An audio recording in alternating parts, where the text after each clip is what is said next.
Good morning, ladies and gentlemen.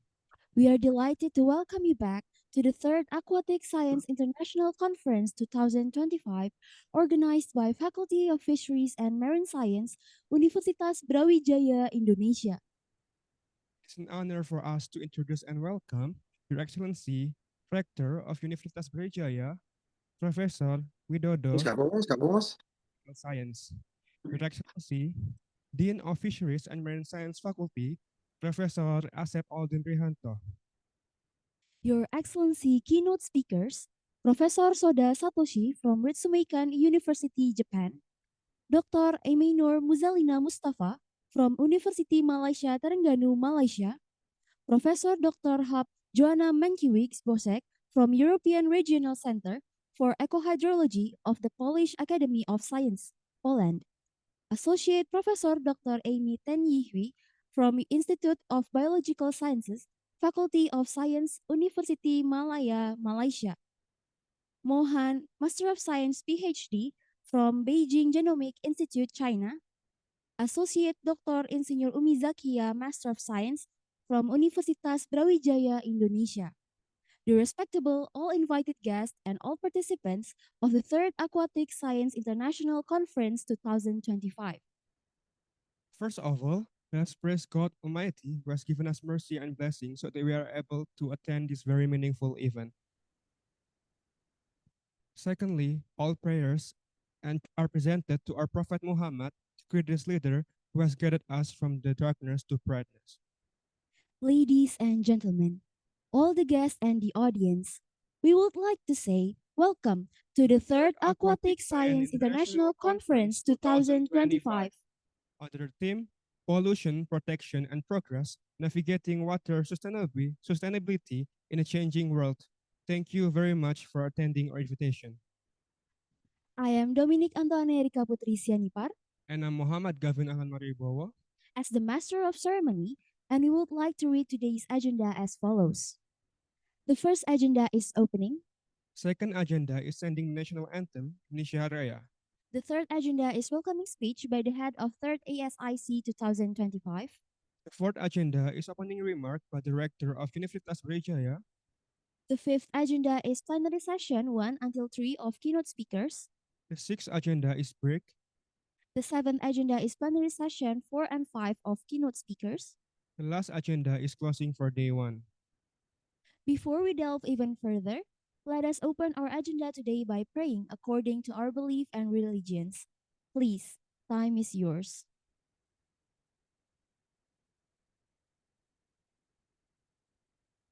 Thank you very much. May the agenda run smoothly and successful. Dear ladies and gentlemen, now we are going to the second agenda, delivering our national anthem, Indonesia Raya. All audiences are invited to stand up.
Dear all audience, please be seated. Thank you very much. Excellencies, participants, ladies and gentlemen. Now we are going to have the welcoming speech delivered by the head of 3rd ASIC 2025. To Mr. Atabik Muhammad Amrillah, Master of Science, time is yours.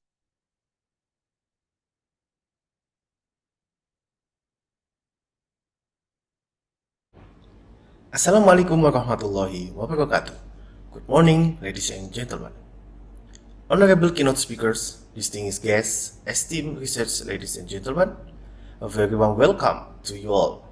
On behalf of the entire organizing committee, it is my distinct honor and immense pleasure to welcome you to the opening ceremony of the 3rd Aquatic Science International Conference 2025. Today, we gather virtually from all corners of the globe, united by the common purpose and a critical mission encapsulated into the theme: pollution, protection, and progress. Navigating water sustainability in changing world. Over the next 2 days, this platform will be our digital nexus for innovation, a vibrant space where we will challenge existing paradigms, share groundbreaking research, and force collaboration to safeguard our planet's most vital resource. The enthusiasm and response to this year's conference have been truly overwhelming, reflecting the global urgency for our theme. I am thrilled to report that our discussion will be spearheaded by 6 distinguished keynote speakers hailing from 5 different nations: Indonesia, Malaysia, Japan, China, and Poland. Furthermore, we are honored to host a dynamic cohort of 66 oral presenters, who also represent a rich international background from Indonesia, Malaysia, Japan, and Poland. We extend our sincerest gratitude to each of you for choosing ASIC 2025 as the platform to share your invaluable research. The success of conference is a collective effort, and this event is no exception. Our deepest appreciation goes to our esteemed keynote speakers for graciously accepting our invitation to share their wisdom. We are equally grateful to our session moderators who are prepared to guide our discussion with skill and ensure a fruitful exchange of ideas. To every single participant joining us today, thank you for your commitment. Your present, questions, and engagement are what will transform this conference from a series of presentations into a truly dynamic and collaborative experience for all. Behind every seamless virtual event is a team working tirelessly in the background. I must extend a special and heartfelt thank you to the entire organizing committee. Their dedication, meticulous planning, and relentless effort over the past several months have been the driving force in bringing this international conference to life. Navigating the complexity of a fully online format requires incredible coordination and patience, and their commitment to creating an accessible and engaging environment for all of us is truly commendable. Let us now embark on this exciting today's journey and discover and dialogue. Let us listen with open minds, engage with constructive spirits, and collaborate to pave the way for tangible progress. It is my sincere hope that ASIC 2025 will not only be a place for sharing knowledge, but also a catalyst for lasting partnership and innovative solutions. Thank you for your coming and joining, and Assalamualaikum warahmatullahi wabarakatuh.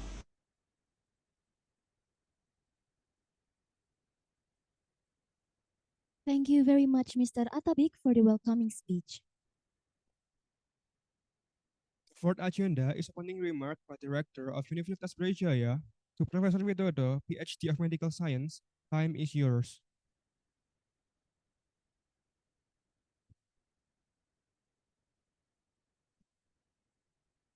Assalamualaikum warahmatullahi wabarakatuh. Good morning and warm greeting from Universitas Brawijaya. Distinguished Dean, Vice Dean of Faculty Fisheries and Marine Science, keynote speaker, honorable guests, respected scholars, researchers, and practitioners. It is my great pleasure and honor to welcome you to the third Aquatic Science International Conference 2025, hosted by Faculty of Fisheries and Marine Science, Universitas Brawijaya.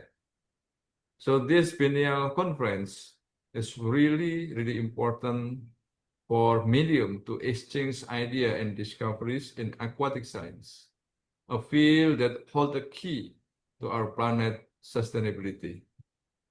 The theme of this conference is really reflect our shared commitment to address the critical challenges of water pollution, climate change, and ecosystem degradation through innovation, protections, and collective progress. We are proud to welcome distinguished keynote speakers from Japan, Poland, Malaysia, Indonesia, and China.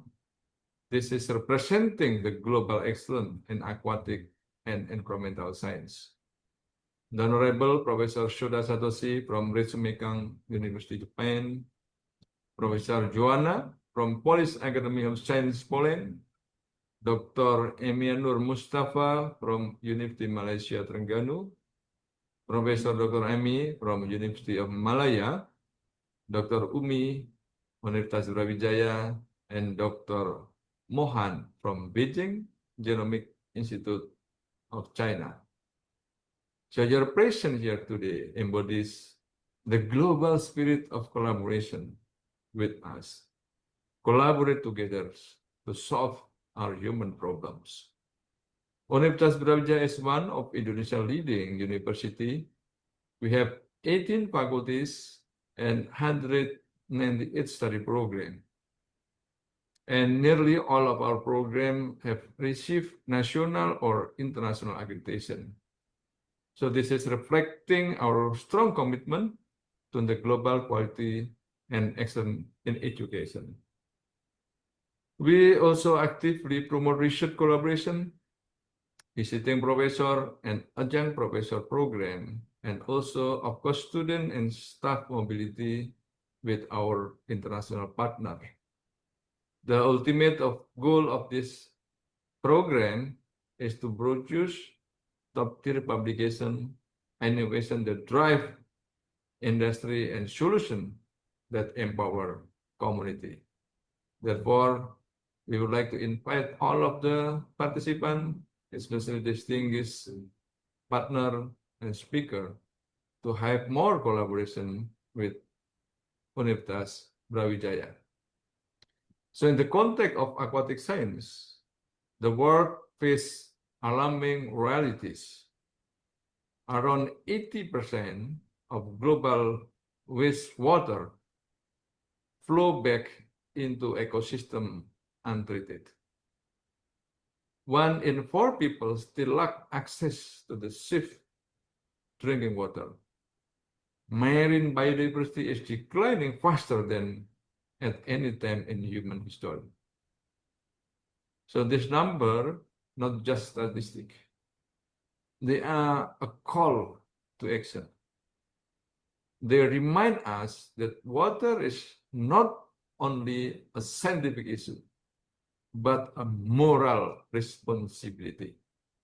Through this conference, we can turn data into knowledge and knowledge into action as bridge science and sustainability for a cleaner, fairer, and healthier planet. We believe collaboration and scientific integrity will lead us toward genuine progress, protect aquatic ecosystem, and generation to come. I would like to express my sincere appreciation to organizing committee for their dedication and professionalism in making this event a success. Ladies and gentlemen, may this conference spark a new insight, strengthen our global partnership, and inspire every participant to contribute meaningful to water sustainability. And now, with great enthusiasm and optimism for the future, I hereby declare the third Aquatic Science International Conference 2025 officially open. And let us work together across discipline, across nation, for the future of our planet and for future of the young generations and for future of the global health. Thank you for your kind attention. Assalamualaikum warahmatullahi wabarakatuh. Good morning and enjoy your conference.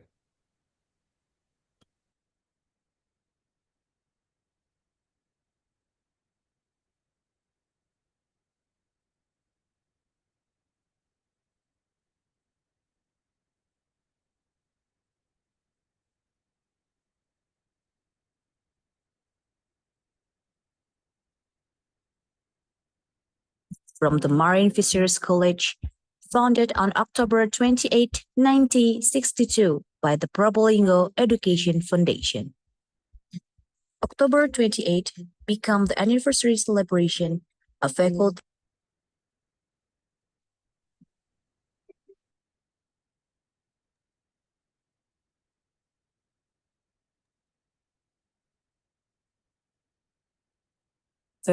of Fisheries and Marine Science, originate from the Marine Fisheries College, founded on October 28, 1962 by the Probolinggo Education Foundation. October 28 became the anniversary celebration of Faculty of Fisheries and Marine Science. Through the Ministerial Decree number 163, year 1963, Marine Fisheries College joined us Department in Faculty of Veterinary Medicine and Animal Husbandry, Universitas Brawijaya, based in Malang. In 1982, the Faculty of Animal Husbandry and Fisheries was separated into two faculties, Faculty of Animal Husbandry and Faculty of Fisheries, to produce professional graduates that can apply the principle of exploration, exploitation, and management in fishery and marine resource. The Faculty of Fisheries has changed to the Faculty of Fisheries and Marine Science based on the degree of Rector number 041/SK/2008. Faculty of Fisheries and Marine Science has a vision to become a superior higher education institution with international standard by applying fisheries and marine entrepreneurial strategy and be able to play an active role in the nation development through the process of aligning education, research, and community service.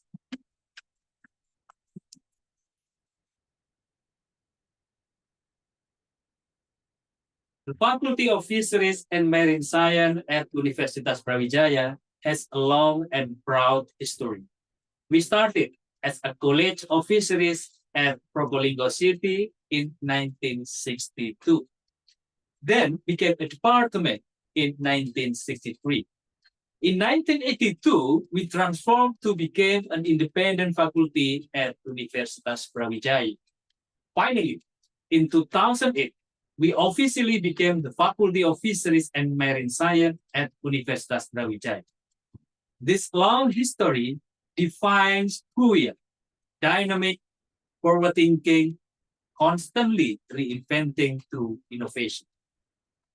Our goal is not just to meet the international standard, but to serve as leading university in fisheries and marine science, actively shaping progress across ASIC. We bring this vision to live through our impactful curriculum. This approach helps us shape our students into future leaders and scientists who don't just have knowledge, but also have the skill to solve the problem and to create the real impact on society. Our graduates are making waves across fisheries and marine science sectors throughout Indonesia and Asia. Their global presence and recognized expertise reflect our commitment to producing impactful, future-ready professionals. Faculty of Fisheries and Marine Science consists of 3 departments. Total number of study programs is 10 study programs. Study Program of Fisheries Resource Utilization is a study program that provides education and learning about fisheries biology, fishery technology, and sustainability in fisheries management. Study Program of Fisheries Agribusiness and PSDKU Socioeconomic Fisheries have three main competencies are business and trade, fisheries social, and economics of fishery resource management. Study Program of Aquaculture and PSDKU Aquaculture have focus of study are fish reproduction, fish farming production, fish nutrition, and fish health and disease. Study Program of Marine Science offered four main competencies. There are oceanography, marine resource exploration, marine biotechnology, and conservation of coastal and marine resources and ecosystems. Study Program of Fisheries Product Technology has a mission to become an excellent study program at the international level in the field of education, research, and community service, and become scientific and entrepreneurial information center, especially of fish commodities tuna, crustacean, and seaweed. Study Program of Aquatic Resource Management has three kinds of study centers, namely environmental science water, coastal and marine resource management, and biotechnology aquatic resources. Faculty of Fisheries and Marine Science has two study programs located in Kediri. Outside the main campus, called PSDKU, there are PSDKU Aquaculture, PSDKU Socio-Economic Fisheries. We have two postgraduate programs, Master Program of Aquaculture and Doctoral Program of Fisheries Science and Marine. Faculty of Fisheries and Marine Science also involved in several research and scientific collaboration with various national and international institutions, such as Asian Fell Network, Indonesia-Japan Joint Scientific Symposium, and many more. All of study program in the Faculty of Fisheries and Marine Science have been accredited by Board of National Accreditation for Higher Education, and one of it, Aquaculture Study Program, already received Asian University Network Quality Assurance Standard, or AUN-QA. Here is various infrastructure and facilities supporting students' life, such as classroom, laboratories, hall, library, student activity room, cafeteria, healthcare, sport area, and prayers room. Students at the Faculty of Fisheries and Marine Science will enjoy numerous activities to enrich their experience outside classroom, for example, mangrove planting, release marine biota, simulating a shift driving, drone operating, internship program, and multicultural interaction with other students across countries.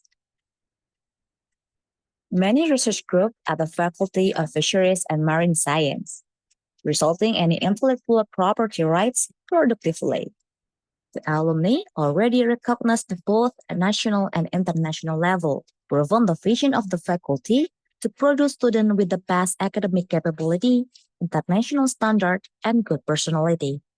Students of the Faculty of Fisheries and Marine Science achieving a lot of awards, both in academic and non-academic competition. In the last 5 years, the average scientific competition won by our students is more than 90 competition per year. There are student organizations for skill and talent development, such as sport, choir, diving skills, which have achievements at the national level. Faculty of Fisheries and Marine Science has unique program, namely FDS or Fisheries Diving School. Founded in 2017, the program continuously creates a license skill for the graduate, especially for open water and dry scuba. The Faculty of Fisheries and Marine Science at Universitas Brawijaya is more than just an academic institution. It's a dynamic hub where science, education, research, and innovation converge with a clear purpose, solving national problems and shaping a better future for the world.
Provided by the committee on your Zoom screen.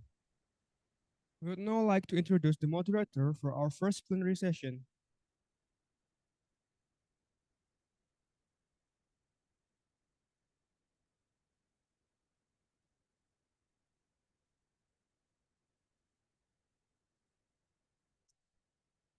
Mr. Muhammad Fahri, PhD. Mr. Fahri.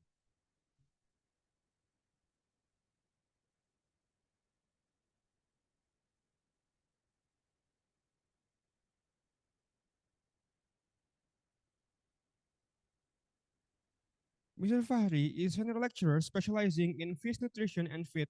We kindly invite Mr. Fahri to lead the session.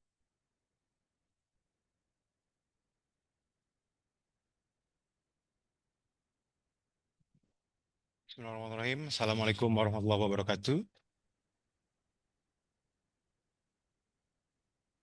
Okay, good morning, distinguished guests, respected college, and all participants joining us online in this third Aquatic Science International Conference 2025.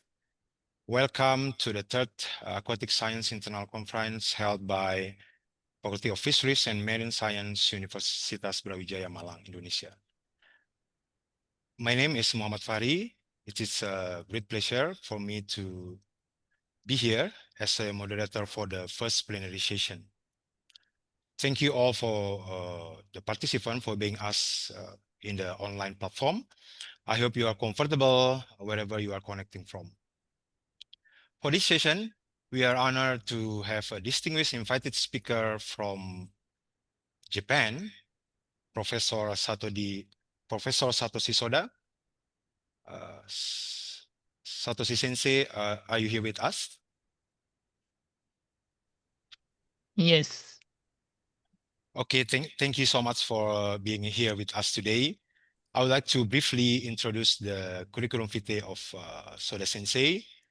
So he is a professor in the Department of Civil and Environmental Engineering, School of Science and Engineering, Ritsumeikan University, Japan. For his educational background, he graduated from Osaka University, starting from his bachelor and until his PhD study program. And for his career, he became assistant professor and also associate professor in the Graduate School of Engineering, Osaka University from 1999 to 2017.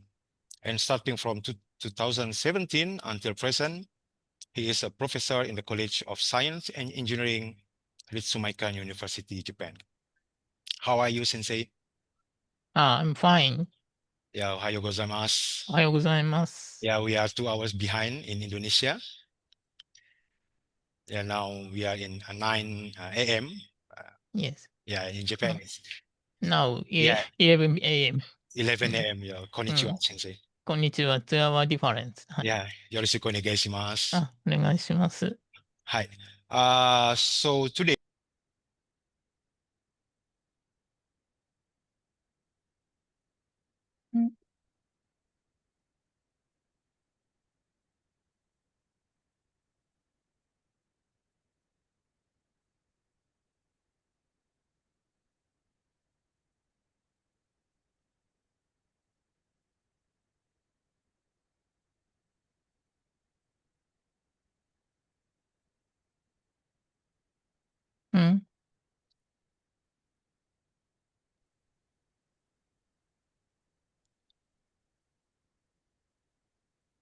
Soda Sensei, are you ready to present your presentation?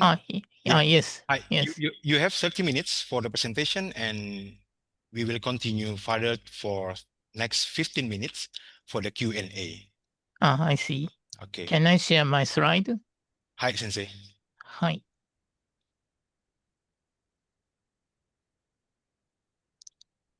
Okay, please give a warm welcome to Professor Soda Satoshi from Ritsumeikan University. Now, time and screen are yours, Sensei. Yes. So thank you for introduction me. So good morning, everyone. こんにちは. So it's a great honor to be here today at the third international conference on aquatic science. So my name is Satoshi Soda from Ritsumeikan University in Japan.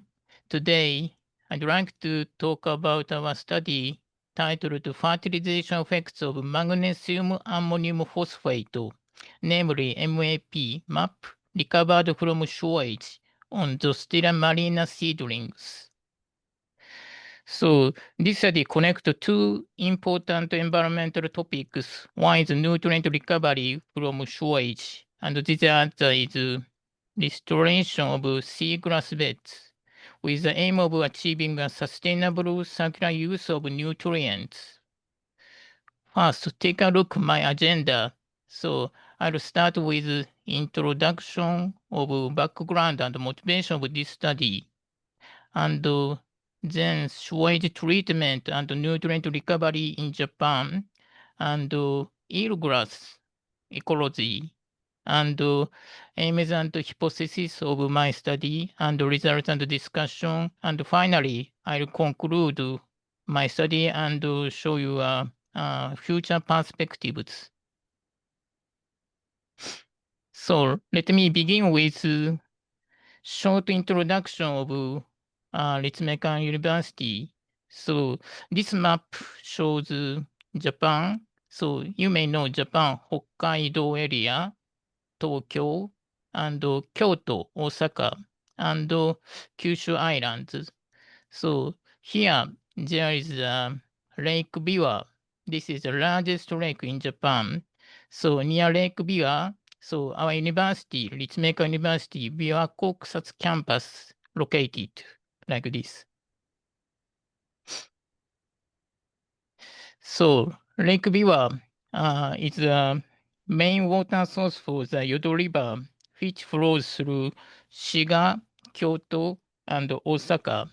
So you may know Kyoto, old capital of Japan, and also Osaka. And you may know Kansai International Airport in Osaka Bay. Yes. So around this Kansai area, over 12 million people live in this river basin. So this accounts for 9% of Japan's total population living in this river basin. So as you can see, this map, Shiga, Kyoto, Hyogo, Osaka, Nara, Mie. So there are many triangles and squares. So this shows water treatment plants for tap water supply and also wastewater treatment plants. So namely sewage treatment plant. So in fact, some water supply plants are surrounded by sewage treatment plants like this. So this close relationship between water supply and sewage treatment makes the area a good example of Japan's integrated water management system. So in Japan, there are many sewage treatment plants. Now it's over 2,150. So annual amount of sewage volume is 15 billion cubic meter. So population served for sewage treatment over 100 million people. Yes, so this is sewage coverage over 80%. So this figure shows typical sewage treatment system in Japan. So most plants, sewage treatment plants, are using a conventional activated sludge process. So which mainly remove organic matter and nutrient from sewage. Yes. So wastewater sewage are collected to sewage pipe underground, and first it's sent to the primary settling tank to remove particles, then to an aeration tank where microorganisms decompose organic matter like BOD, and finally, so it's settled down in secondary settling tank, and purified water is disinfected and discharged into Yudo River or Osaka Bay area in Kansai area.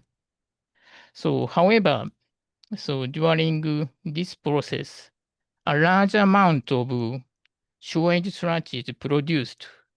So this sludge is rich in nutrients like nitrogen and phosphorus. Those are needed for plant growth. So next shows the ratio of sewage sludge to industrial waste emission in Japan. So the annual generation of sewage sludge in Japan is 2.25 million tons on a dry weight basis. So this occupies 20% of industrial waste in Japan. So this is a big problem in Japan. So next shows the current situation of recycling of sewage sludge in Japan. So x-axis shows year 1989 to 2019.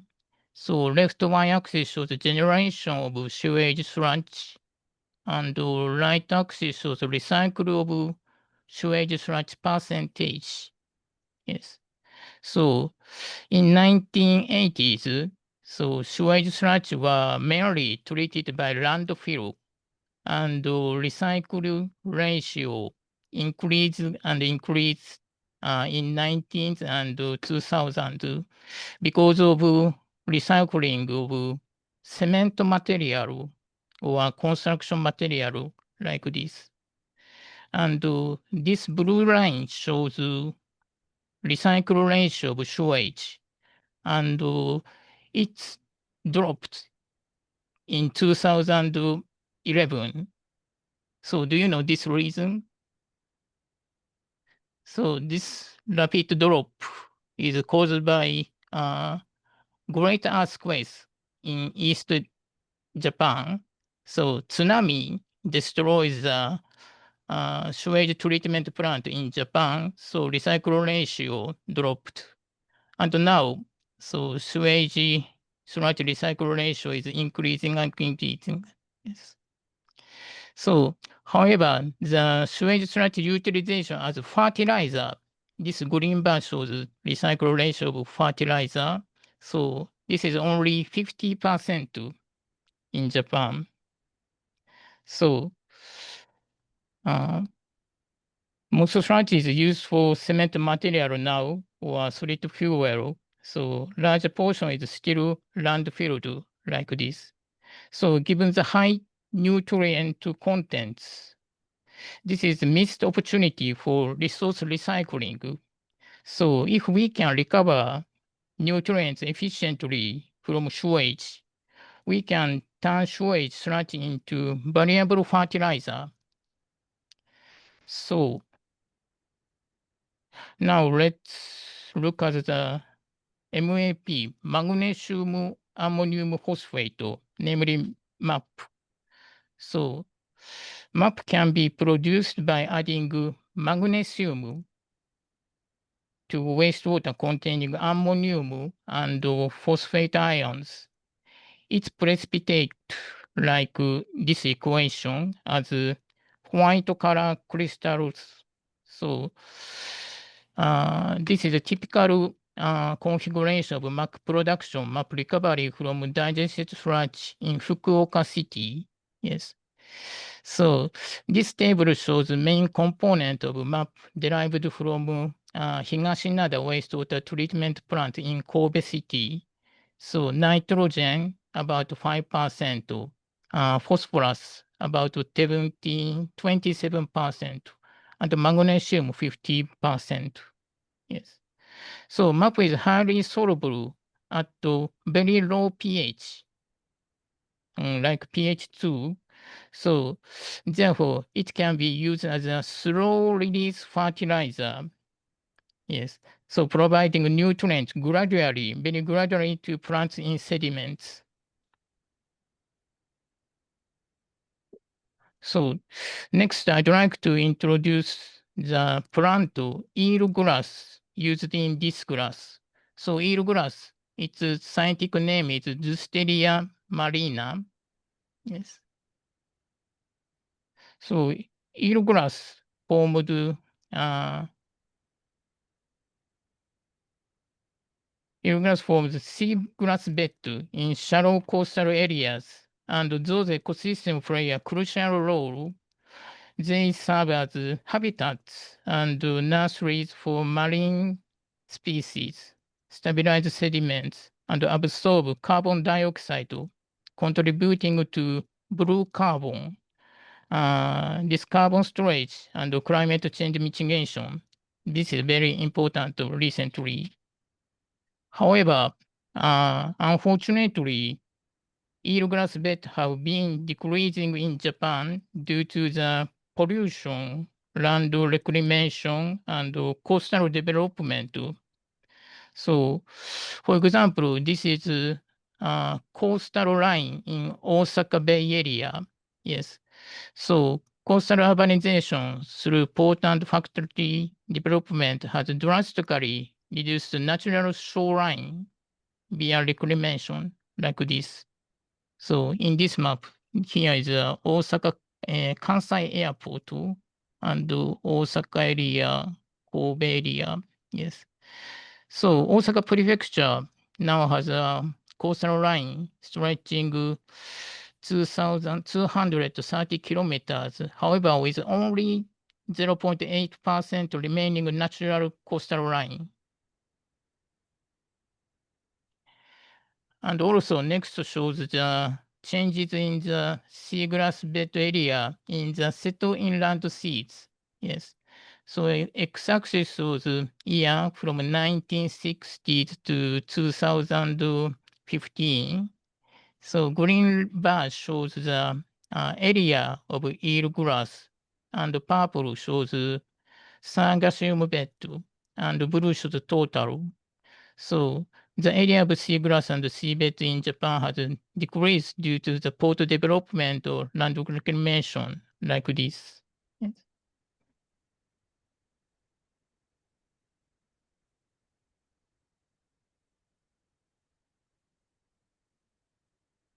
So now in Japan, so many restoration efforts are underway across Japan, like this map. So especially for Osaka Bay area and Seto Inland Sea, mainly for West Japan.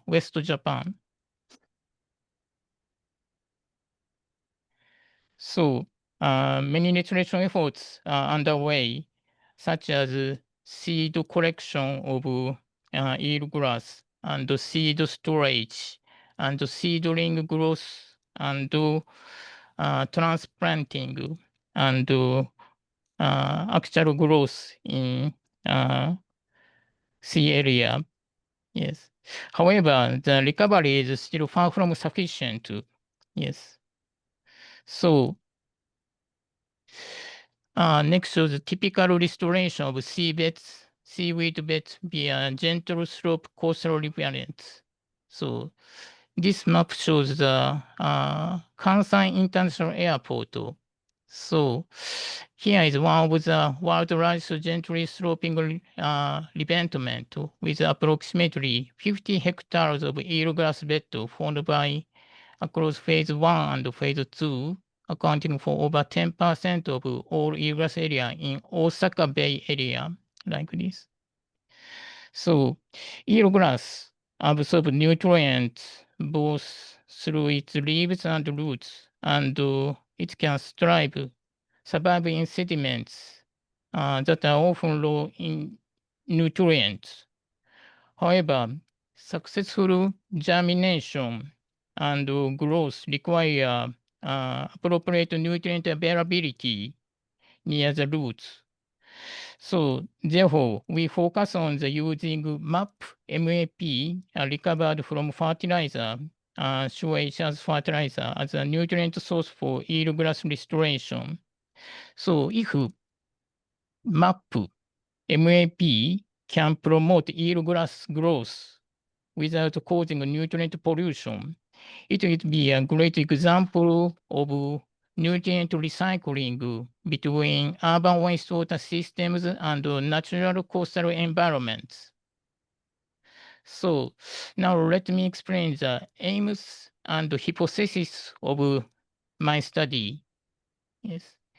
So we aimed to verify the effect of MAP fertilization on germination and growth of eelgrass. So MAP gradually dissolved in sediments. So this allows nutrients to readily absorbed by eelgrass like this. However, so MAP has a high phosphorus to nitrogen ratio. So mixing it with andosol as a volcano material as an adsorbent would suppress phosphorus leaching, suppress excess phosphorus leaching. Yeah. So when MAP is placed like this figure, placed near eelgrass, so the roots exudate and organic acid produced by microorganisms locally decrease pH. So this weakly acid environment dissolves MAP like this. This produces ammonium ion and sulfate ion. The nutrients are absorbed by eelgrass as needed, promoting growth without excessive nutrient release to the surrounding water. So based on this hypothesis, we conducted laboratory scale experiments.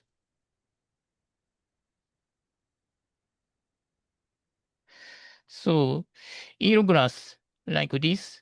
So These seeds were collected in 2023 at Eigashima Coast, Akashi City in Hyogo Prefecture.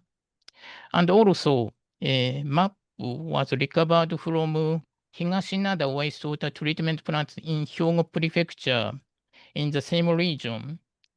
So we prepared several closed experimental systems like this using small paper pots placed in 1.3 liter plastic containers. The experimental design is shown in the table here. So system A, the sediment was only sand, no map.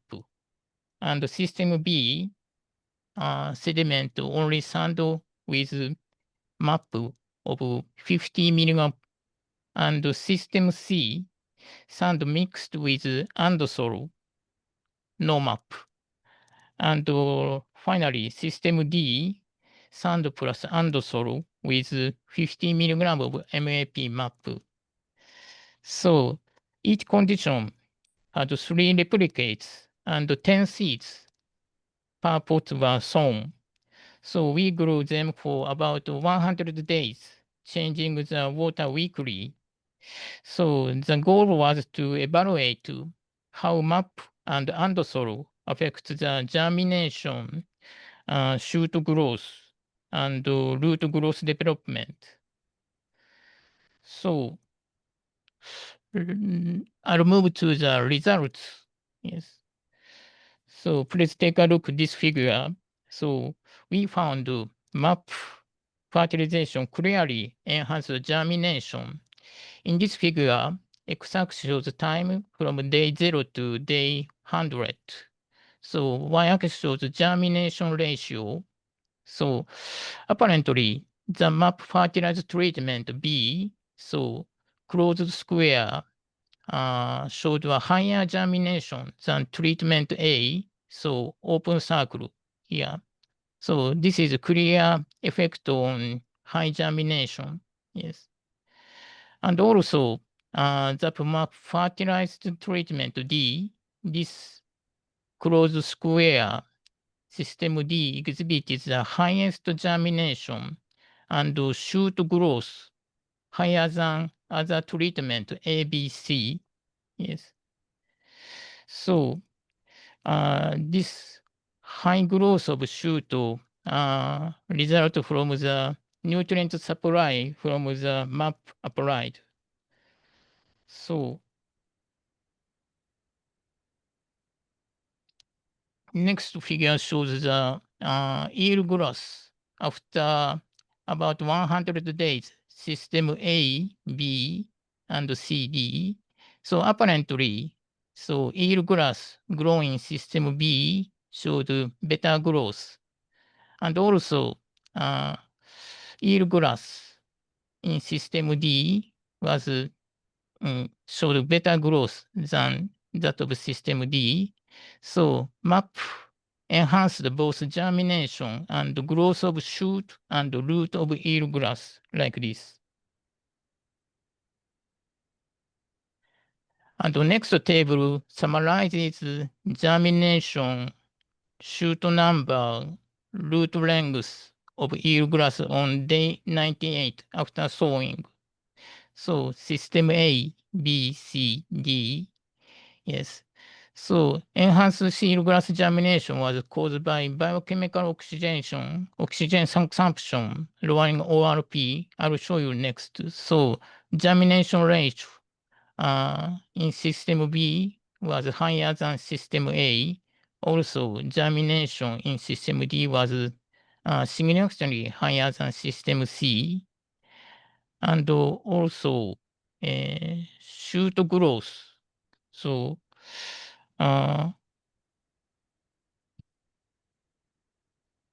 average shoot length also increased drastically. In system A, only 33 millimeter. However, in system B, so shoot length in average 86 millimeter. And it was 73 millimeter in system D, and drastically increased more than 87 millimeter in system D. Also, root length was longest in system D, over 70 millimeter. Yes. So, apparently, shoot growth increased due to the nutrient uptake from MAP, ammonium and phosphate.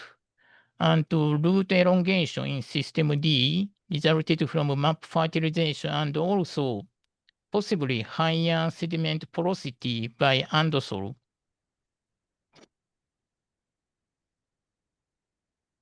And next shows the pH and ORP in seawater. Yes. So eelgrass zone lines exhibit the lower ORP values like this. So particularly the system D showed negative ORT values suggesting strong reducing conditions.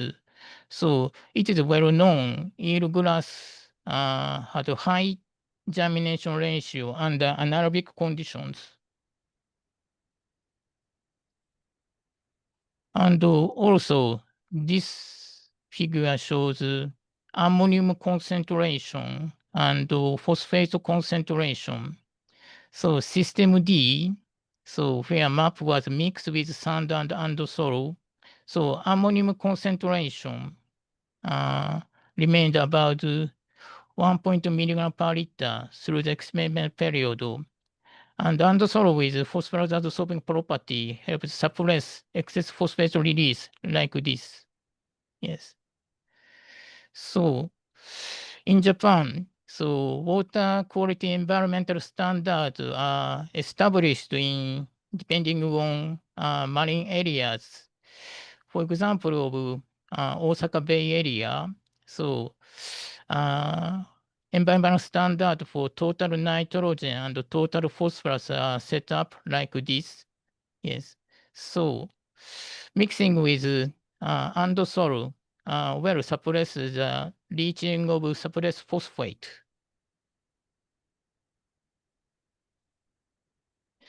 So let me summarize the key conclusion of this study. So magnesium ammonium phosphate MAP application lead to a decrease in sediment ORP, so which enhance germination and promoted shoot growth of eelgrass. Furthermore, mixing andosol with phosphorus absorbing properties into sediment helped reduce phosphate leaching and increase the pore space, so thereby promoting root elongation of eelgrass. So the combination of MAP and andosol is therefore effective for sustainable eelgrass restoration. So this approach connects urban wastewater management and coastal ecosystem restoration, demonstrating a possible circular use of nutrients. And also, looking ahead, so I'd like to discuss the implication from this study. So some sewage treatment plants in Japan now remove nutrient to prevent eutrophication, mainly in inner Osaka Bay, while others intentionally retain nutrients to address oligotrophication. So using recovered nutrient like MAP, as shown in this figure, for seagrass cultivation is a meaningful approach to nutrient recycling. However, direct application of MAP to marine environment may cause secondary pollution. So appropriate fertilization rates must be determined. And land-based cultivation experiments are essential to promote the mixing ratio before applying MAP in marine settling. So finally, I'd like to express my special thanks to my funding and my student. So thank you very much for your kind attention. Thank you. Thank you so much, Sensei. Arigatou gozaimasu for your very insightful and inspiring presentation. Now, we are moved to the Q&A session. Dear participant, please, you can use raise hand tools to directly ask to Soda Sensei, and also you can type in the chat box for the question.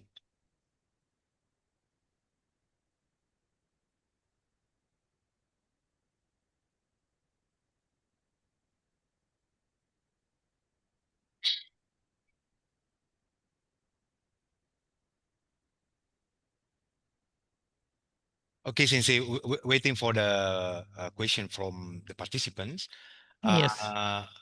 So I'm working with the microalgae culture. I think it's quite related to the photosynthetic organism like seagrass also. My first question is how we can easily recover the magnesium ammonium phosphate from the sewage. Is it, easy task to recover it? Thank you for your question. So your question about map magnesium phosphate. Hi, Yes. Sensei. Hi. So could you ask me again what's the point of question? Hi. Map? Is it easy to recover the MAP from the sewage? Yeah, this is in the precipitation, right? In the Yeah, precipitation precipitation. So forms, right? theoretically, chemical reaction is very simple, but it's a little bit difficult to recover from sewage because of sewage has a complicated composition, not only phosphorus, ammonium, and other organic matters. So this is one of the challenging of fertilizer recovery from sewage in Kobe City. So do you mean by should we add some like reagent to reduce the pH and then we can get more MAP in the system? Yes, I'm not so familiar with this chemical process, but I see. so this map recovery system needs some specialist for chemical control. Hi. Yes. I thank you so much, Sensei. Dear participant, would like to encourage you to ask some question to the Soda Sensei. Hi.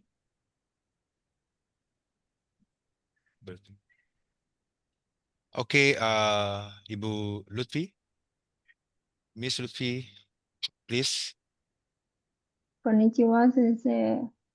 こんにちは。 Sensei, thank you for your talking. So before we applying the MAP in the eelgrass, should we analyze concentration of ammonium and phosphorus? And maybe in Indonesia, Sensei, if we have a high concentration of the nutrients, such kind of ammonium and phosphorus, maybe it can inhibit the growth of eelgrass. Sensei, I want to you tell me about that kind of inhibition of the high concentration of nutrient. And also the last, if maybe in Indonesia we have a lot of area that also have such kind of eelgrass area, that by using your method, can we apply also this kind of method also in Indonesia? Sensei, thank you. Thank you. Very good question. So, according to the Kobe City, so this table shows chemical composition of map. So this chemical analysis agree with the theoretical value of map crystal. Yes. However, this is slow fertilizer, so it's difficult to predict the ammonium nitrate and phosphate concentration in actual seawater. So actually, phosphorus concentration was much higher than we expected against the applied amount. そう。なので、not only Indonesia, also Japan, so direct application of map to marine environment may cause a secondary pollution なので、we have to evaluate the なんだろう、optimum concentration, optimum mixing ratio, application ratio of map into sediment. Yes, it's a difficult problem. So this is a future experiment we need. Correct Thank answer. you for your thank you for your answer, Sensei. Mhm. Okay. Thank you, Miss Lutfi. So you already get the point, right? Maybe this is the future experiment from Soda Sensei. Yes. Yeah. Yeah. Right. Okay, we still have 10 minutes. So for the participant, please we encourage you to ask Soda Sensei. This is a very good time for us to be actively engaged with the Soda Sensei from Ritsumeikan University.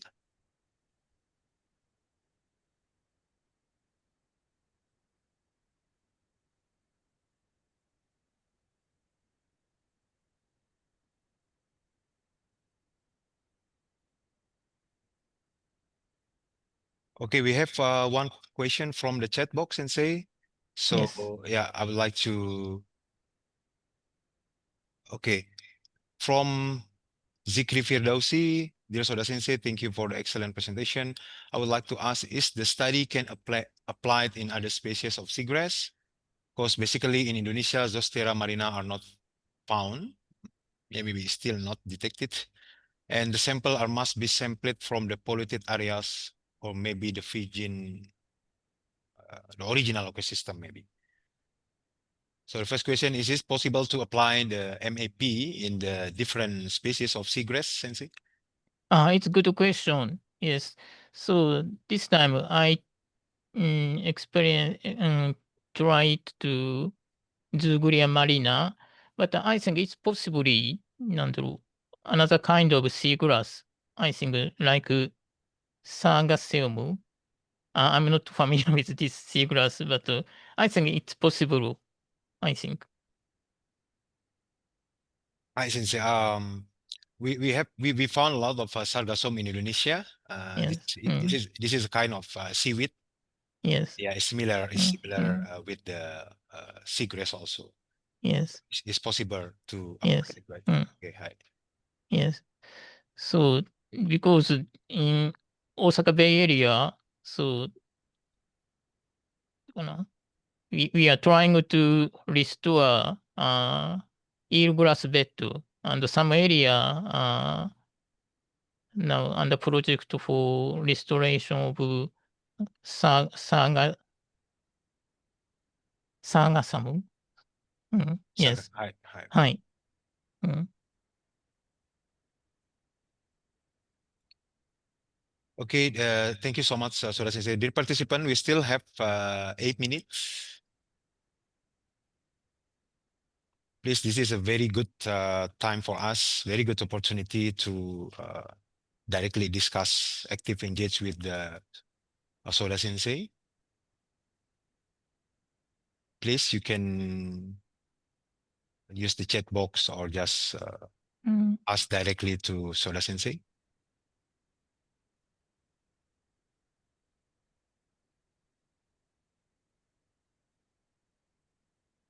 So if there is no question, can I ask you about the current situation in Indonesia, seagrass bed in Indonesia?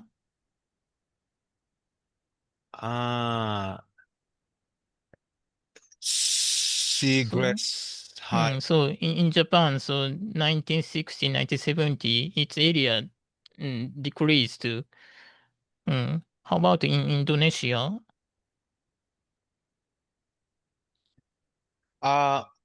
Generally speaking, we also face the pollution problem. Pollution. Yeah, also the coverage of seagrass is also decreased. Yeah. I think we face the similar problems in say. I see. Yeah, due to the global warming and also the like the industrial sewage. yeah, maybe the host also. Mm. I think, but we have to look at the current data. はい。 Yeah, うん。 but generally speaking, I think the coverage of seagrass is also decreased in our country. Yes. So, あ so I think your finding, I think, is also very important for us to try to apply it. あ、 Yeah, はい。 because in some area we have a similar situation with Japan also. Thank you. Hi, Sensei. はい。 So, okay, the participant, Sensei, because this MAP is very high soluble in the low pH. Yes. はい。 So how about for example, like my study now, I'm focusing on how to manipulate the nutrient in microalgae. I also use the high phosphorus concentration to the nitrogen concentration. We are trying to make like a nitrogen limitation because in my experiment, when we expose the microalgae into the very low nitrogen concentration, then we can induce the lipid content, but the biomass, overall the biomass is decreased significantly. So yeah, is it possible like to apply the MAP? I mean, in the microalgae cultivation, because we are working in the Good question. neutral pH. あと、neutral pH, so solubility is very low. Yes. なので、so if microalgae produce some kind of organic acid like acetate, propionate, it can dissolve the map. However, the problem is you pointed like so high phosphorus ratio against nitrogen. Yes. So this is the problem of map. So, but the balance of P2N. So,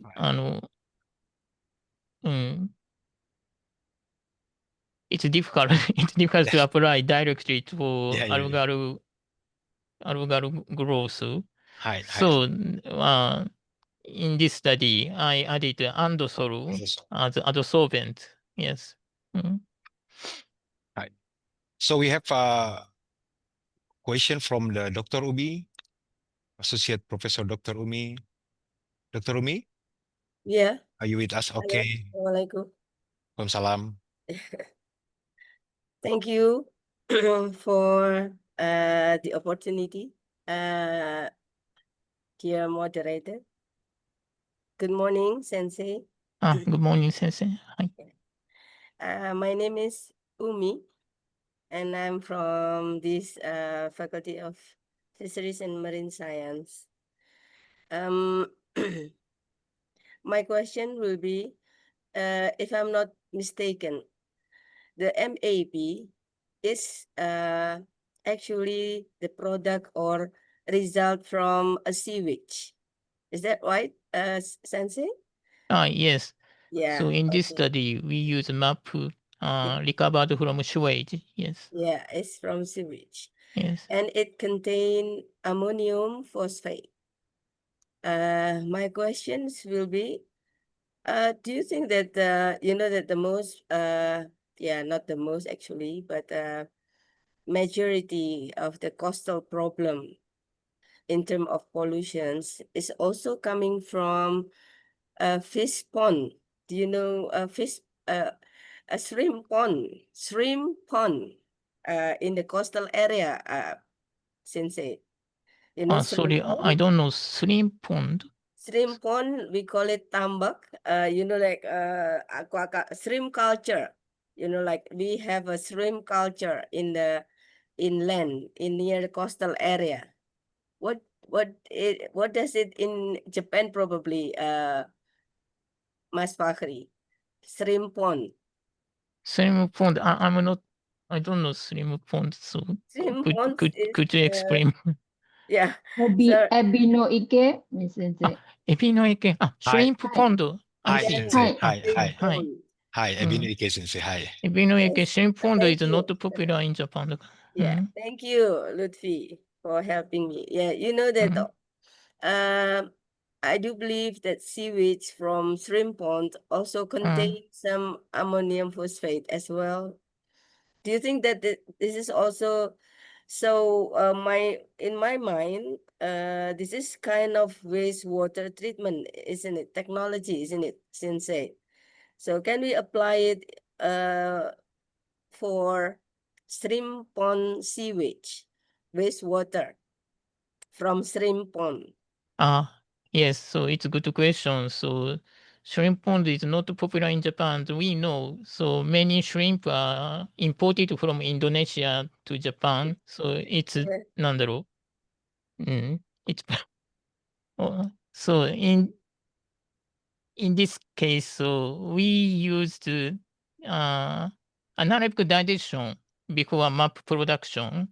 Mm, So if you recover shrimp pond and, for example, the served for anaerobic digestion and separate sediment and yeah. dissolved portion, so possibly it can be applied. But I'm not so familiar with the actual process of map production. So, Okay. theoretically possible, but なんだろう、some it has some なんだろう、practical problems from complicated sediment composition.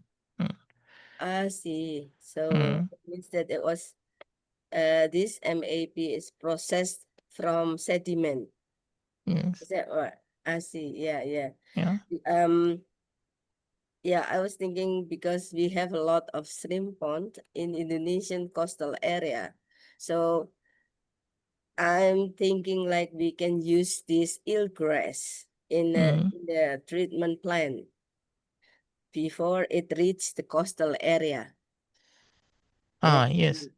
So it might be useful if only the, like we can calculate how much magnesium we need for a certain kind of sewage.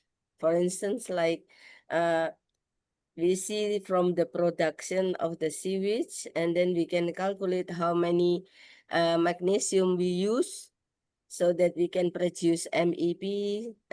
Probably we can use it for treatment plan, isn't it, Sensei? Yes. So theoretically, according to this equation, so we can calculate how much amount of magnesium is needed to. But I had Kobe City, so the difficult point is first producing the core parts of MAP. I cannot explain well, but Yeah. so.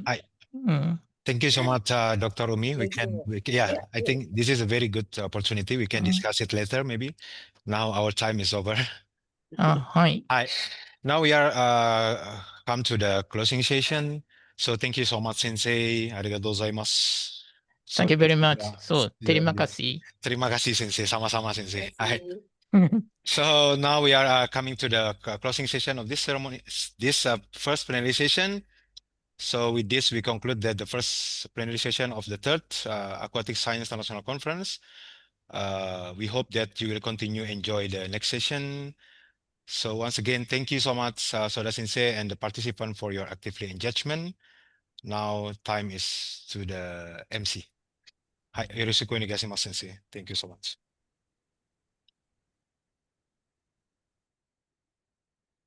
Thank you very much for the insightful discussion.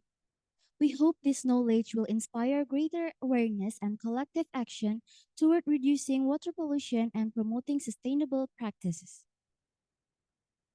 Dear audience, for the second plenary session of today's event, we would now like to invite and introduce our moderator, Professor Uun Yanuar, Master of Science. Professor Uun is senior lecturer specializing in aquatic environmental biotechnology.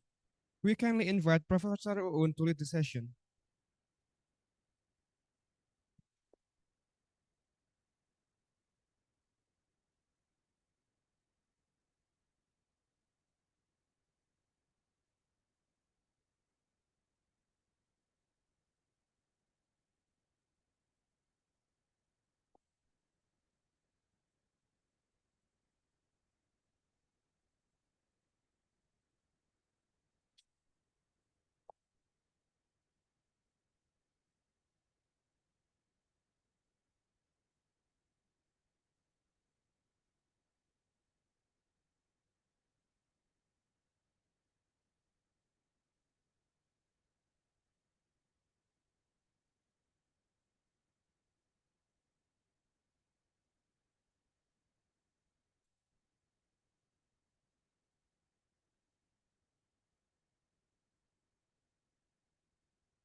Assalamualaikum warahmatullahi wabarakatuh.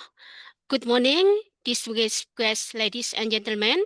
Welcome to this plenary session on the conference, the Third Aquatic Science International Conference 2025 online conference, November in the one Wednesday, November 5, 2025. It is my honor to serve as your moderator today. In this session, we'll be listening to an insightful presentation entitled Use of Superoxide Dismutase Enzyme Activity and DNA Damage in Burkisenia forbaceae as Biomarker for Assessing the Coral Reef Benthic Organism Response to Metal Contamination, delivered by Dr. Aminur Musalina Mustafa from the Faculty of Fisheries and Aquaculture Sciences, University Malaysia Terengganu, Malaysia. My name is Uun Yanuhar and I'll be moderating this session. Allow me to briefly introduce our distinguished speaker. Dr. Aminur Musalina Mustafa is a researcher specializing in marine ecotoxicology and environmental biotechnology, and her works focus on the use of biomarkers such as antioxidant enzyme activity and DNA damage assessment to evaluate the effects of metal contamination in marine ecosystem. Briefly, I will read the curriculum vitae of Dr. Aminur. The education, 2000, Bachelor Honors Biochemistry, University of Malaya, and then 2003, Master of Technology, University of Malaya, and then 2013, PhD degree, Algae Genetic Ecotoxicology from University of Malaya. With the career, 2013 research assessment context US University of Malaya, and then 2013 until 2016 postdoctoral research fellow University of Malaya, and then 2016 Present University lecture and chairperson tropical fisheries and aquaculture UMT.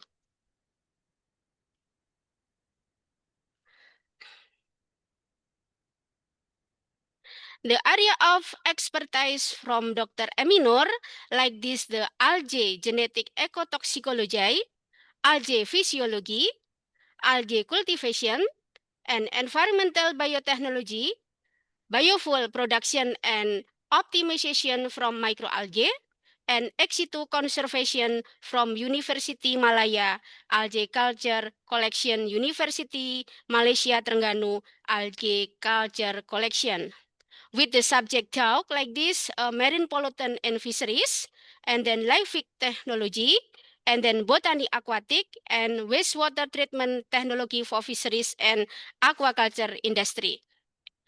Without further ado, please join me in welcoming Dr. Aminur Musalina Mustafa, and I invite Dr. Aminur for a 30-minute for presentation. The time is yours for Dr. Aminur. Let's get started. Please. Okay, Assalamualaikum and good morning, everybody. Thank you, Professor Uun Yanuhar, for inviting me to join this conference. So today I will share my presentation. Okay.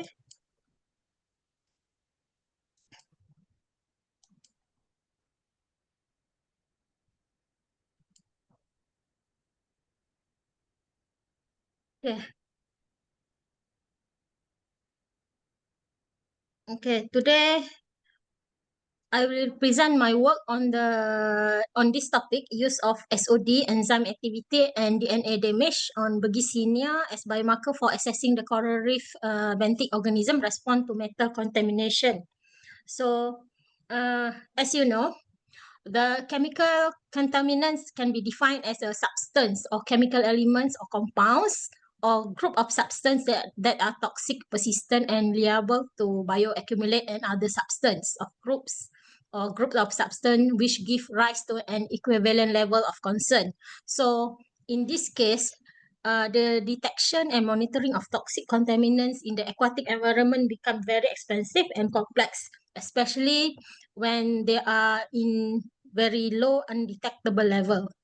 So in the marine ecosystem, there are many different ways how the metal contaminants can be input or where there are process or direct discharge of metal contaminants into the ocean, and it can be occur due to runoff into waters due to rain, and also contaminants that are released from the atmosphere.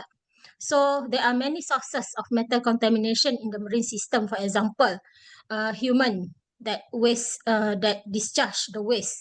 There are two types of source, like natural source or anthropogenics, but the majority contaminants or metal contamination that occur in the environment is due to anthropogenic activities like industrial discharge, oil pollution, or shipping activities. And there are many consequences of metal contamination in the marine system. For example, there will be loss, the biodiversity reduction or loss, appearance of harmful algae bloom, or there are contamination in aquatic food. So majority all these effects can harms the organism or biological process in the microorganism itself or within their environment. So we are using biological indicator to detect how the contaminants or how the heavy metal contamination can be detect or how we can use it or how we can solve these issues. So biological indicators can provide information on the long-term effects as well as indication for potential of impacts at high level. So the organism normally can accumulate metal in their tissues, and this species normally can be consumed by human, where normally human will eat mussel, fish, or oyster. And when these contaminants or this metal occurred in the mussel, it can be transferred from one trophic level to another trophic level. Okay, so why we need to find a suitable bioindicator. So the features that would make a species a suitable indicator, we have to check whether the selected organism should be able to accumulate high level of pollutants. They should be sessile or constrained to the particular location in order to reflect local pollution. They should be relevant in the food chain.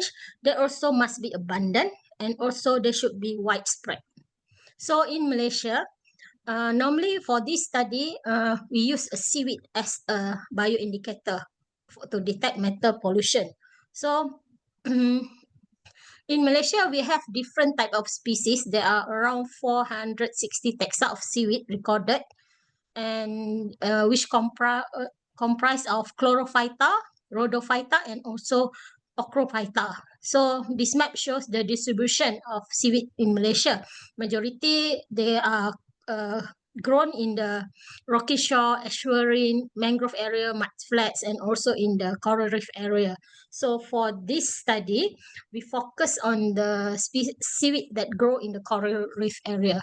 And as you know, the distribution and growth of seaweed depends on many factors like physical, chemical, and biological.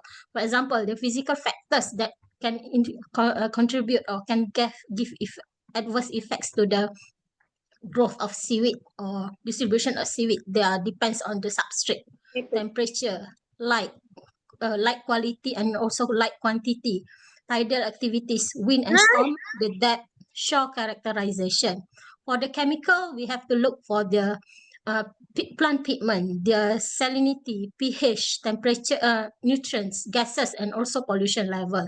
And for the biological contribution, it can be involved the herbivores, microbe, epiphytes, endophytes, and other symbiont or parasites. So in Malaysia, the seaweed can be grown in wild, and also some of the state in Malaysia, they cultivate the seaweed commercially. So for the commercial species, we have Capophycus alvarezi, Euchima denticulatum, Gracillara changai, and also Caulopa lentilifera. So seaweed production in Malaysia, the most contributor for the seaweed cultivation is come from Capophycus and also Euchima that are cultivated using a long line system in Sabah area. So the product that are produced from the seaweed normally in Malaysia is like Capophycus. They sell it as fresh sample, or they can dry it to be sell or to be packed in the suitable packaging system, and also they can use it as a pickle, as a food for the human consumption. There are many different types of seaweed actually used as a food in Malaysia. For example, Capophycus, Solera, Gracillara, and also Caulopa. So we know the seaweed have many, can be grown anywhere. So we can use it for other purpose or for other application, whether it's for the ecological function or ecological application or for the economical application. So this figure shows the application of seaweed or algae. For example, as a research tool, as environmental monitors, source for food and other products, and also in the wastewater treatment. So we can here we will focus on the seaweed algae or seaweed as environmental monitors. So changes in the algae or the seaweed communities composition can be used as indicator to detect the environmental changes. So algae is important component of system for water quality monitoring, and algae or their product also can be used in lab assay to monitor the water quality, or we can use it as an indicator. So in addition, the microscopic that like microalgae that are embedded in the stone or in the substrate area can be used as an indicator to detect what happened, or you can check whether you can check their history, what happened in that area before. Okay, so for the algae bioassay is a procedure that use organism and their response to estimate the effects of physical and also chemical agents in the environment. Algae biomonitors are widely used as to monitor both nutrients that would foster algae blooms and also substances that are toxic to algae and other organisms.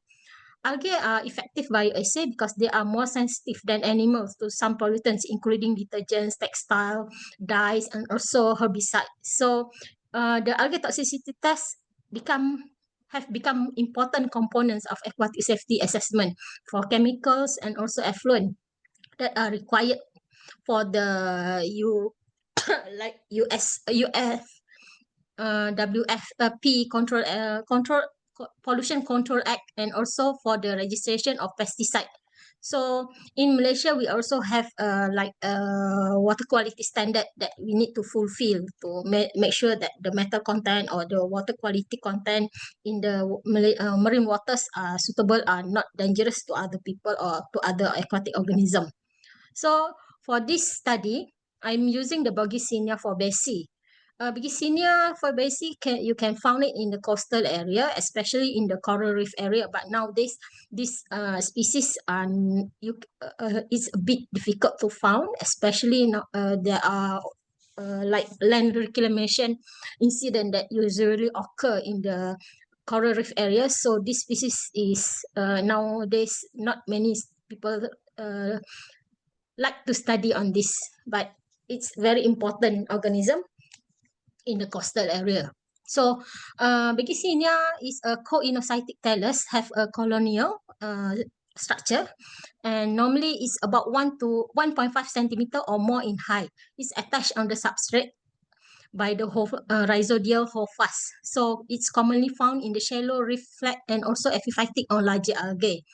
How they reproduce is they use a planospore when wounded. So we can use this technique, this asexual technique to reproduce or to culture it in the lab. So we can find it in the coral reef area. So this species, I got it from the island area and also in the coastal area around in Malacca. So previous study shows that Bergesinia has high sensitivity to copper, but for other metal like cadmium, chrome, zinc, or especially zinc, it can tolerate to this to zinc toxicity. However, molecular mechanism of metal toxicity or adaptation of Begisinia remain unknown. So that's why we study this species in detail. So based on the water quality characteristic at the selected site of Begisinia habitats, we can find the metal content are quite low in this area during that time, but the dissolved oxygen, nitrate, phosphate, and also ammonia content is suitable for their growth, and because all these compound is needed for their growth actually. So even though it's low, it still be needed for the growth of the Begisinia. So in this study, we use Begisinia to conduct the toxicity test. So why we do the toxicity test is to determine the degree to which a chemical contaminants can damage in main producer in the food chain that frequently found in the aquatic ecosystem. So it is a useful tools to determine the effects of pollutants on cell growth and also viability over a fixed period of time. It also can provide for observation of inhibition and also stimulation due to algae is a fast-growing organism. And this ability, we can use it to observe the acute effects and also chronic effects of tested substance. So normally the result of algae toxicity test is to use to compare the sensitivity of different species of algae and the toxicity of different substance to the algae. It's also useful for studying biological availability of and also the structure activity relationship between the test substance. So develop a sensitive test is very important for evaluating the potential impacts of toxicant on aquatic ecosystem and also to prevent possible injuries to the biota, which can lead to the determination of the maximum tolerance limits of the toxicant that we tested. So normally when we conduct the toxicity studies, we can use at the tissue level or at the organism itself on the higher level organization like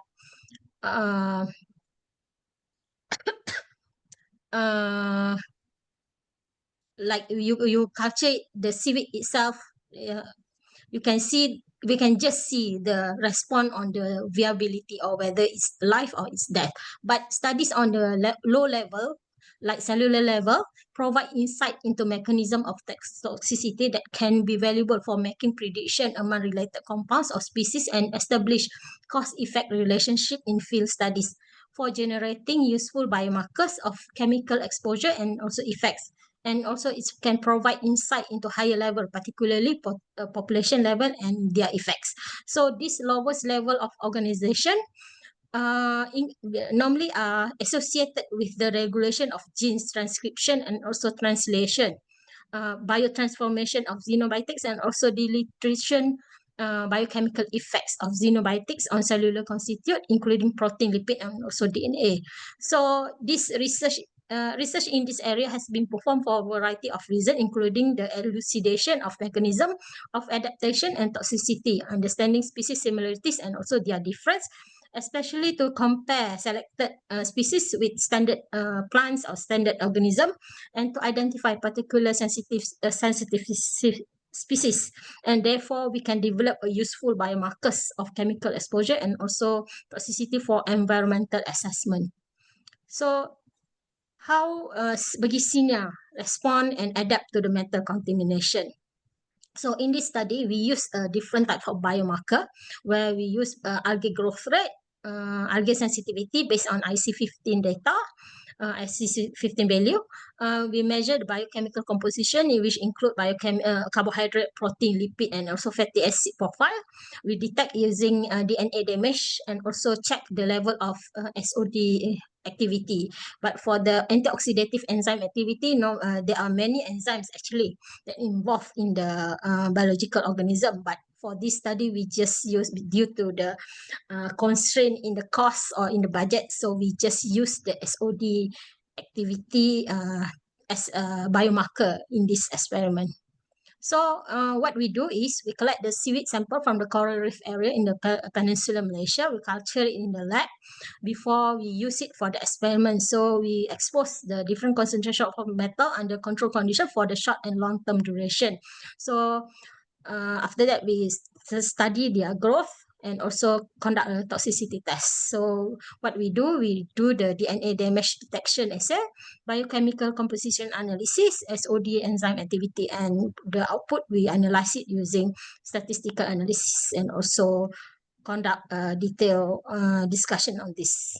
So effects of metal contamination on growth of seaweed, majority to measure the growth, we normally use the pigment like chlorophyll A and also carotenoid content as an indicator to detect or to measure the algae physiological status. So the growth rate of algae is measured of the increase in biomass over time, and it's determined from the exponential phase. So growth rate is one of the important way for expressing the relative ecological success of species or strain in adapting to its natural environment or the experiment environment imposed upon it. Okay, so from the result, we can find that after we expose it, the Bergesinia for the long-term and also short-term duration, the chlorophyll A content and specific growth rate decrease with increasing concentration of copper. And at the higher concentration, like 100 milligram per liter copper, can cause mortality after 10 days exposure. And also the IC15 value for Bergesinia exposed to copper also quite low, 0.02 milligram per liter of copper for 4 days exposure and 16.11 milligram per liter copper after 10 days. So why the growth response reduction in the growth rate we observe in the experiment is indicate that inhibition of growth will limit the photosynthesis process and cell respiration in the cell. So reduction of growth like chlorophyll content can indicate that the ability of cell to synthesize chlorophyll and also carotenoid are inhibited and reduce the phosphorylation process during the photosynthesis activity process. So heavy metal can inhibit the photosynthesis by disrupting the electron transport chain or replacing the magnesium ion of chlorophyll molecule, thus damaging the photosystem and also antenna complex. So the lower chlorophyll content indicate a decrease in antenna size of the photosynthetic reaction center complex. So metal like copper can affect the synthesis of D1 protein that assemble chlorophyll molecule in the reaction center. And also the reduction in light harvesting pigment like chlorophyll A and carotenoid can result in a reduced growth rate of algae during acute and also chronic metal stress due to reduced photosynthetic activity. So there are many factors actually can affect the algae sensitivity to the toxicant, which can inhibit or can influence the growth of the seaweed itself after they are exposed to the toxicant, like the factors like cell size, cell wall type, taxonomic growth, metal cell partitioning, different uptake rates of algae species, the relationship toxicant internalization and also absorption to non-specific surface binding, their detoxification mechanism, which include exclusion, internal sequestration, and also active efflux mechanism, can affect the sensitivity of algae to the toxicant. Okay, so one more important thing is the induction of the antioxidant enzyme like SOD dismutase in the cell itself also can be used to can influence the sensitivity of the toxicant to the algae. So how some algae are able to grow on site with the contaminated metals? This condition may be due to several reasons or several mechanisms that involve that which can reduce the toxicity of metal ion. For example, there are process of immobilization of metal within the cell wall, reduction of metal uptake in the plasma membrane, also the sequestration of metal in vacuoles, and compaction of metal ion within cytoplasm by glycosylating. So that's the reason why the culture or the seaweed can be inhibited, the growth of seaweed can be inhibited due to the metal contamination. Another factors that we can use to detect or as indicator to detect the response of metal on the seaweed is we can check their biochemical composition, like protein, lipid, carbohydrate. So majority the production or synthesis of lipid, protein, and carbohydrate normally involve the inhibition is not well understood, especially when toxicant-induced oxidative stress that related to the protein, lipid, carbohydrate itself. So changes in the what we can do is we can observe the changes in macromolecule content or also macromolecule structure and function, especially enzyme activity, and this when there has been disturbed by the when this algae are exposed to the toxicant, it will give a response where they will show the chronic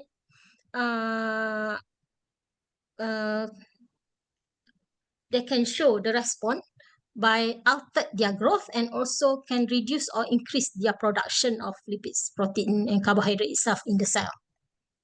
So for the carbohydrate, we can use it. Normally, carbohydrate is synthesized by the photosynthetic organism like plants and also algae. So normally, how the carbohydrate involved in the photosynthesis process is due to the production of glucose and also carbon dioxide process. So there are carbon here. So the carbon fixation of photosynthesis process, CO2 is reduced to carbohydrate via carbon reduction cycle or Calvin cycle. So the glucose produced is stored mainly in the form of starch granule in plastic, such as in the chloroplast or also in amyloplast. So normally algae carbohydrates will include in the cell wall polysaccharides, like for example cellulose, a polymer of 1,4-link beta-D glucose.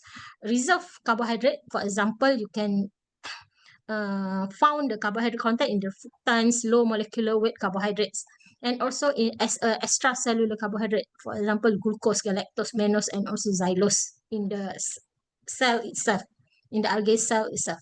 So carbohydrate metabolism includes the various biochemical process responsible for the formation, breakdown, and also interconversion of carbohydrate in living organism.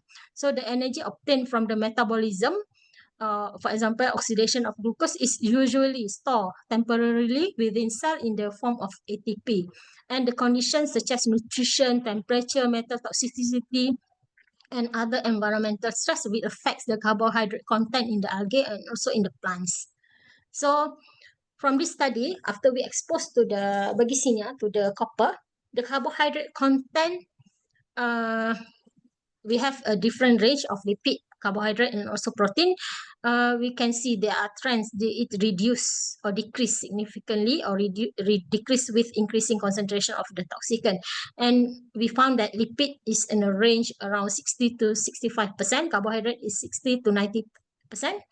And also protein is 9 to 12%. So majority, the content of the protein, lipid, carbohydrate shows a significant reduction with increasing of concentration of the toxicant or increasing of the metals. So what happened is carbohydrate can give adverse effects on a metal can give adverse effects on the carbohydrate metabolism, which include various biochemical processes such as carbon fixation and also glycolysis process. So in the glycolysis process, the toxicant can inhibit the oxidation metabolism of glucose molecule to obtain ATP and also pyruvate. Therefore, the reduction of carbohydrate content in the algae will also reduce the metabolism process in the cell, which required ATP as the energy source. So reduction may be due to inhibition of RUBP carboxylase activity, which result in reduction level of carbohydrates. RUBP carboxylase is most abundant key enzyme in photosynthesis for carbohydrate assimilation in plants. So we can use it carbohydrate as an indicator. For the protein are a linear polymer of amino acid. Each of the 20 difference of amino acid found as a protein has a different R group, which can be either hydrophobic, hydrophilic, uncharged or hydrophilic charge.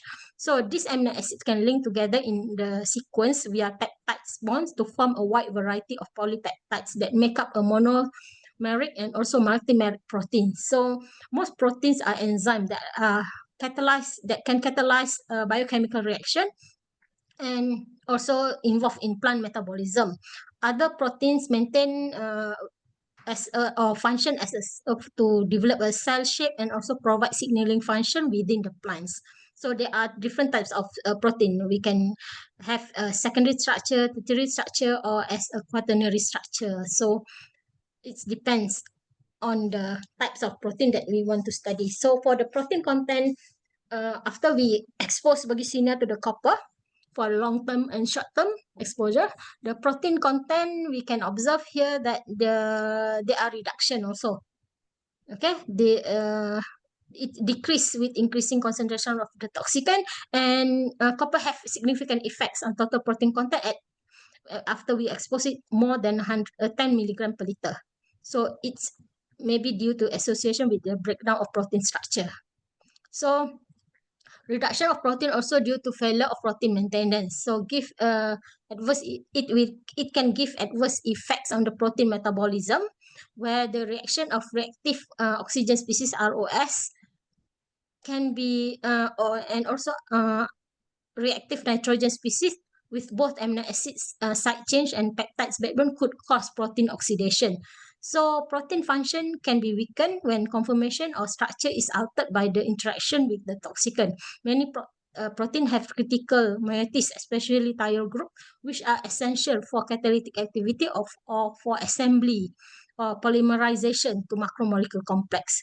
So due to these activities or reduction or inhibition on the protein thiol, it can influence the whole structure or the whole formation of the protein. So when the toxicant alter the primary structure of the molecule, it means a cross-linking and fragmentation of H2O2 and also hydroxyl radical that produced from the toxicant can induce cross-linking by converting protein into either reactive electrophiles or react with nucleophilic groups in other macromolecules. So this radical actually can inhibit other molecules also.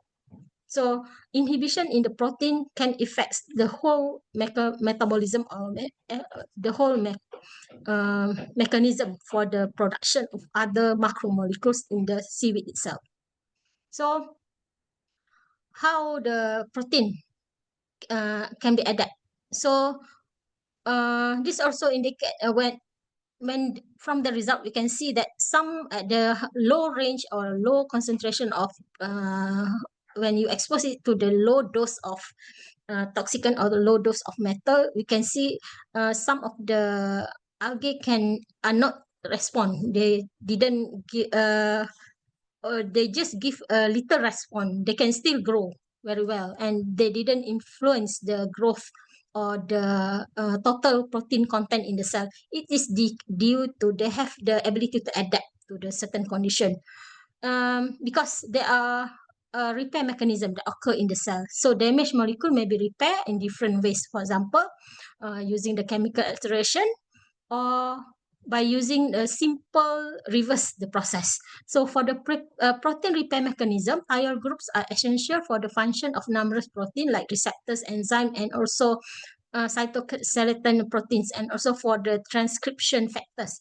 So oxidation of protein thiols to protein disulfate, protein glutathione mixed sulfate disulfides, and also protein sulfanic acid, as well as oxidation of metathione in proteins to metathione sulfoxide can be reversed by enzymatic reduction.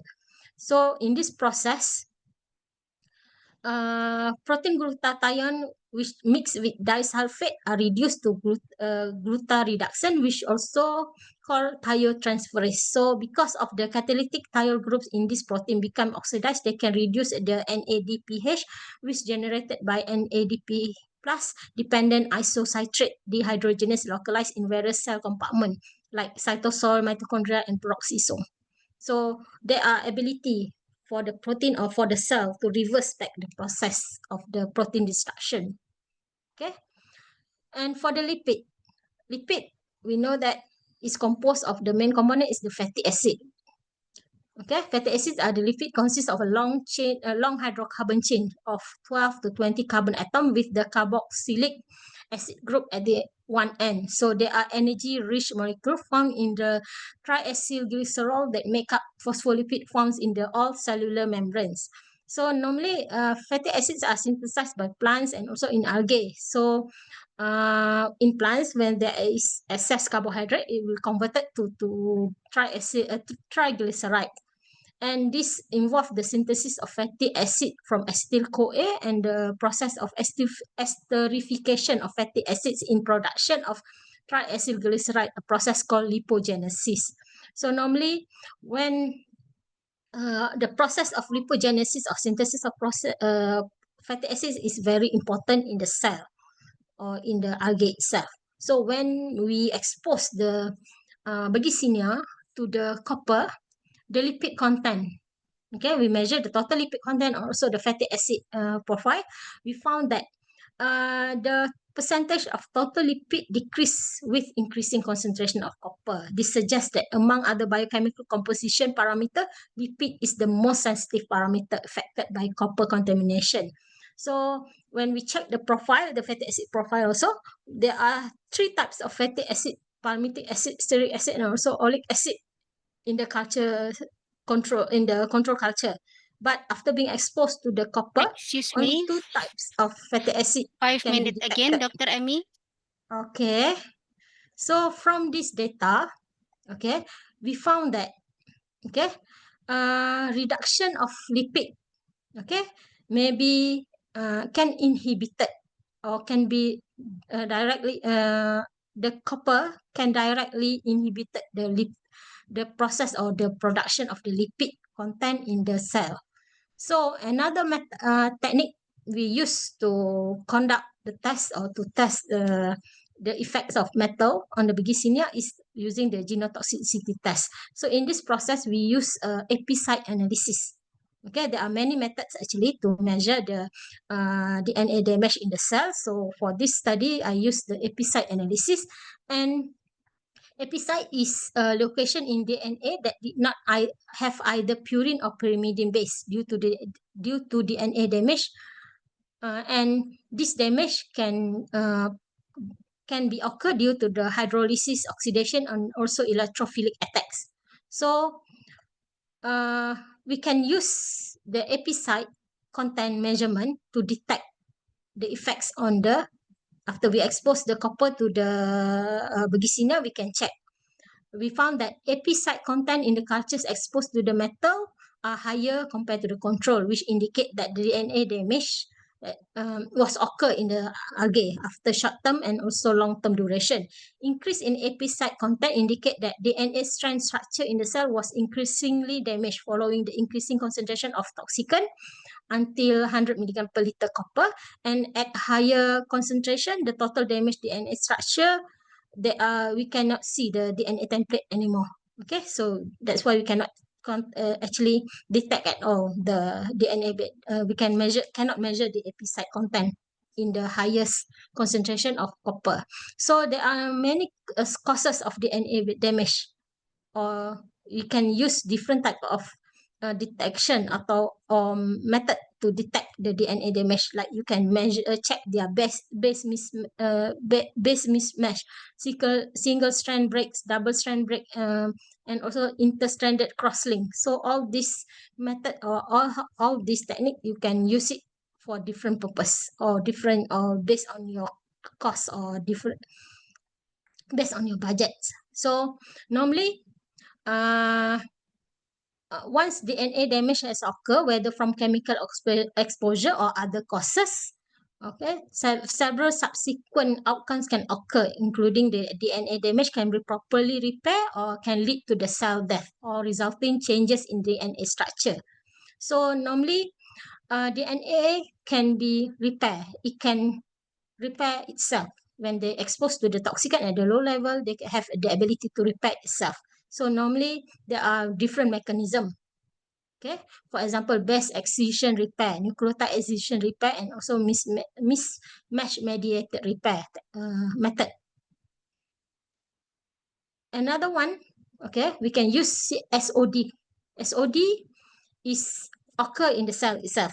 When the exposure of algae to the genotoxic agent, it can increase the cellular level of reactive species. So the superoxide anion hydrogen oxide can disturb the steady state balance of peroxidant and antioxidant in the cell. So to combat the ROS, organism have developed an enzymatic defense system, for example, SOD. So SOD can be used very important markers or very important enzyme in the front line of defense against the oxidative stress. Therefore, it will be used as the biomarker. So in this study, we found that SOD activities increase with increasing concentration of copper up to 0.1 milligram per liter and decrease at the higher concentration. So it indicates that increase in SOD activity at the lower concentration of toxicant will show the opposite trend to the growth of algae, maybe because of the SOD enzyme was synthesized abundantly in the cell. Due to increase of ROS production in the cell, this toxicant, this enzyme will be increased. But there are level, there are certain limit they can tolerate to the toxicant only at a certain limit. They are optimal level only. That's why at the cellular, at the low level, the cell can repair itself, but at the very high when they exposed to the high concentration of the toxicant, the cell itself cannot repair their body anymore. So in summary, the toxicity mechanism of metal like copper contaminant involve the generation of ROS species through the intervention of metal ion Fenton reaction. So the increased level of ROS produce oxidative damage to macromolecule like carbohydrate, protein, lipid, and also nucleic acid, and will damage the different cellular organelles, where it can inhibit the photosynthesis mechanism, which directly cause the mortality of the cell after long-term exposure, can reduce the biochemical composition and leads to interference of cell function, and also can cause the DNA damage in the cell, which can change the DNA structure. To defend themselves from the damaging effects of ROS, all aerobic organisms have evolved complex antioxidant defense system that include enzymatic complex like SOD, and the application of oxidative stress enzyme in combination with other biomarkers from higher level of biological organization as endpoint indicator may prove to be valuable tools for investigating the effects of metal contamination in the marine ecosystem. So here I would like to thank the Faculty of Fisheries and Aquaculture Science, and especially the University Brawijaya and Professor Un Yanuhar already come to UMT and invite me to participate in this conference. So I would like to thank the ASIC organizer. Thank you very much. Thank you for your time and for listening my lectures today. Thank you very much.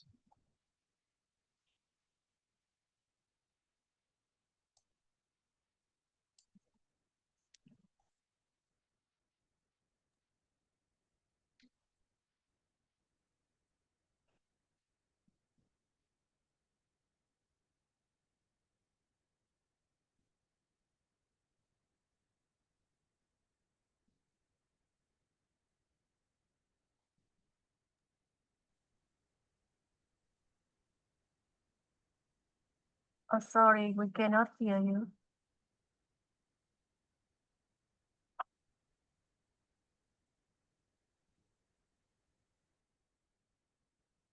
You are welcome, Dr. Aminur. That was the presentation delivered by Dr. Aminur, and we now invite the audience to ask questions or share their comments in the chat box.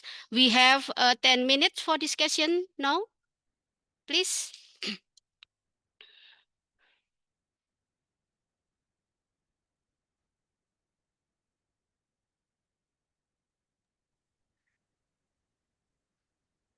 Okay, thank you, Ms. Retno.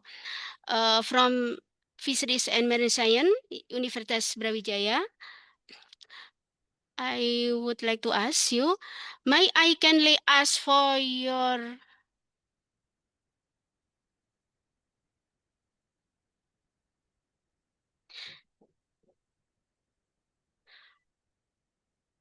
On the tengah meeting, saya tengah online. I will repeat again, Dr. Aminor. Question Yes. from Ms. Retno from Fisheries and Marine Science Brawijaya University. Dear Prof. Amy, may I kindly ask for your advice on the proper handling or disposal method for algae samples that have been contaminated with heavy metal to prevent any potential environmental contaminant. Please, for your time, Dr. Amy. Okay, and thank you for the question.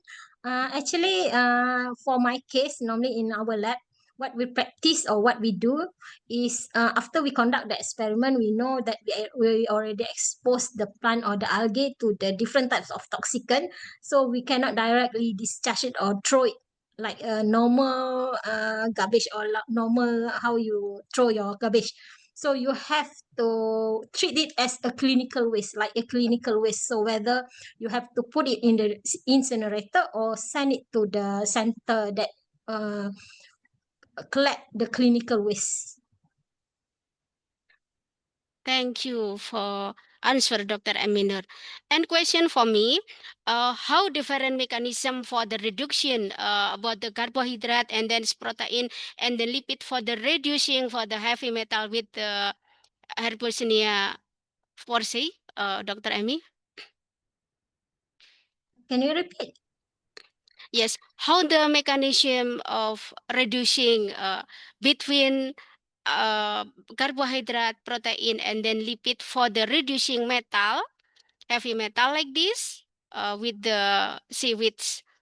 Okay, normally the synthesis of lipid, protein, carbohydrate, it can be influenced, especially when there are contaminants like metal. So metal, they have a charge, positive and also negative, and also they can interact with other molecule in the system or biosynthesis system in the protein, lipid, or carbohydrate itself. So actually, it will interact or it can disturb the polarity, the charges of the biomolecule itself, between the interaction between molecule itself, whether it's inhibit the bond, the carbon bond, or it can inhibit the charge or positive negative charges in the molecule itself. Okay. Thank you, Dr. Amy. And then a question from Nadila Nur Khotimah from University Sriwijaya Palembang. I have one question since copper Cu is known as an essential metal for algae metabolism.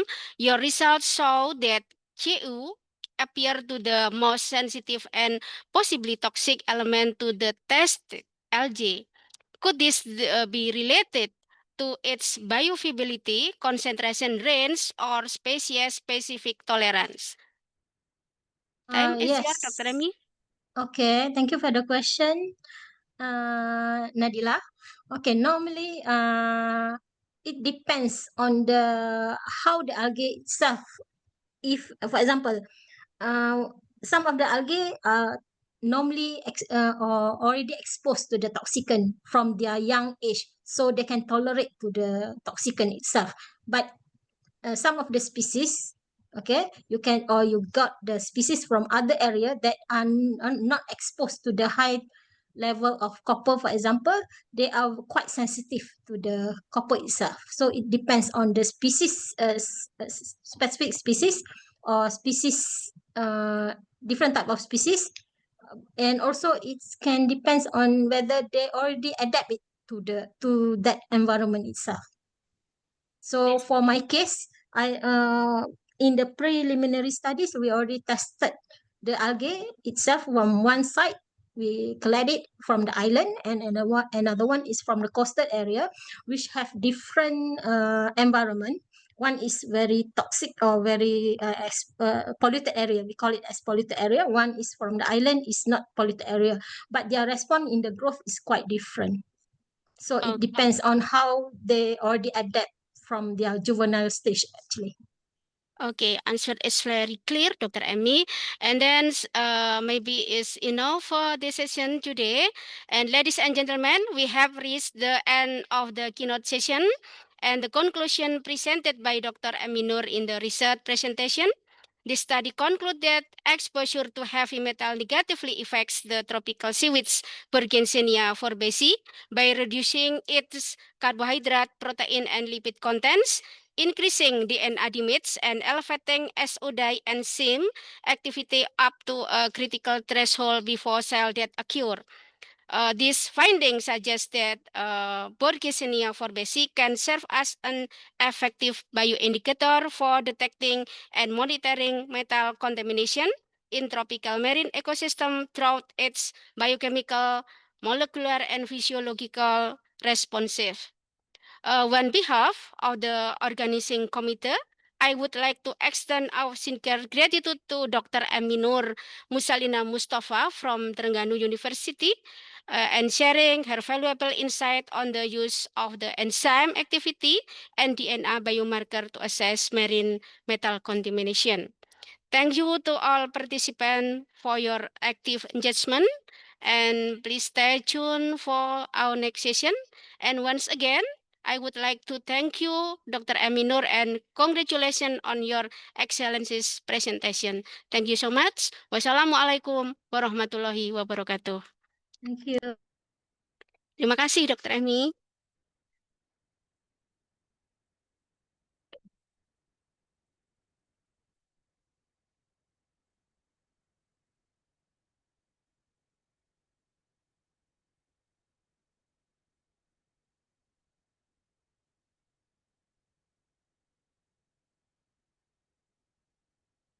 Thank you very much for the meaningful session. We believe the insights shared today will strengthen our commitment to protecting aquatic ecosystems and ensuring cleaner waters for the future. Dear audience, for the third plenary session of today's event, we would now like to introduce our moderator, Mr. Abdul Aziz Jaziri, Master of Science. Mr. Aziz is a senior lecturer specializing in engineering of aquatic resources byproducts. We kindly invite Mr. Aziz to lead the session.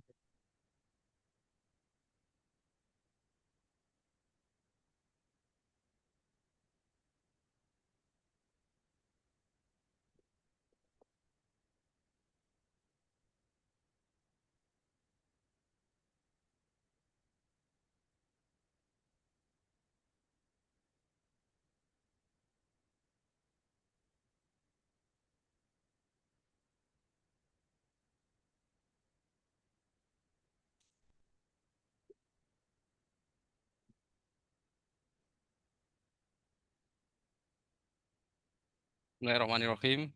Assalamualaikum warahmatullahi wabarakatuh. So good day, distinguished participants, honorable speakers, and colleagues joining us virtually from different parts of the world.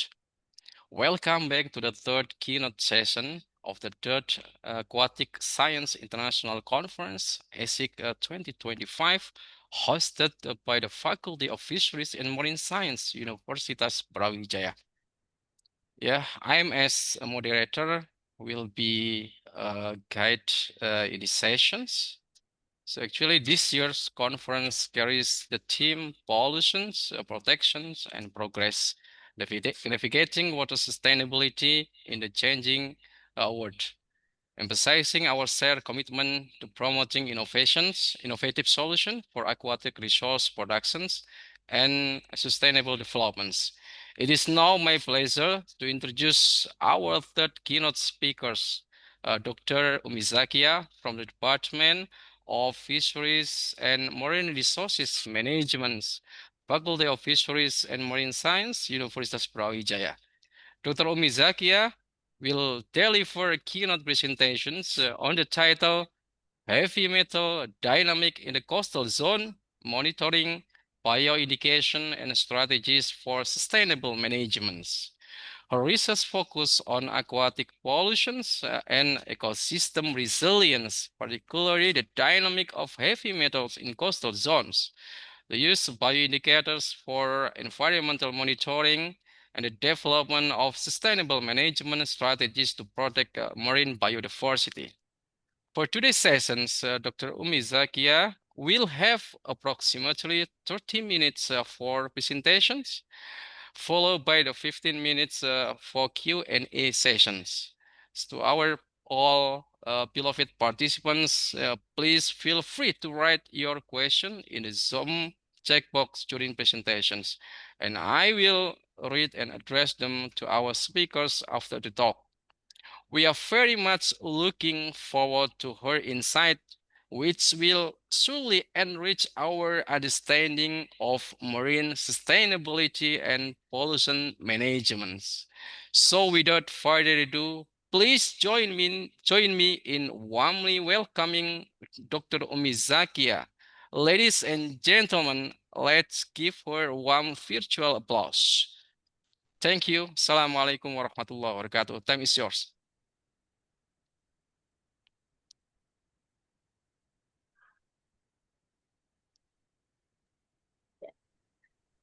Assalamualaikum warahmatullahi wabarakatuh. Thank you very much, Dr. Aziz, for introducing me. And thank you for the committee for inviting me in this prestigious conference. Thus, for this conference, I'd like to present my review as well as the result of several research that we have done, me and my students, that closely related to the theme of this conference, which is pollutions, protections, progress, and navigating in a sustainable changing world.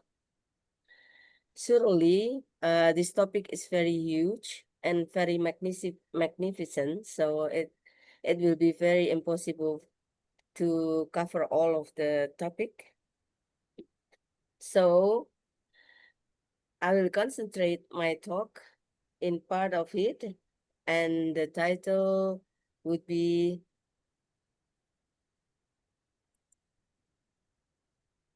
I do hope my slides is already can be seen by the participant. Yet. Yeah, is Not it yet. not yet? Oh, sorry. Sorry, I have to share. Sorry. Okay. Yeah. Okay. How about now? Yeah. Okay, very clear. Yes. Okay. So I will discuss about this title, Heavy Metal Dynamics in Coastal Zone, Monitoring Bioindications, the Strategies for Sustainable Management.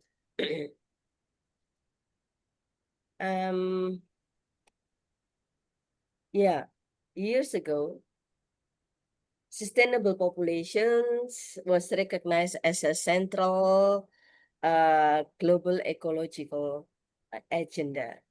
However, now the green leaders become loath to address this topic anymore. It is rarely taught in the university as well. Environmental agency remain completely obtuse with this topic. But the problem has not gone away. On the contrary, environmental damage remain stayed in our environment, and but it's never really linear. I mean, when the overpopulations increasing, so the sustainable also increasing. It's not the case. Now the pressure in the environment becomes severe than ever due to these key environmental problems that is overpopulations. Why I discuss this?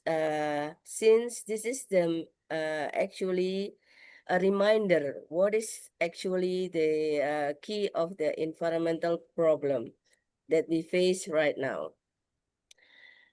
In these slides, I try to present the projection of world populations within around 50 years in the futures, in the next 50 years. As you can see that in 2000, there are still around 1 million in a certain square environments. So the size of the square that stated in this below the picture show us.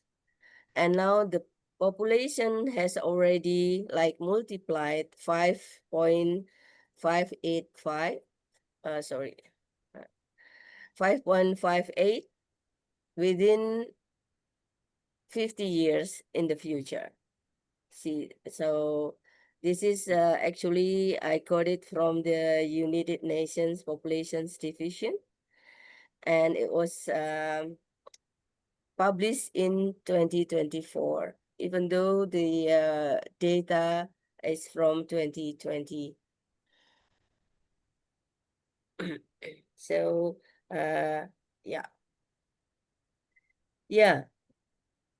And the world population surpasses already 8 millions, 8 billions in 2023. 1 billion over just in 1 decade. This dramatic growth of populations and its associated impacts are seen as having potentially profound consequence in stability of the earth. This benchmark signal the importance of the anthropogenic activity, which in linear with the human population increase on the global environments, resulting risk and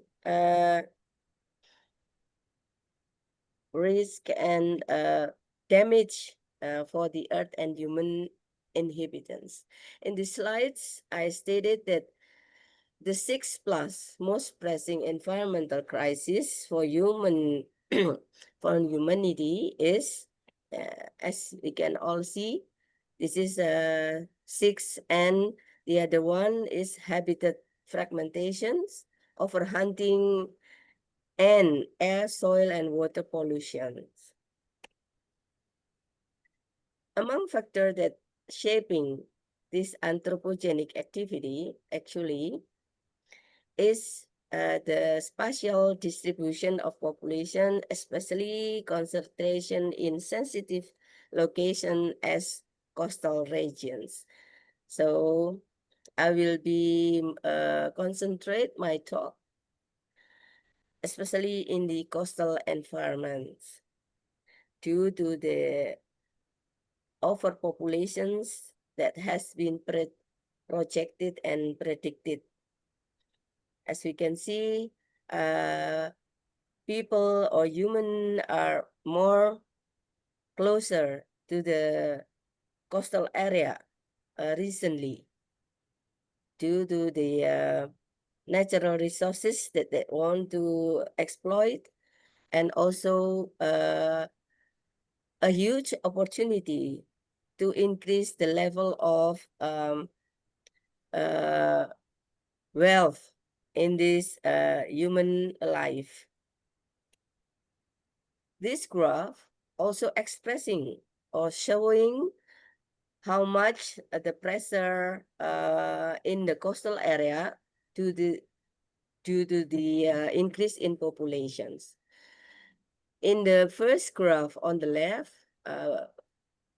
up on the left, we can see that the highest population were found each year in the distance of between 0 till 5 kilometers from the coastal area. So the color here is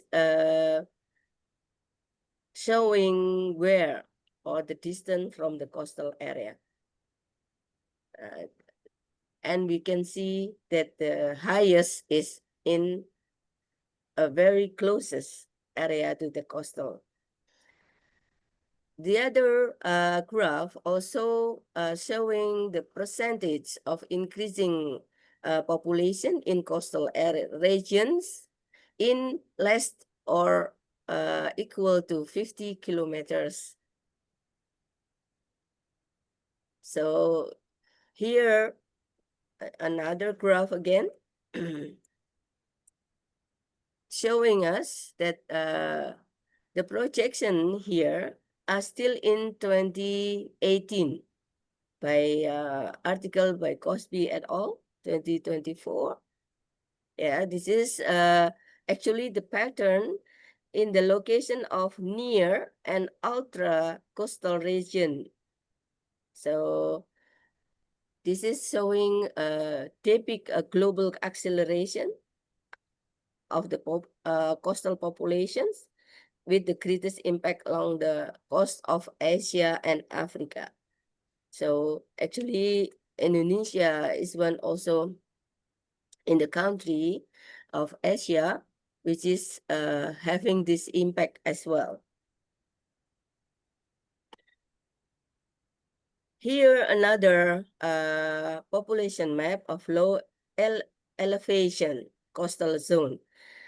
The low elevation coastal zone means the coastal that has relatively low in wave and simply you know that there is not really steep edge of the coastal area. Yeah, for Indonesia, I think we do have this low elevation coastal zone in most of the northern area of the island, where the coastal area are not very steep. Yeah. So another graph again showing that the pressure on the coastal area are really showing and already occurs lately. See, one of the problem in the coastal area is the pollution of heavy metal.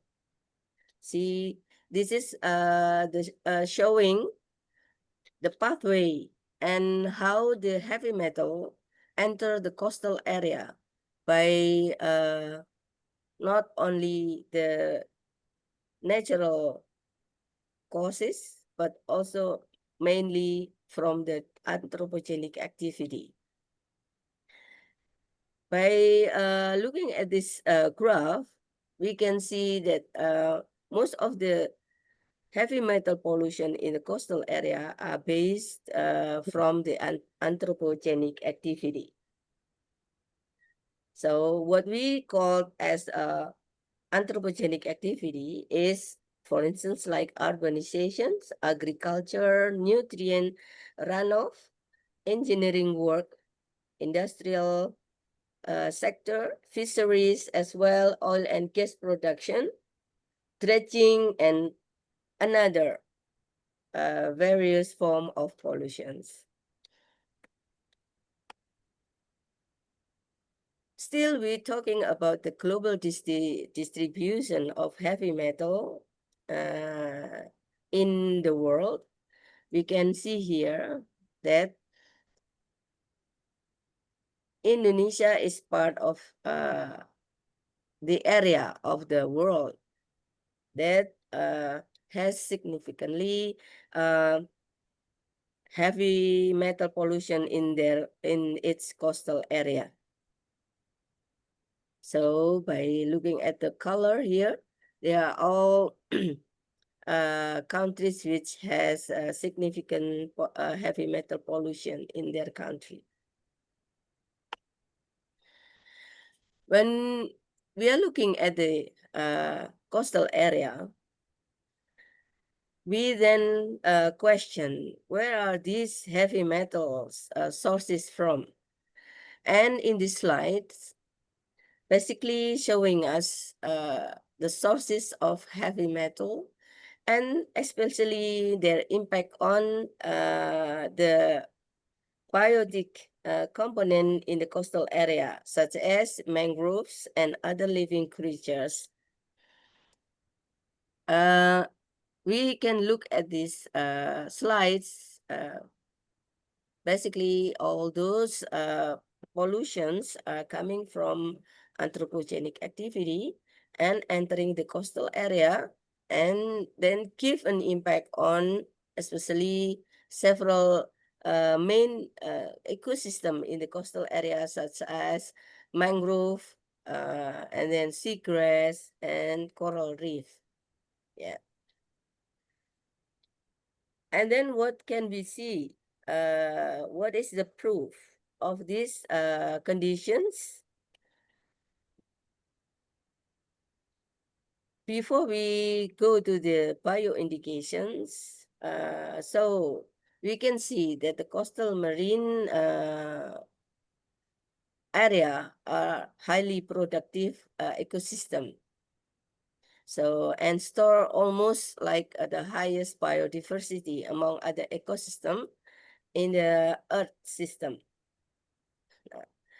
They are this year by Mighty and Chowdhury 2013 showing that this global coastal area include around 1,050,000 kilometers square distributed into 123 nations and approximately 73 percent species are coming from or inhabit this area.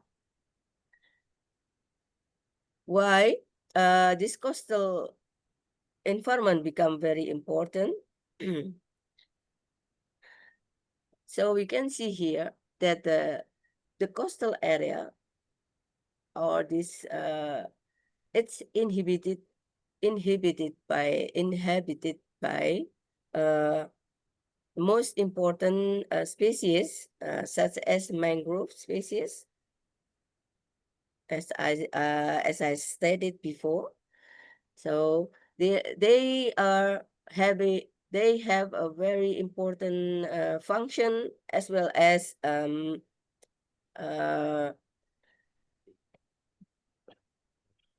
use utilities for human wealth or human natural need, such as protect coastal areas and provide habitat for almost over the 30,000 species of fish and other wildlife, as well as storing 3 till 5 times of carbon. As we see that one of the global problem that human facing right now is global warming, and mangrove proof by research, so many research that it become one of the biggest area for carbon sink. That is why a lot of research are done within this ecosystem to observe what more can this ecosystem protect and provide and help for human population. In order to serve this function, people should right now to increase the understanding of the concept of mangrove conservation because of the very important role of this environment.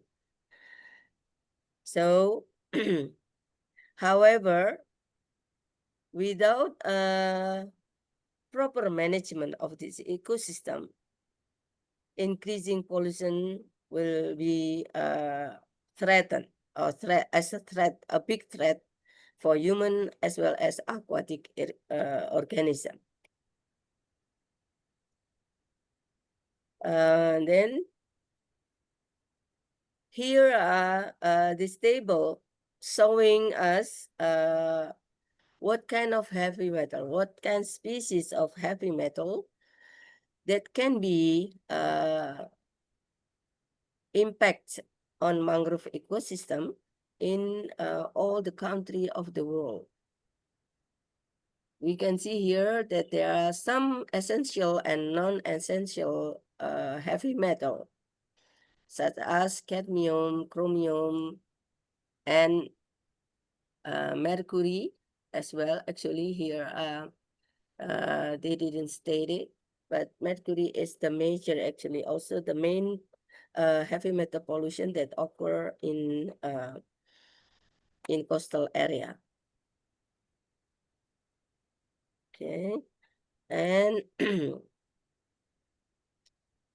to prove that the biotic component in the coastal area are also endangered, are also threatened by the heavy metal pollutions, there are some research that research project that we have done with the students in several area in Indonesia, and actually there are also a lot of research that have been done in the coastal area of another country.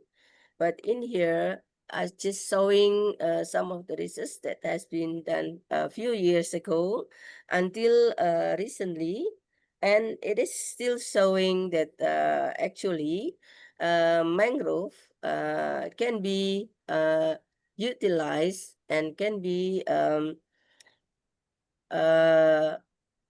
used as bioindicator for heavy metal pollutions. Yeah.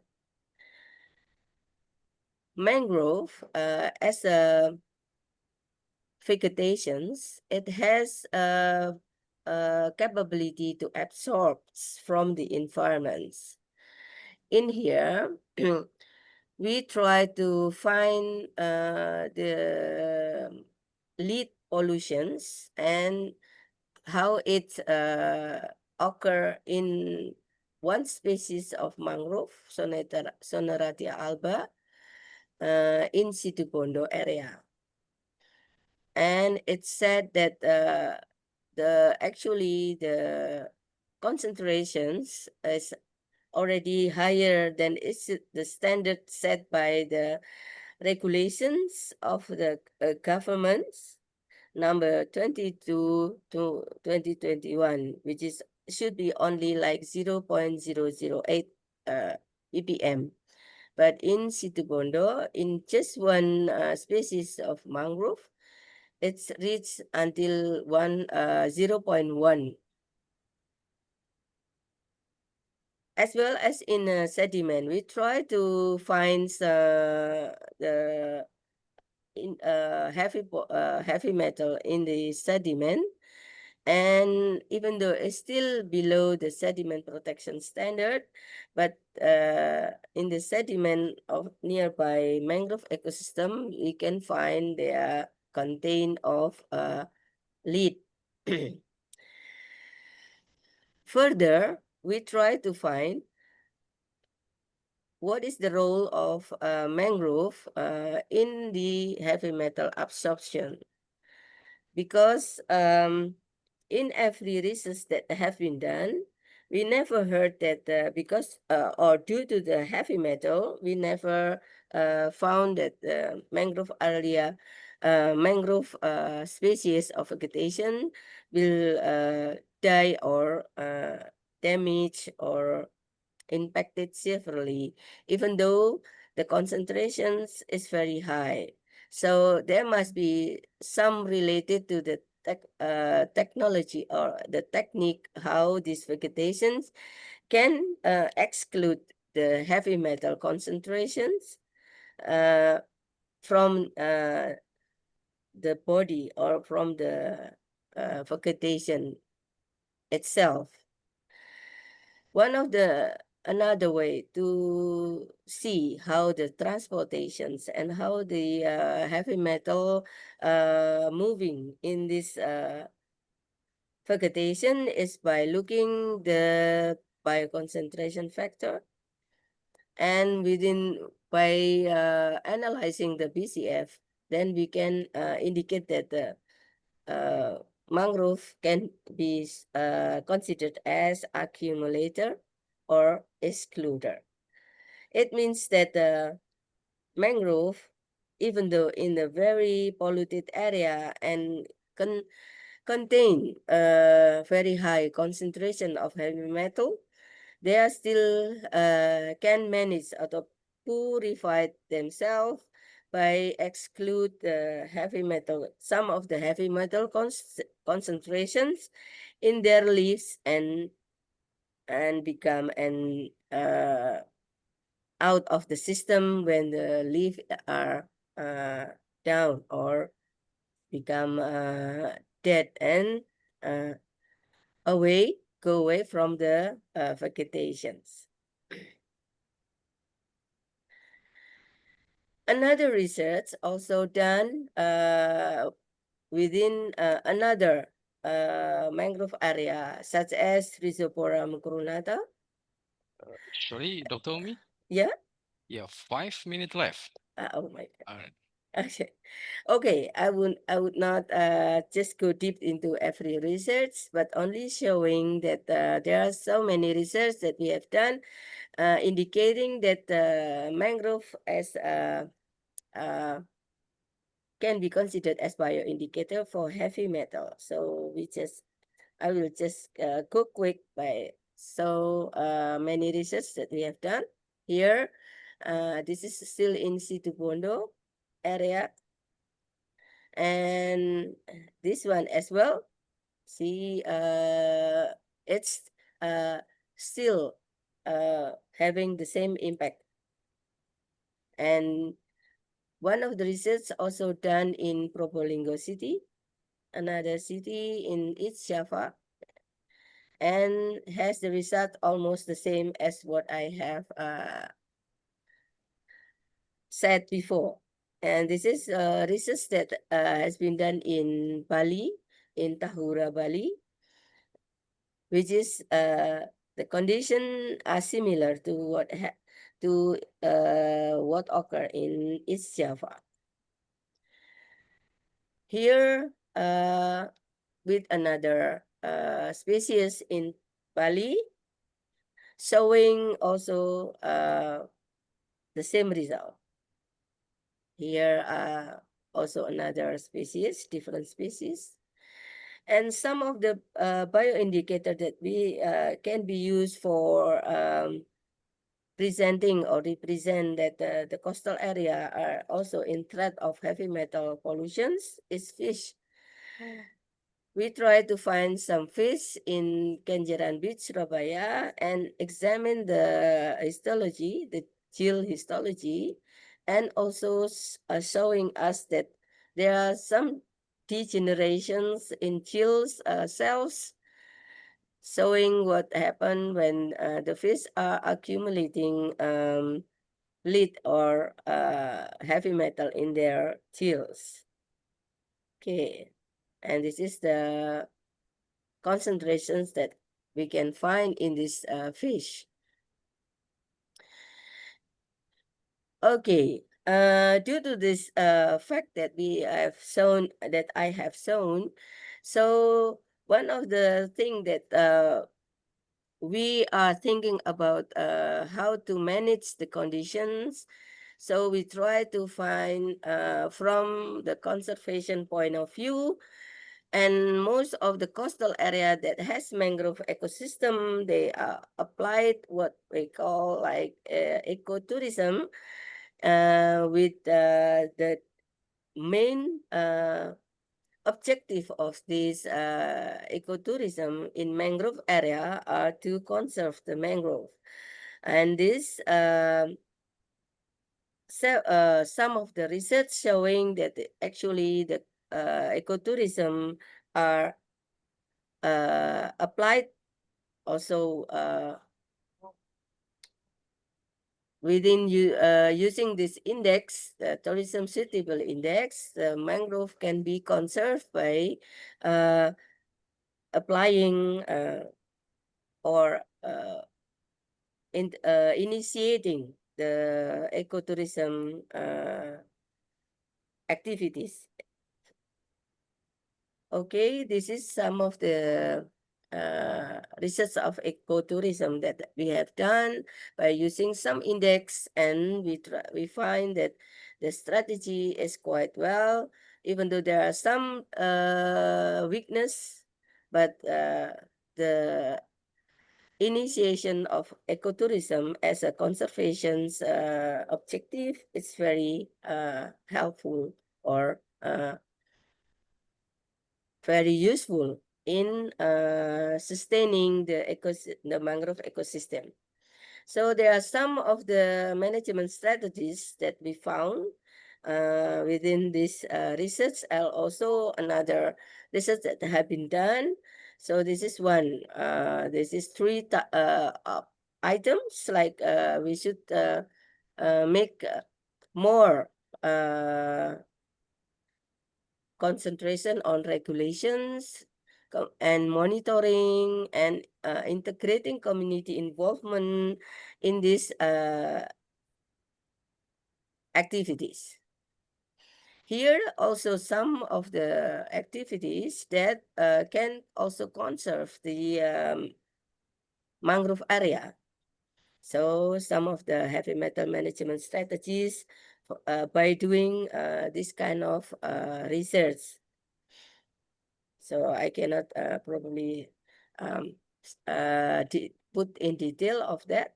However, these are all the activities that can be considered as strategies in sustainable management for mangrove area. This is like, for instance, like phytoremediations.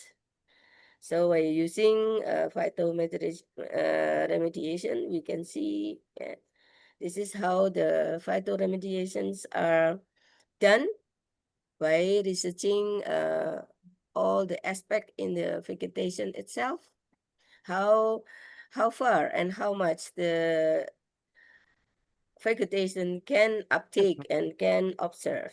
Yeah. Okay, and this is hopefully the ideas of the future direction and research need for especially sustaining the coastal ecosystem with based on its biotic component bioindicators such as mangrove and other ecosystem that exist in the coastal area. I think we can see here, for instance, like future direction and research needs should be a long-term monitoring, integration with multiple stressor, stakeholder engagement, and ecosystem services such as ecotourism. So we just have to deal with this at least for direction to maintain and to find the suitable and the most useful strategies that can be done in coastal area that facing very high stress at the moment. There are some references that I have reviewed and done, and thank you very much for your attention. Okay, I'm sorry, Dr. Aziz. okay, no problem, no problem. My videos sometimes are off by itself. So I see. yeah, Correct. Not through me. So thank you very yeah. much for your nice presentations.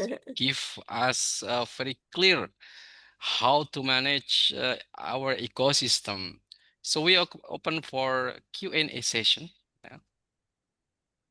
Yeah, all participants, if you have any question, please just text in the chat box. Yeah. or just raise your hand. Yeah. So actually, I have one question, Dr. Umi. Yeah.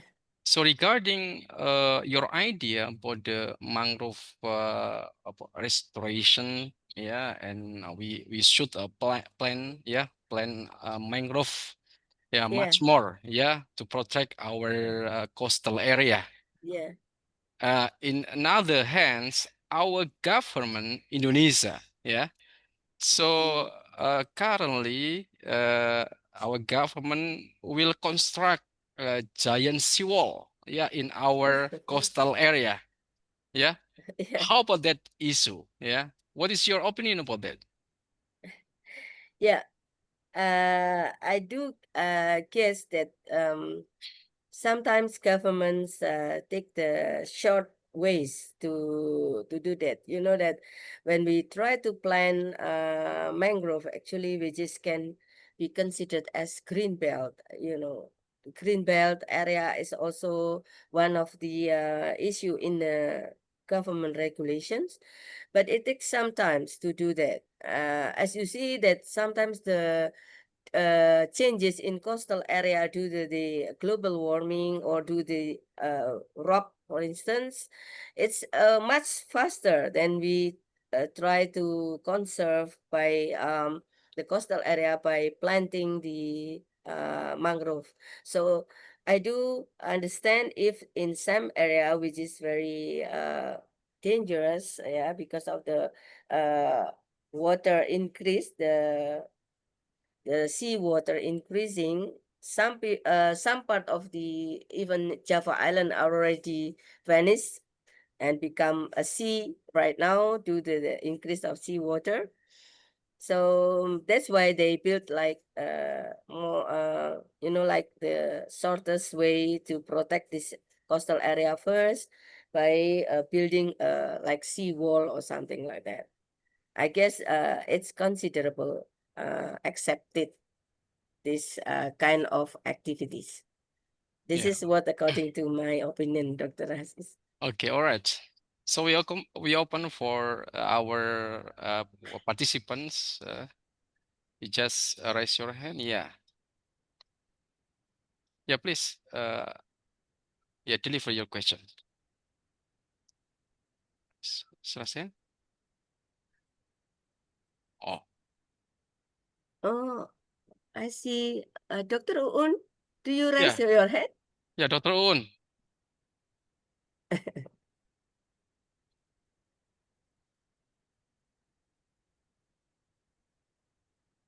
I still can't hear your Yeah, voice, Dr. Uun. your voice. Prof. Uun.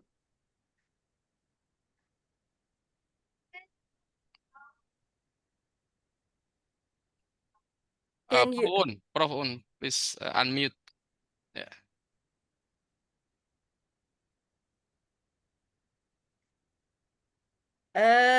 I still cannot hear your.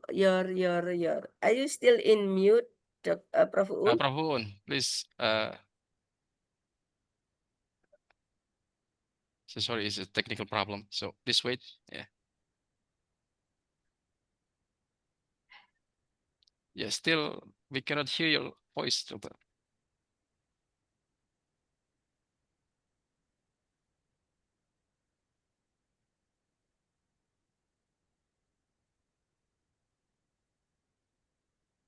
No voice. Oh, probably.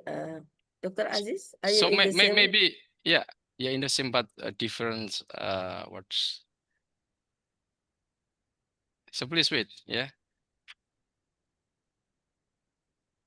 Okay, this is a technical problem. It's always what? Okay. Okay. All right. Yeah. Yeah. Thank you for the moderator time for me. I would like to ask Dr. Umi about the research. You analyze several waters with different parameter like this heavy metal and then quality water of quality and then the mangrove condition. What could be recommended for the modeling and also for the future planning? And I need you recommended for the mix modeling for adjustment in the condition that different about heavy metal like this, and then different quality water of quality, and then different mangrove species. Can you explain for me? Thank you. Yeah. Okay. Thank you, Prof. Un. A very good questions. Actually, I guess you are right.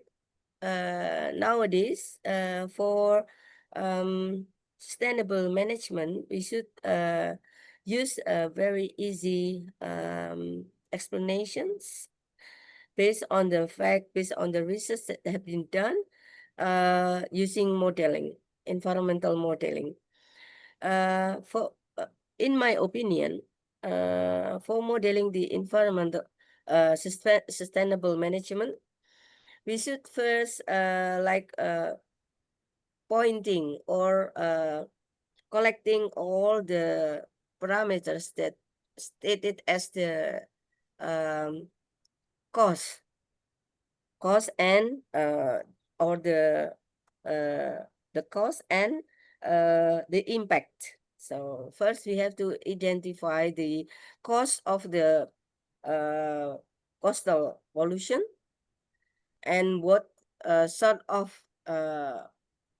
indicator that we can use in this coastal environment. You see that the mangrove, the water quality, and also the species of mangrove can become an indicator or bioindicator in this. So we have to model the source, the bioindicator utilities, and then also the kind of pollution that we found.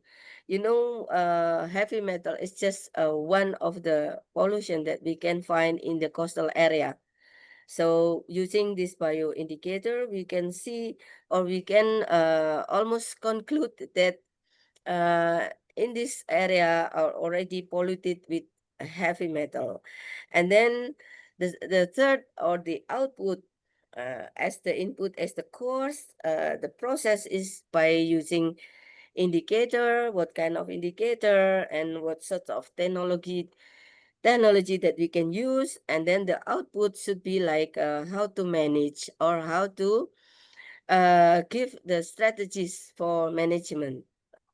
So this is what, or a kind of model, environment model that I have in mind for the situation in coastal pollutions. I think probably, and of course, this is still a very simple one, but then we can create a more detailed model for this coastal management. I think that's what in my mind, or in my set, in my mind mindset. Yeah, all right. Prof. Dr. Un. Umi. Yeah, that's all. Prof. Un. One question again, Yeah, Dr. feedback. Aziz. Just feedback. Oh yes, I Yeah. see. Yeah, Okay. feedback. Maybe Dr. Umi can recommend modeling of the ecosystem tourism like this, the black oak beach like this, for the Yeah. recommended, for the handling, and then for the prevents for the heavy metal pollutant like this. Certainly, absolutely, and thank you very much for your suggestions. Yes, you are Hopefully in the welcome, near Dr. Umi. future. Yeah. Thank you, Dr. Aziz. Okay, thank you. So we're going to the next question. Prof. Sukoso. Yeah, please deliver your question. Okay, thank you. So I think it is interesting when we talk about the mangrove. And as I know, there are several, I mean, disadvantage to mangroves, such as the effect of pollution that can affect their growth. As mentioned before by moderator, that is what is the idea of the government with the giant seawall. So it's possible for you to how to make a model between the grid seawall with a mangrove working together to prevent the coastal area. Yeah, maybe because there are so many species of the mangrove. It's possible to introduce by mixing the idea if there are great seawall. Yeah. Behind this is also possible to grow a kind of mangrove there. Yeah. All right, Thank you thank you. for yeah. Thank you very much, Prof. Sukoso, for the ideas and the inputs. I guess there is very possible to do that. You know, as I said before, why government actually decide to build a seawall, great seawall, because usually in this area are still lack of one thing is that most probably this area doesn't have any mangrove ecosystem. So the increase of the flood and the raw water and the seawater level will faster rather than planting the mangrove area. This is I think the main cause of building the great seawall. But that doesn't mean they cannot plant the mangrove, Prof. Sukoso. As long as the coastal area are suitable for mangrove to grow, it will be possible to plant the mangrove. You know that mangrove area has several requirements for grow to grow. You know, they have to be mixed between sand and mud. So you will not find any mangrove grow only in a sand beach or in sand area or otherwise or in a rocky beach or something like that. That's why mostly mangrove are grow in a very what you call it? I forgot. Very Specific area, you can like that. yeah, plain area. I mean, Okay. landai. Yes, because it won't grow in a very steep, rocky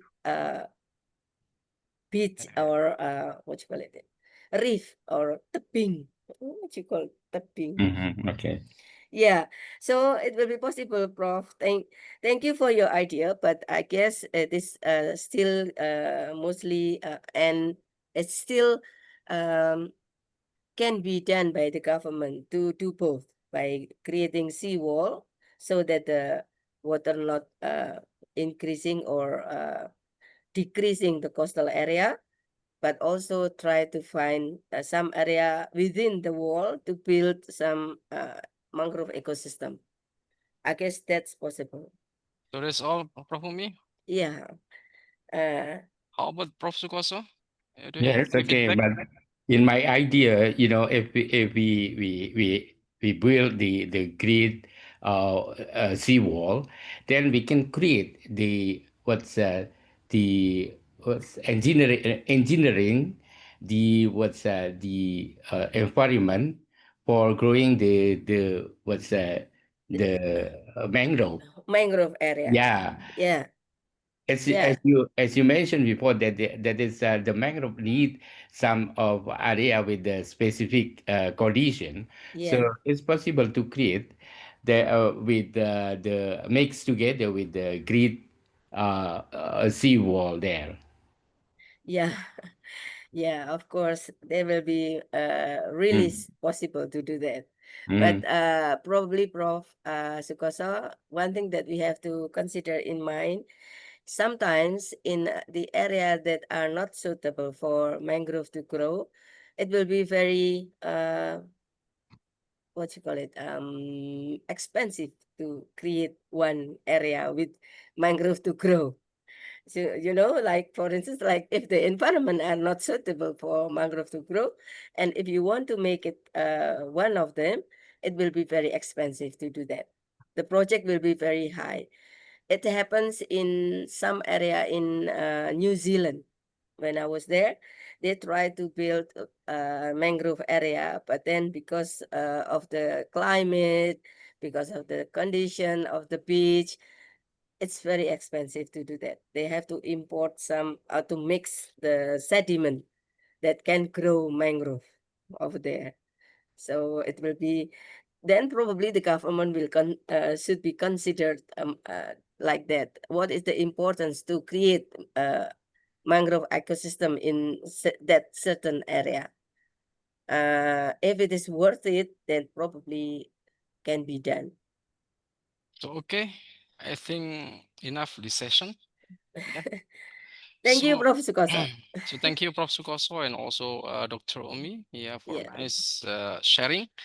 And we can summarize some key takeaway from these sessions. The first, mangrove and fish like paramandi or sea bass serve as natural bioindicators, reflecting heavy metal accumulation across coastal food webs. The second, maybe interlink coastal ecosystem, mangrove, also maybe seagrass, and coastal reef collectively influence heavy metal transport and storage. The last takeaway, integrated monitoring and eco-based managements combining habitat restoration and bioindicator assessment ensure sustainable coastal protection. So that's all our third session in this the day one of the ASIC. Yeah, so thank you very much for your sharing, Dr. Umi. Yeah, very nice You're welcome. presentation, and also we got a lot of understanding about how to protect our coastal area. And also thank you very much for our committee of ASIC for supporting us to help this great opportunity. So thank you so much to all participants. Ya, so assalamualaikum warahmatullahi wabarakatuh. Selamat siang semuanya. Waalaikumsalam warahmatullahi wabarakatuh. Thank you so much. Thank you very much for the valuable discussion. May the knowledge gained today guide us in balancing progress and protection to achieve true water sustainability. Dear audience, before we move on to the next agenda, please kindly have a refreshment. And we will continue our agenda with the plenary session starting at 1 p.m. Western Indonesian time. Please be on time and see you.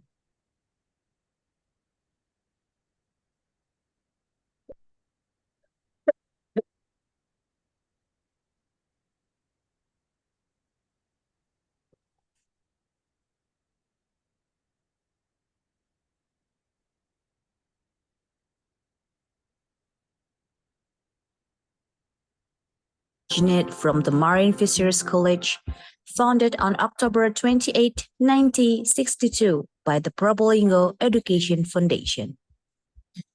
October 28 became the anniversary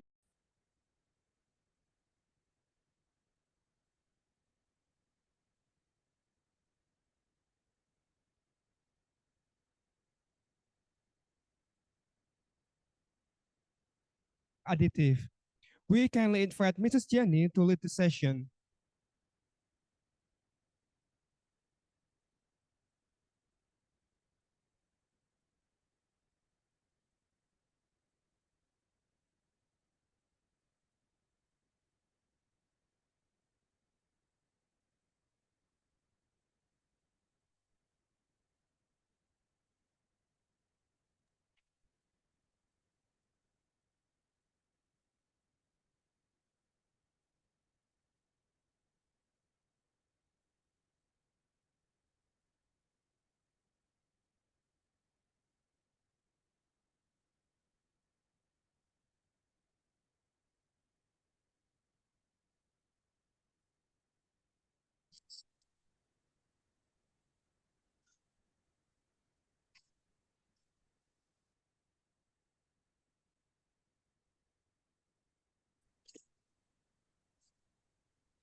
Okay, good afternoon, ladies and gentlemen. Welcome to the fourth plenary session of Aquatic Science International Conference, organized by Faculty of Fisheries and Marine Science Universitas Brawijaya. My name is Jenny Ernawati Tambunan, and I will be your moderator for today's agenda. First of all, allow me to extend a warm greeting to our honorable speaker, Associate Professor Dr. Amy Ten Ye Hui, from the University of Malaya, Malaysia, and to all the participants.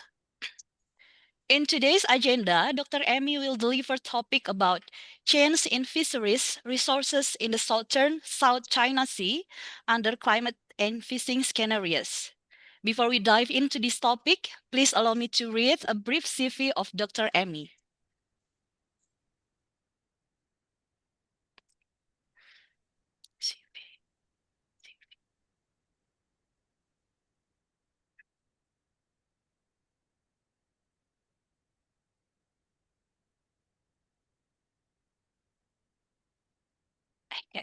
Okay, Associate Professor Dr. Amy Ten Ye Hui. Her expertise in fisheries health, sustainability, marine megafauna bycatch, coastal and marine ecology, integrated assessment of mangrove ecosystem services, human ecosystem interaction in marine protected areas. Her education background, in 2002, she got a bachelor degree on genetic and molecular biology from University Malaya, Malaysia. In 2009, she got master degree on marine ecology from University Malaya, Malaysia.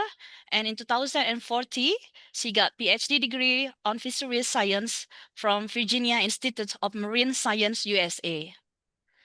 Her career background in 2022 until present as Associate Professor, University Malaya, Malaysia, and 2014 until 2022 as Senior Lecturer, University Malaya, Malaysia. So, without further ado, please welcome Dr. Amy. Dr. Amy, the screen is yours. Thank you very much, moderator. Firstly, good afternoon, everybody. Good afternoon. Selamat tengah hari. You can hear me loud and clear? Yes, we can hear you clearly. Wonderful, thank you. My apologies, my camera unfortunately is not working, but I think you sort of saw my face a little bit earlier during the introduction. So thank you, Madam Moderator, for the introduction. So I should be sharing my screen right now. Can I just check to see that everyone can see my slides? Yeah, we can see your slides, Doctor. Wonderful. Okay, thank you very much. So anytime. Yeah, so thank you very much to the ASIC committee for the invitation to share some of the work that I've been doing. So I'm actually a fisheries scientist, and over the last few years, I had the opportunity to work on a collaboration looking at the effects of climate change on the fisheries resources, specifically in the southern South China Sea region. So I'm going to present some of the work that we have been doing this afternoon. So just to share a little bit, so the project that supported the climate change modeling work was called Blue Communities. So this is a 4-year research program funded by UK Research Innovation and also the Global Challenges Research Fund. So the idea behind the Blue Communities is to look at supporting better marine planning in Southeast Asia, which includes Indonesia. And the underlying rationale is that if we manage our marine ecosystems well, they can in turn help to support the health, well-being, food security, and livelihoods of all people. So the partner countries include the Philippines, Malaysia, Indonesia, and Vietnam.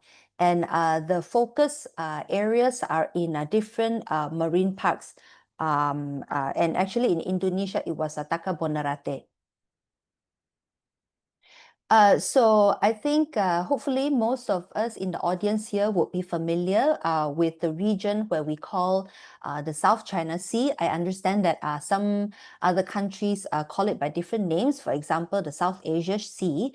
But we can see, okay, that this region is actually one significant area of fisheries globally. In fact, it accounts for up to about 12% of the world fisheries landings. This area is also home to very important marine biodiversity hotspot, especially the Coral Triangle.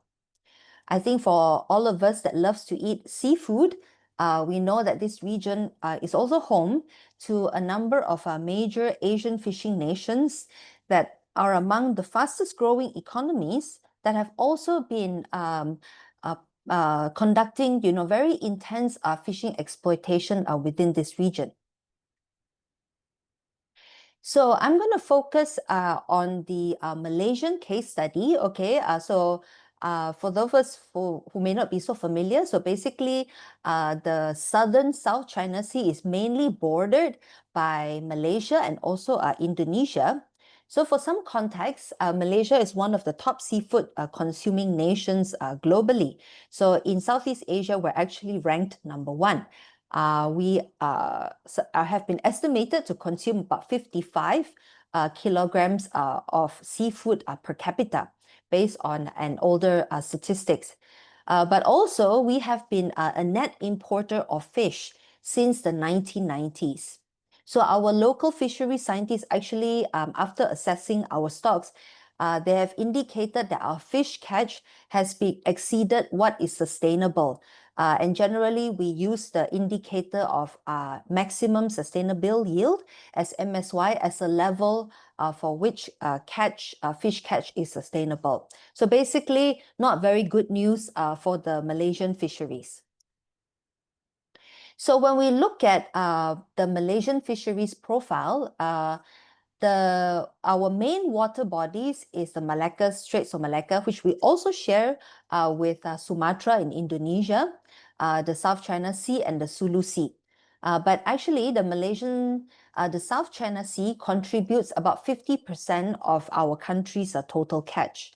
In terms of the species composition, we have the landings here, more contribution is greater by pelagic species such as tuna and mackerel compared to demersal resources such as grouper or snappers. So when we look at the breakdown more carefully, let's have a look at the table here on the right-hand side that says Malaysian SCS. So if you look at this brownish color, that indicates demersal resource. And if you look at the bluish color, that's more a pelagic resource. So these are actually the names of the different species or group of species that contributes to the top 10 catch from the Malaysian South China Sea landings. And what you can see is that these top 10 species makes up almost 1/3 of the total catch, and most of it is actually contributed by pelagic instead of demersal resource. So what we can say generally is that, the pelagic resource in the South China Sea contributes very importantly to Malaysian fisheries. However, we have really been feeling the climate change symptoms here in Malaysia, and I'm also sure it's also felt, in Indonesia and other friends that are joining this afternoon. So what we expect to see is warming waters, in more variable weather patterns such as rainfall, storms of higher intensity, and other symptoms such as, more acidified waters, lower primary productivity, lower dissolved oxygen, and also increasing sea level rise. So what does this mean for the fish? Well, based on a number of global studies, especially one by Cheong et al. In 2010, model projections showed that the catch potential of fisheries in the Southeast Asia can decline by up to 40% by the year 2055 with the current trajectory of climate change. Why this pretty large decline? Well, because it's driven by poleward movement of fish. So they're moving towards cooler and deeper waters, and also in response to where the prey are moving to. So we find that we're going to be losing quite a lot of our fish. Also, with warming waters, this means more thermal stress for fish and increased susceptibility to disease. So we expect to see more fish death. Additionally, warmer waters also means metabolically more challenging for fish growth. So it is projected that with warming waters, fish will grow to a smaller size. So overall, we kind of expect to see mostly negative impacts on our fish stocks in various dimensions. So for this climate change work in collaboration with the UK partners, we wanted to explore, more deeply into what are the implications for our fishery. So we considered 2 climate change scenarios, which is under RCP 4.5, where we see reduced emissions, and RCP 8.5, which is business as usual if we just continue to do what we have been doing without reducing our emissions. So we have basically a relatively optimistic climate scenario shown in green, and then a not so good climate scenario shown in red. We also consider the different fisheries exploitation scenarios, and this is represented by the different MSY level. So MSY 0 means no fishing. So this is just to demonstrate what climate change alone will do to the fish. MSY 1 is sustainable fisheries, and MSY 2, 3, 4 is basically representing overfishing conditions.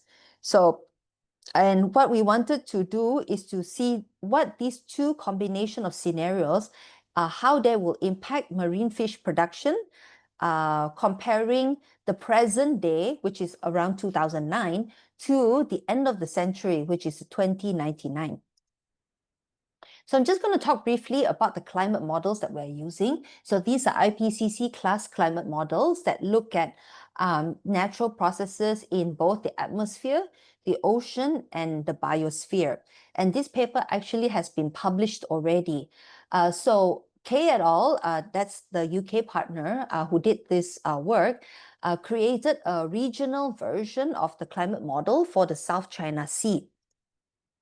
And the model includes physical biogeochemical models, okay, that basically drives changes in the physics, the water movement, and in turn, how they affect the nutrients, how they affect the phytoplankton, the zooplankton, and then how they affect fish biomass and fish growth.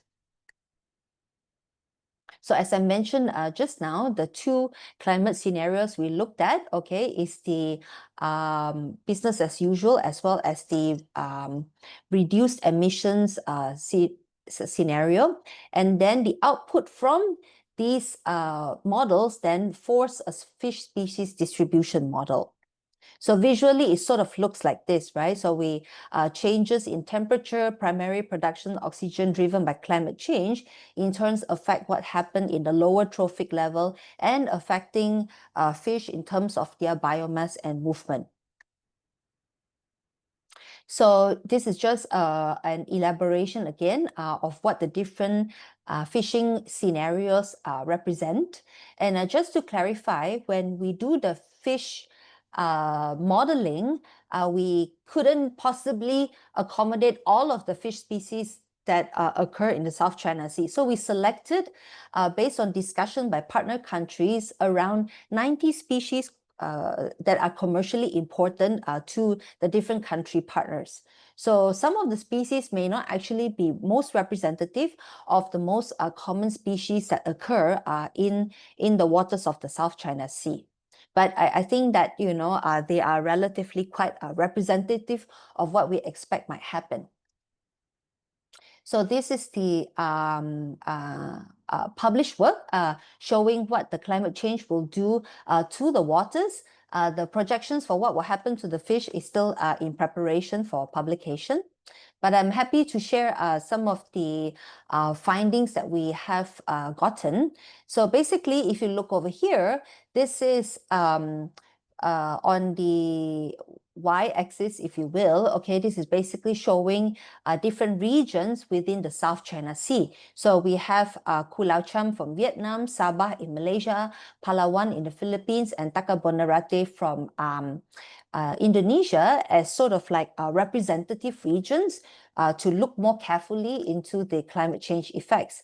And if you see the index of change here, so if we see darker green, it means that there will be a positive increase relative to the current situation. And then if we see brown, this is basically going to be a decline relative to the current levels. So what we see, if you take a look at the colors that jump out of you, we see that, you know, the bottom temperatures, okay, in certain parts of the South China Sea region is projected to increase. So we're going to see warmer waters at the bottom in certain parts. And then when we look at the bottom oxygen, okay, so because dissolved oxygen is correlated with the bottom temperature, so we also see that, you know, there's going to be a decline in the bottom oxygen. So our waters are getting more and more anoxic, right, are more deprived of oxygen. So what does this mean, you know, for the fish? So we had considered different ways to visualize the impacts on the fish. And here is an example shown for Angrolis japonicus, or we call locally ikan bilis. This is actually the Japanese anchovy.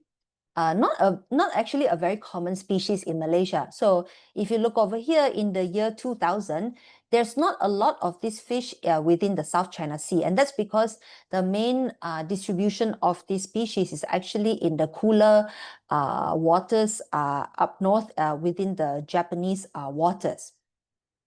But we see that by the mid-century in 2050, if you look at this is the scenario where the business as usual climate scenario, we see that, you know, on the scale here, red means that, you know, it is normalized to 1. So 1 is basically, you know, almost no change, but the decline, okay, to the lighter yellow color, okay, is showing basically a decline relative to current. So we see that, you know, basically there's going to be very much reduced abundance within the South China Sea waters for Angrolis japonicus.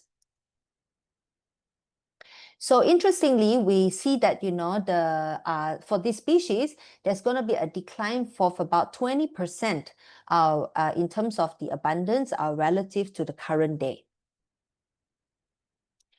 Then for a demersal species, this is the tiger grouper. So a species that is very closely associated with coral reefs and also living in shallow waters. We find that, you know, in the present day, there are basically areas where they are quite abundant. So you see these are darker red regions. But by the year 2050, under the climate scenario of business as usual, we see that, you know, the groupers are sort of, you know, expected to mostly disappear from the South China Sea waters. So we try to look at, in addition to look at what is happening to the individual species, we also want to consider what will happen when we consider the total fish biomass production. So basically, if you look over here, okay, on the y-axis, what we have is a standardized change in the biomass. On the x-axis, we have time. So from the current day in 2009 all the way till the mid-century and the end of the century, 2099. So I will show the results. The following results are showing the more positive climate scenario, RCP 4.5 on the left and RCP 8.5 on the right-hand side. And then you will see also the different fishing pressure shown in different colors. So MSY is 0, what climate change alone will do is in dark blue, and in MSY4, bad news, a lot of overfishing happening. Okay, so what we see from here, when we consider the total fish production biomass, when we don't mitigate our climate, okay, we see that the biomass of the fish will just continue to decline regardless of the fishing pressure. But if we look on here, the left-hand side, if we have a scenario of a reduced gas emissions, we could potentially see sort of like, an increase in the biomass after the mid-century. And this also depends on what the fishing pressure is. So when we break down the total fish biomass and consider the different groups, so let's have a look first at the pelagic fish. It's really quite an interesting pattern. So we see that, with climate mitigation, we could potentially see an increase in pelagic resources after the mid-century. But without climate mitigation, we see that the resource, will decline, especially when we continue the same amount of high fishing pressure. However, for the demersal resource, it just is generally projected to decline. It's just that, the decline will be at a faster rate if we do not mitigate our climate. So when we take a look at the pelagics in more detail, so we break this down between small pelagics, so something like your anchovies, versus the medium and larger pelagics like your mackerel and also the tuna, we see that, there's quite a bit of variability here. Where it seems to be, the pattern seems to be a lot more uncertain is primarily due to the small pelagics. And this is also partly because small pelagics is more coastal, and there is some limitations with the coastal boundary within the climate change itself. But overall, what we see here is that different fish groups or taxa will have different specific responses to climate change. We find that pelagic fishes may end up being the winners. And unfortunately, the demersal fishes that I think a lot of Malaysians like to eat, and maybe for our friends in Indonesia also enjoy, appears to be the losers due to climate change. And the scenarios that we looked at suggest that climate change mitigation is in fact very important, maybe in some scenarios more important than fisheries management. But when we consider both climate mitigation as well as managing our fisheries by reducing the exploitation level, this could lead to overall more sustainable fishery stocks. However, the big take-home point is that really we cannot continue to do business as usual.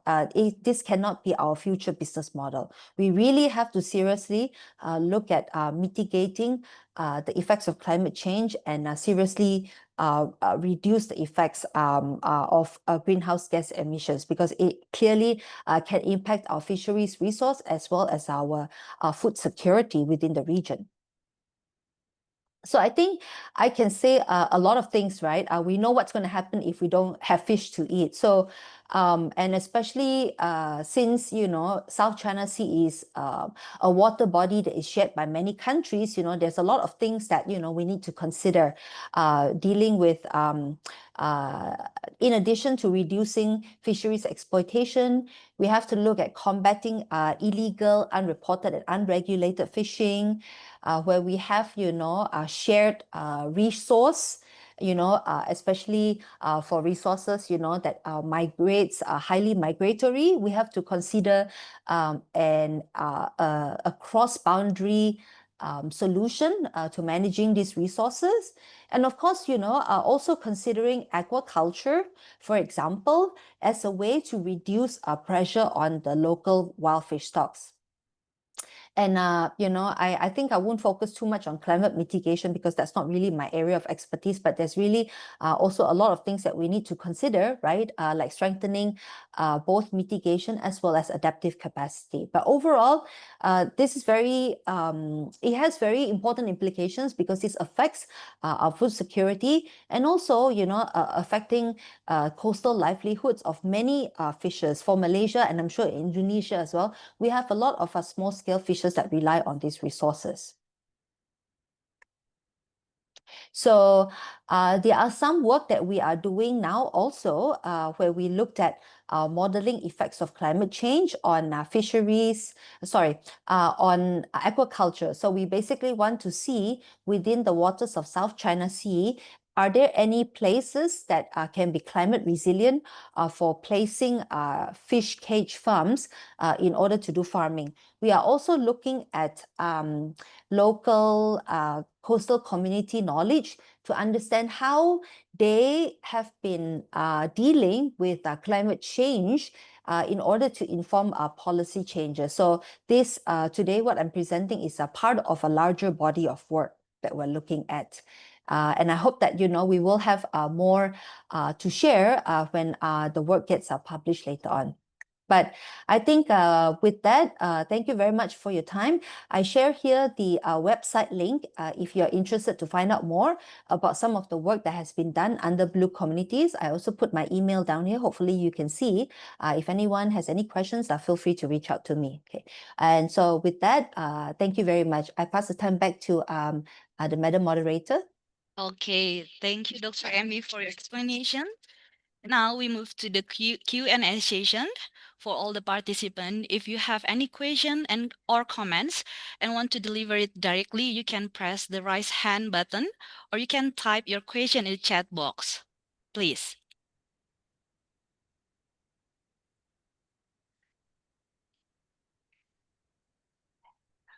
Okay, Dr. Emmy, I would like to ask one question. Yes. Yeah, I would like to ask about the role of climate change mitigation and fishing pressure reduction. In your opinion, which one is the most important factor related to the fisheries productivity? Yeah, this is a really good question. So I would say that if you ask me this question some years back, right? Currently, the biggest problem that the fish have is probably overfishing. So overfishing has been happening for many, many years already, right? What we can actively do is actually fisheries management. But based on the results that I showed just now from the climate change projection, in the next 20 to 70 years down the road.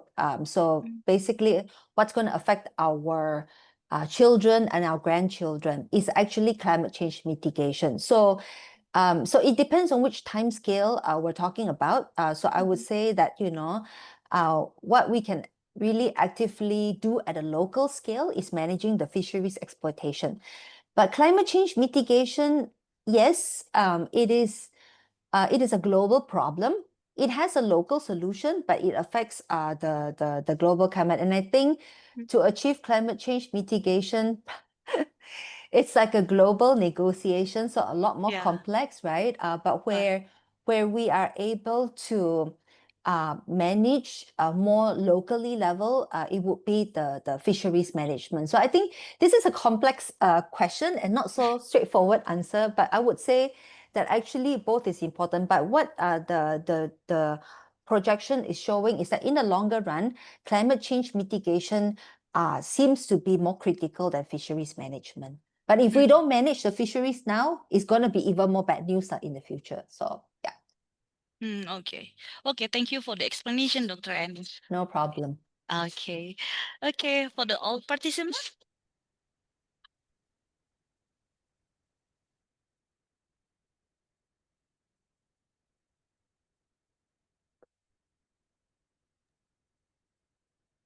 Okay, maybe I would like to ask another question.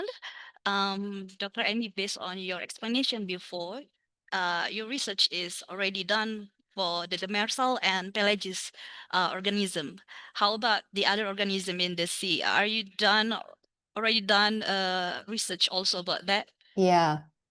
So, so regarding this, when we were selecting the species to be included in the model, different people choose, different country partners choose different resource. So it wasn't only the finfish.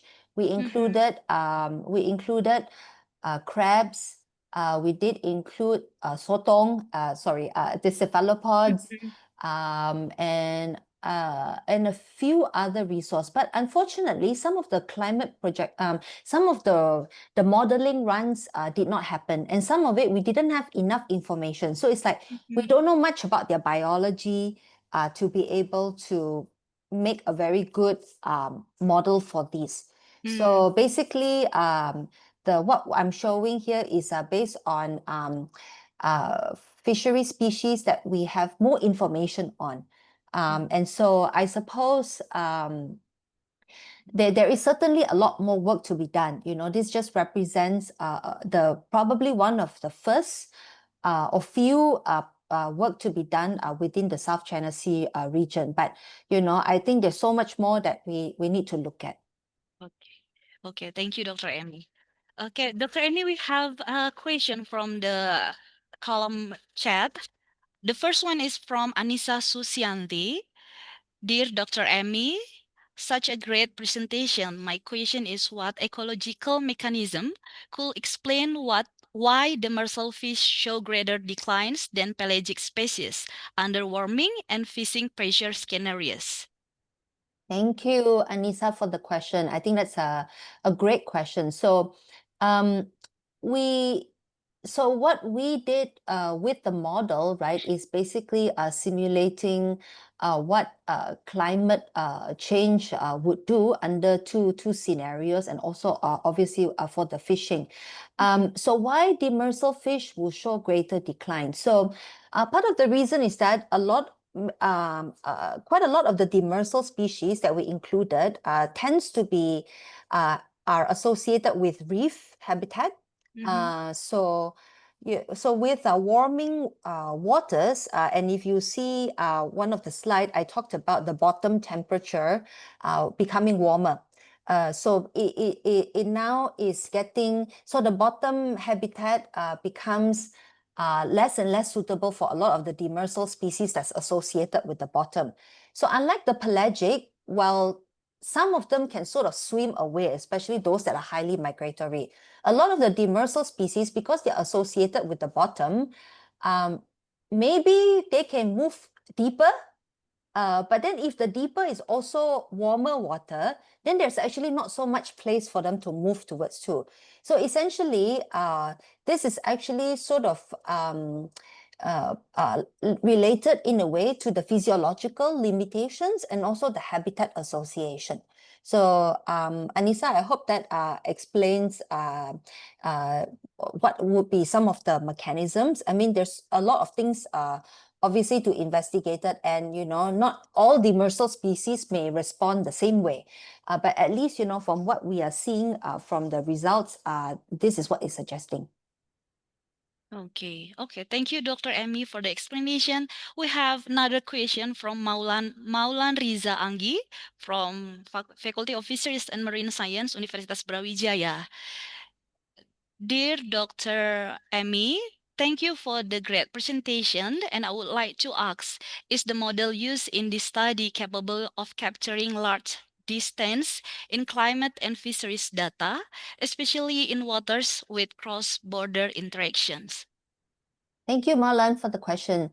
So yes, in fact, a lot of the initial climate change models are using global models. So global models means that they look across all of the major water bodies across the world.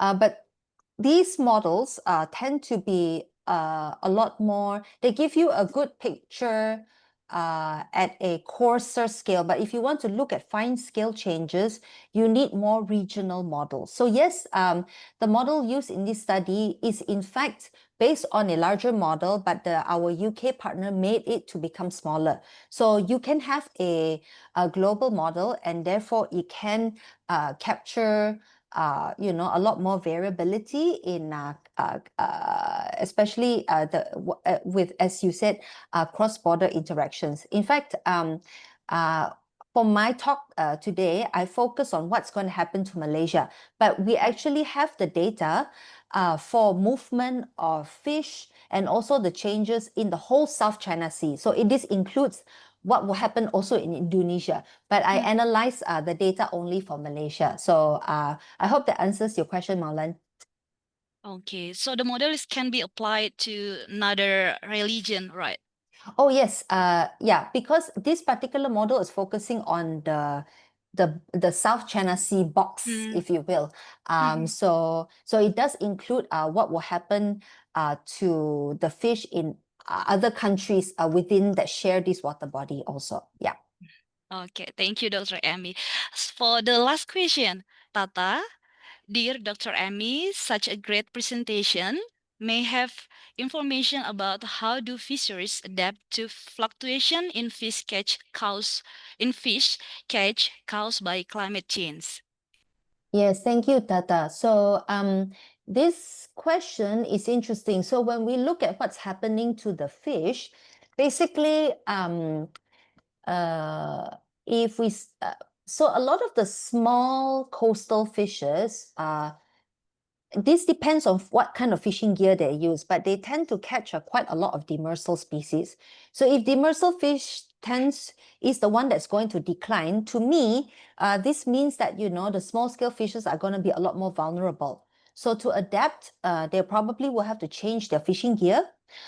If the fishes are going to move further out offshore, then fishes have to expect to spend more time and to go out further to catch the fish, and also, spend more on fuel to find this fish.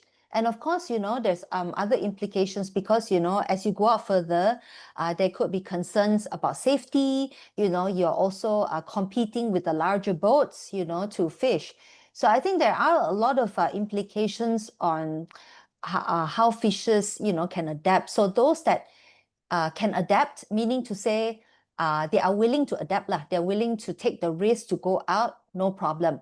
But maybe for some of the older fish, they might just choose to retire or change jobs. So stop being a fisher. So I think, these are very important questions because that, talks about what's going to happen to the future of the fish and the fishery. So a great question, Tata. I think this is something that we have to look into as a follow-up for future. Okay. Okay, thank you, Dr. Amy. We have another question, but we also have a limited of time. Yeah. Oh, okay. I think we have one participant who want to ask you directly. Please, Miss Lutfi.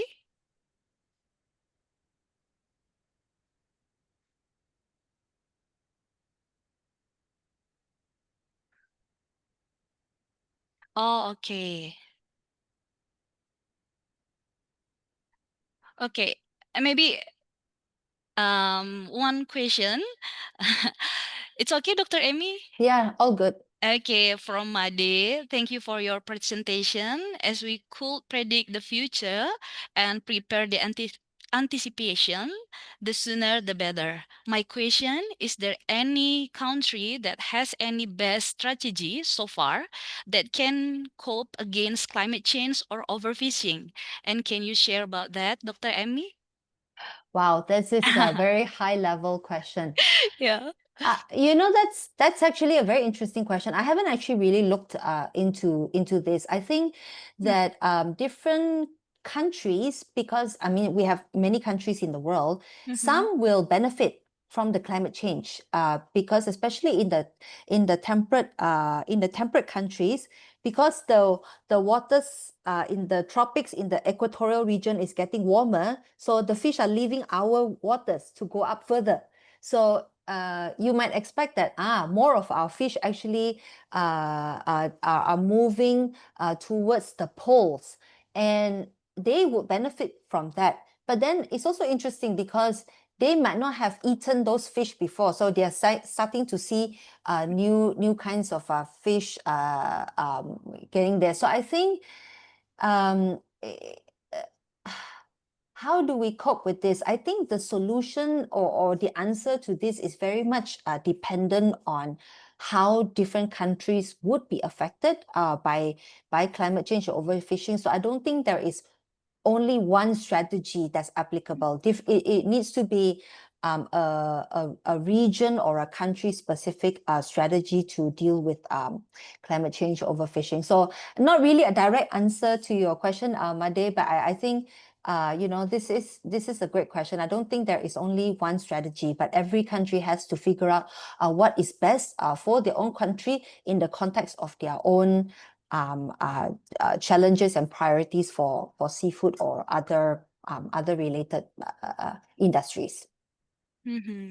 So we need to work together or like do a collaboration to cope Absolutely. this Yes. situation. Okay. Absolutely. Okay, thank you, Dr. Amy. Thank you, Dr. Amy, for your informative and insightful explanation. Thank you very much. Yeah, anytime. We look forward for another collaboration, Dr. Amy. Wonderful. Yes. Okay, and I also want to express my appreciation to all the attendants for your attention and participation in today's session. As we come to the end of the session, I would like to excuse myself as moderator for today's session, and I would like to hand back the session to Master Ceremony. Thank you.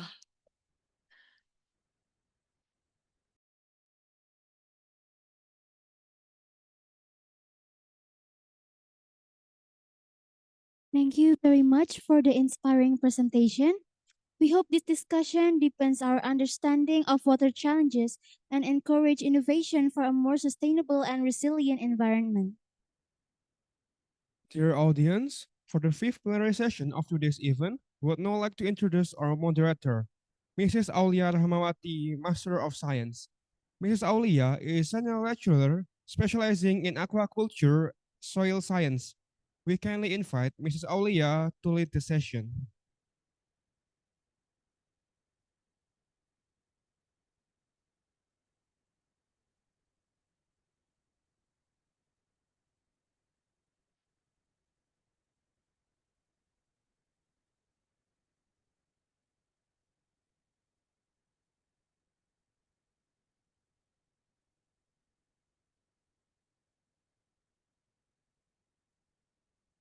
Aku nggak ini Zoom.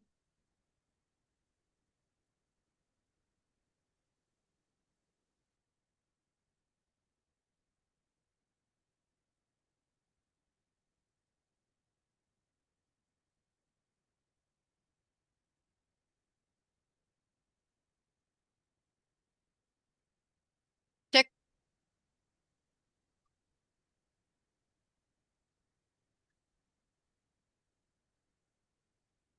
Okay.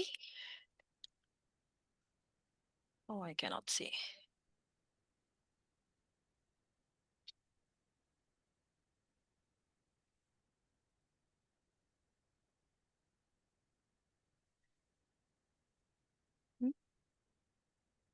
Okay, thank you. Good afternoon, ladies and gentlemen, and warm welcome to the plenary session 5 of the 3rd Aquatic Science International Conference 2025. My name is Aulia Rahmawati, and it is my distinct honor to serve you as a moderator today. This session addresses critical and evolving challenges in water security and global health. We have here our esteemed keynote speaker, Professor Dr. Hap Joanna Mankiewicz-Bouchek.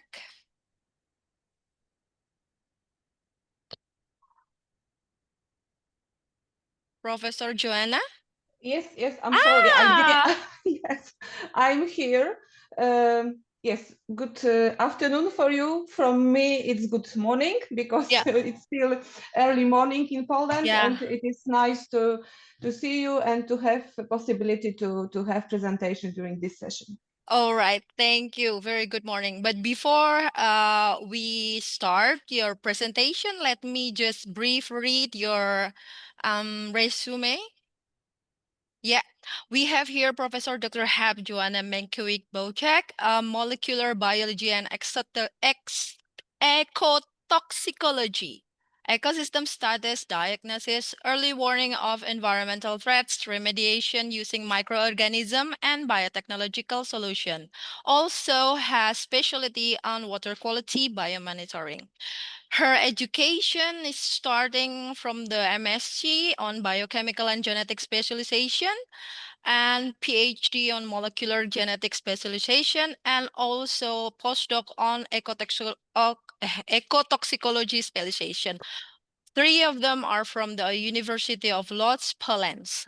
And her career is magnificent because she's an European Regional Center for Ecohydrology, head laboratory of molecular ecohydrology, and also a professor, and also a UNESCO chair on ecohydrology and applied ecology, which is rare in this world because this is the only one, a UNESCO chair, I believe.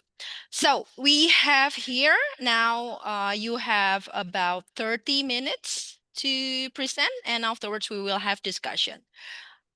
We can start. The time is yours. Okay, thank you for a very nice introduction. I know that this session is focused on critical challenges, so now I open my presentation. Just a moment. Just a moment. Okay. Yeah, we can see it now. Yes, but I want. Okay, now it is full screen, I hope. Yes, it's full screen. Okay. Yeah. Nice. Thank you so much. Today I want to tell you a little bit more about our experience, which are connected with harmful cyanobacterial blooms.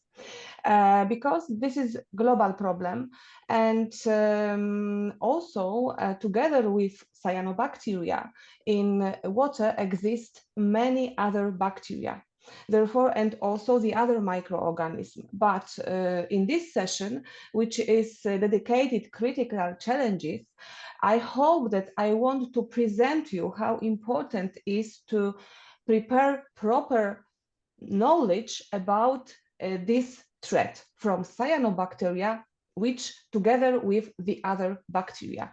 Also, I included on this screen, as you see on this slide, 3 topics, which is the main topics at this conference. Aquatic biodiversity, because I will talk about different microorganisms and their diversity.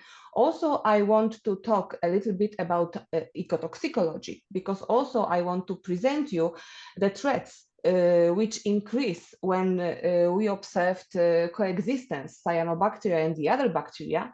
And also the last topic, which is close connect with this conference, is about aquatic ecology. And therefore also during my presentation, I want to tell you a little bit more about our experience in interaction between cyanobacteria and bacteria which coexist with them. Okay. Very quickly, maybe I open full screen, full slide. Very quickly, I want to remind you why cyanobacteria could be a dominated organism in phytoplankton. Because, as I told you, this is the global problem. Why of the reason is that cyanobacteria contain different photosynthetic pigments. As you see, they not only contain chlorophyll, like usually algae in blooms, but also, as you see, they contain phycocyanin, phycoerythrin, also yellow orange carotenoids. And as you see, some of genera of cyanobacteria contain different pigments and then help them to be resistant on different intensity of light and do photosynthetic process in different conditions.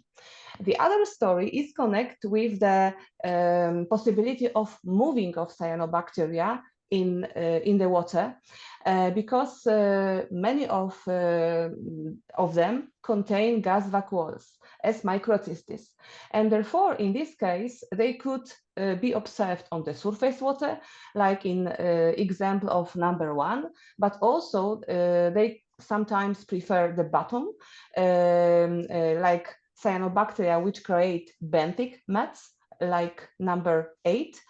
And also some of them like be in the middle of water depth. And then this is also very important, because sometimes you didn't observe, especially in depth water bodies, you didn't observe the surface blooms, yes? But it is not mean that you don't have cyanobacteria. The cyanobacteria could occur in the close to the basin, and then also still we could expect the threats from them. Also, they are resistant for different temperature. We can meet cyanobacteria under the ice, like example of number 7, and also we can meet cyanobacteria in reservoirs with very high temperature, which is not good, for example, the other phytoplanktons like diatoms. The next story about cyanobacteria, which help them to dominate in environment, this is the story which is connected with different morphology, physiology of them, and production of different cyanotoxins. Because as you see, the most known cyanobacteria in global scale, this is the genus Microcystis. This is coccoidal colonial cyanobacterium. But also we observed that at this time, we observed increase the occurrence of filamentous bacteria in global scale. And in this situation, some of the examples could be Aphanizomenon, Plantotrix, Raphidiopsis, which called also Cylindrospermopsis. Very important story, another story is the physiological adaptation, because some group of cyanobacteria are diazotrophic, like Aphanizomenon, like Raphidiopsis. It means that they could accumulate nitrogen, one of the most important nutrients for them. But the other cyanobacteria are non-diazotrophic, like Microcystis or Plantotrix, and then they can't accumulate nitrogen. Also, as I told you, they produce different cyanotoxins, like hepatotoxins and also neurotoxins, and also like cytotoxins. So these all characters, properties, cause that they could dominate in blooms, and therefore they create the bigger and bigger threats in global scale, and they are dangerous not only for tropical countries, but also for temperate climate zone countries. And here we try to collect some information about Microcystis occurrence, hepatotoxic coccoidal cyanobacterium in different countries in global scale. And as you see, we detected, we observed this cyanobacterium in whole continents. But also the last years also increased the information about expansion and globalization of water bodies by the other cyanobacteria, like Aphanizomenon, Plantotrix, Raphidiopsis. It means filamentous cyanobacteria. All of these bacteria, as I told you, could be responsible for production of cyanotoxins. And as you see, the most detected cyanotoxin is microcystin. Yes, different variants of microcystin, which has hepatotoxic effect. This is this green dots. and microcystins was detected in each continent. So generally, summing up this introduction, I can tell you that if we look on the publications and data, then we observe that we know the best known cyanobacterium is microcystis, which produce microcystins. It means cyanobacterial hepatotoxins. But also we observed increased expansion of filamentous cyanobacteria, exempt from tropical countries, invasive species to the example like Europe, temporal climate zone countries, and then one of invasive species could be Raphidiopsis, could be Aphanizomenon. And also the last story in introduction is, of course, the story of activity of humans, because these additional abiotic factors which cause that cyanobacteria dominate in surface water, this is increased production of food, and also together increase load of nitrogen and phosphorus, which are transported to surface water. And in this case, we observed increased eutrophication, and also we observed that increased temperature, increased carbon dioxide, changes of pH cause that in phytoplankton dominated cyanobacteria, not example diatoms. Come back to my story. I told you at the beginning that also I want to talk about the other bacteria which exist with cyanobacteria, because the last years scientists start to be interested in this interaction, because we know about interaction with the other organisms in phytoplankton. We also know better about interaction with zooplankton, but now this is the challenge to understand how the other bacteria which co-occur with cyanobacteria influence on these global dangers. Therefore, during my presentation, I want to give you information, basic information about our experience which are connected with cyanobacterial diversity and toxigenicity, diversity of associated bacterial taxa, abundance of bacterial nutrients cycling genes, presence of potentially pathogenic bacteria, and the story which is connected with transfer of antibiotic-resistant genes. And as you see on the pictures, microscopic analysis, I told you, in environment, in blooms, together with cyanobacteria, this is the blue color, blue cells, exist many the other bacteria, and on the picture you could observe this bacteria by, blue color, and red color represents cyanobacteria on the picture ABC. My experience and the experience of whole teams, as you see on these slides, are connected with the project which is going now. And the project, as you see, the aim of the project is comparison of the problem of the threats from blooms with domination of microcystis, but not only, in different countries which represent different continents and different climatic zones. Because as you see, we have some water body which represent US. We have, and this is temperate zone. Poland also represent temperate zone, and South Korea. The two countries, Guatemala and Singapore, represent tropical zone. I had possibility to listen the last presentation on previous session about modeling and fish and climate change. And I want just mention that for creation of models, we should have good database. So this presentation will be like introduction to presentation to present you how important is collection of database if we want to predict something, if we want to mitigate something. Today, I won't only talk about the samples and data which we collect from 4 water bodies, which represent 3 countries: US, Poland, 2 water bodies, and Singapore. And in case of antibiotic-resistant genes, I also want to mention about Korea and Guatemala.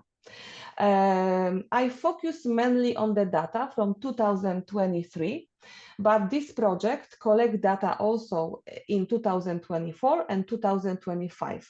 So after, when we collect whole data, it will be very interesting to compare and to give the final conclusion from this observation of dependencies between cyanobacteria and the other bacteria in blooms. Now, this is like preliminary studies, and this is like the first information, which of course must be proved using more data. But what was interesting for us when we collect the first data, as you see on the graph in the point A, whole bacterioplankton, in whole studied water bodies, we detected, of course, cyanobacteria, and we detected the other important group of bacteria, proteobacteria. Please remember that cyanobacteria and proteobacteria, despite of studied water body, were dominated phylum. It will be important when I will talk about antibiotic resistance. We observed that generally in US, which was represented by 1 pound in Central Park in New York, we detected a strong domination of microcystis. But in Polish water body and Singapore, we also observed occurrence of filamentous cyanobacteria like Aphanizomenon and Plantotrix. And this occurrence of more variable, diverse community of cyanobacteria was connected also with the more diverse possibility of threat from these blooms. Because as you see, when we analyze occurrence of genes which participate in synthesis of cyanotoxin like microcystins, MCYE, anatoxins, ANA-S, cylindrospermopsin, CYR-J, and for gene for saxitoxin. When we detect these genes, we observed that these genes was detected, these genes were detected in water body with the highest diversity of cyanobacterial communities.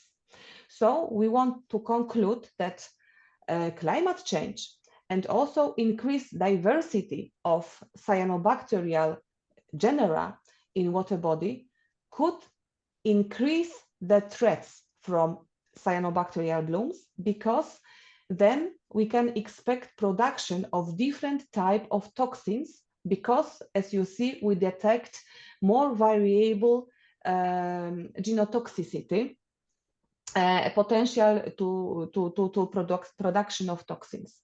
And it was the first important information like in our preliminary studies. After that, we collect whole data and try to analyze a relationship between the general correlation between cyanobacteria and the other bacteria which exist with our samples. Because I didn't mention, but now I added information that we collect samples during the most intensive blooming time. So in tropical country, we collect samples in dry season, and in temperate countries, we collect, of course, samples in summer season. And then we are sure that it was intensive bloom, and in this bloom, as you see, we observed presented correlation. What was interesting and important for us, that if we observed domination of microcystis, this coccoidal colonial cyanobacterium, which I presented to you, that is the most detectable in global scale. When we observed microcystis, then also we observed the highest correlation with different groups of cyanobacteria, because you see in horizontal line, you see different kind of bacteria, which we detect using sequencing of 60S RNA. In a vertical line, we include the example of strains of different genera of cyanobacteria. And as you see, microcystis correlated with many other taxa of bacteria.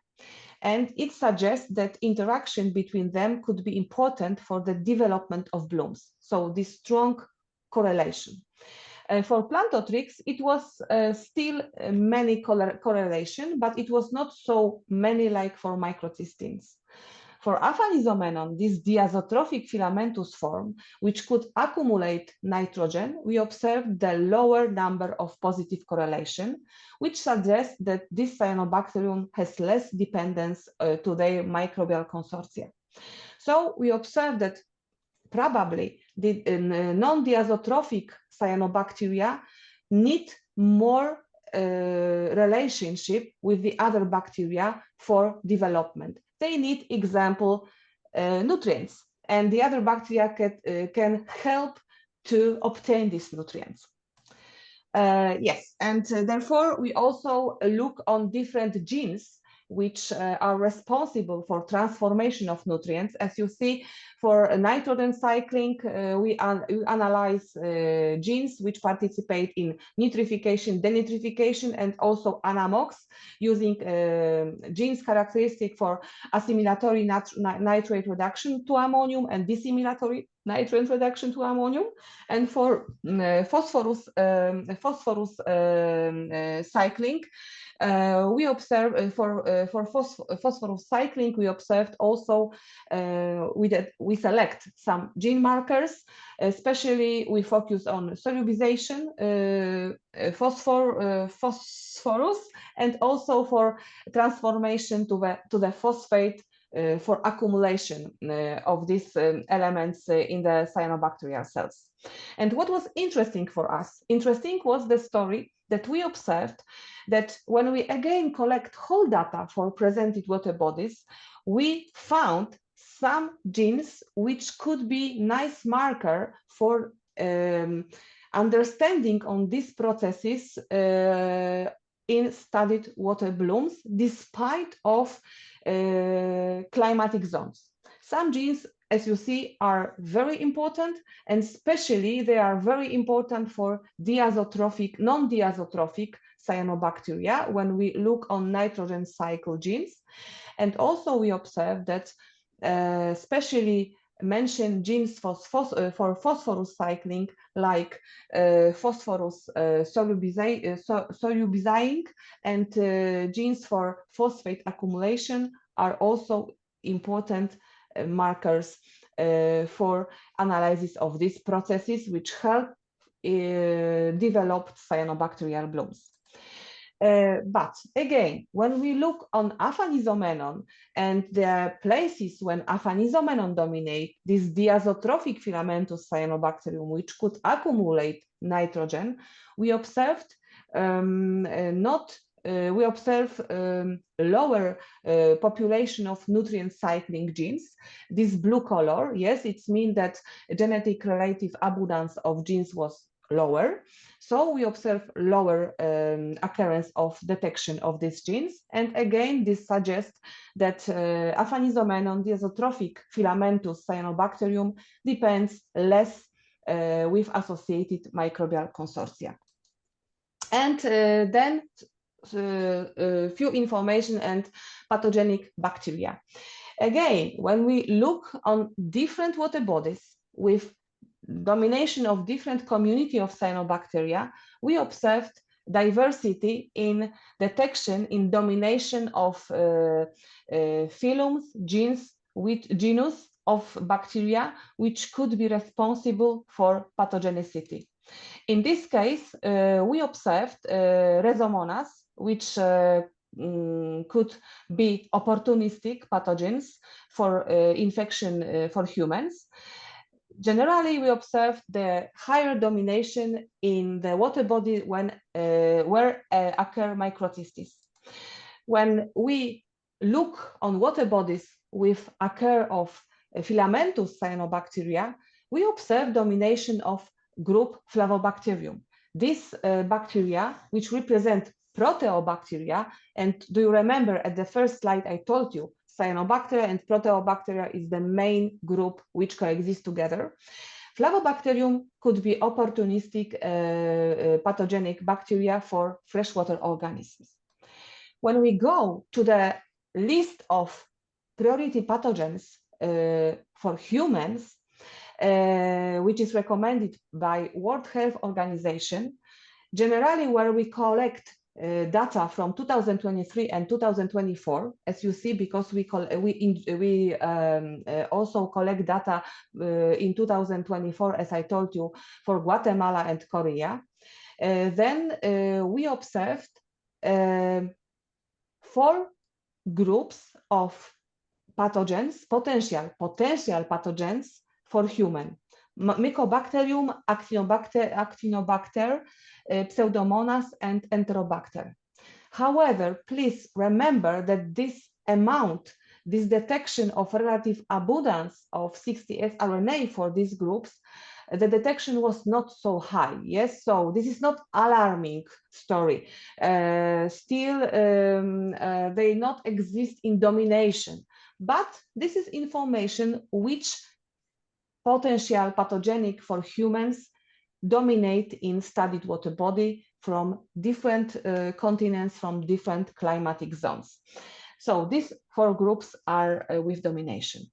And the last slide, which presented antibiotic resistance story, which is also connect with the interaction between cyanobacteria and the other bacteria which coexist with them.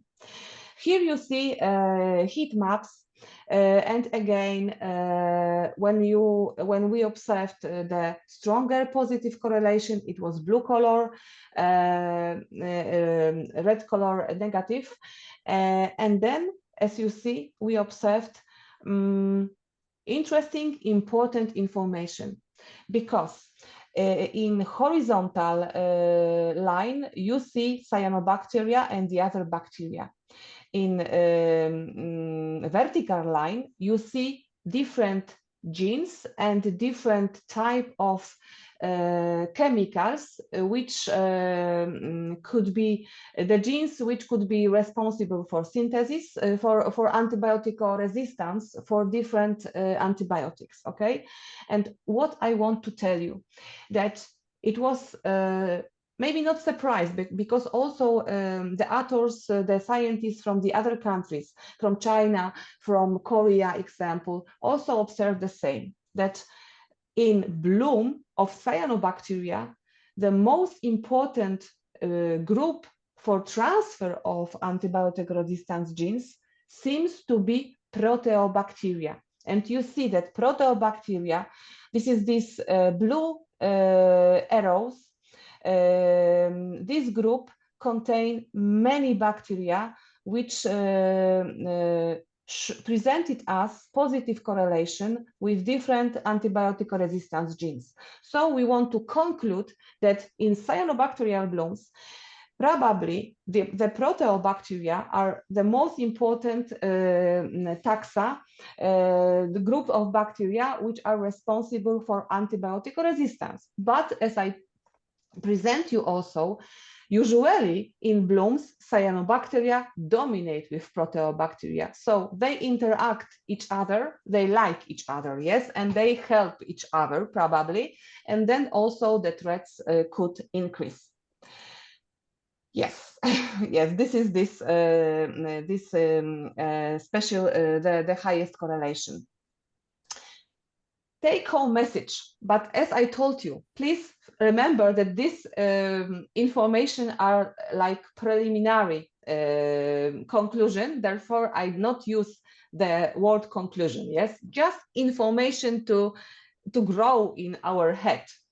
The morphology, coocoidal versus filamentous, and physiology of cyanobacteria, diazo versus non-diazotrophic cyanobacteria, play a crucial role on their domination in phytoplankton communities, including their associated potential hazard for human and environment.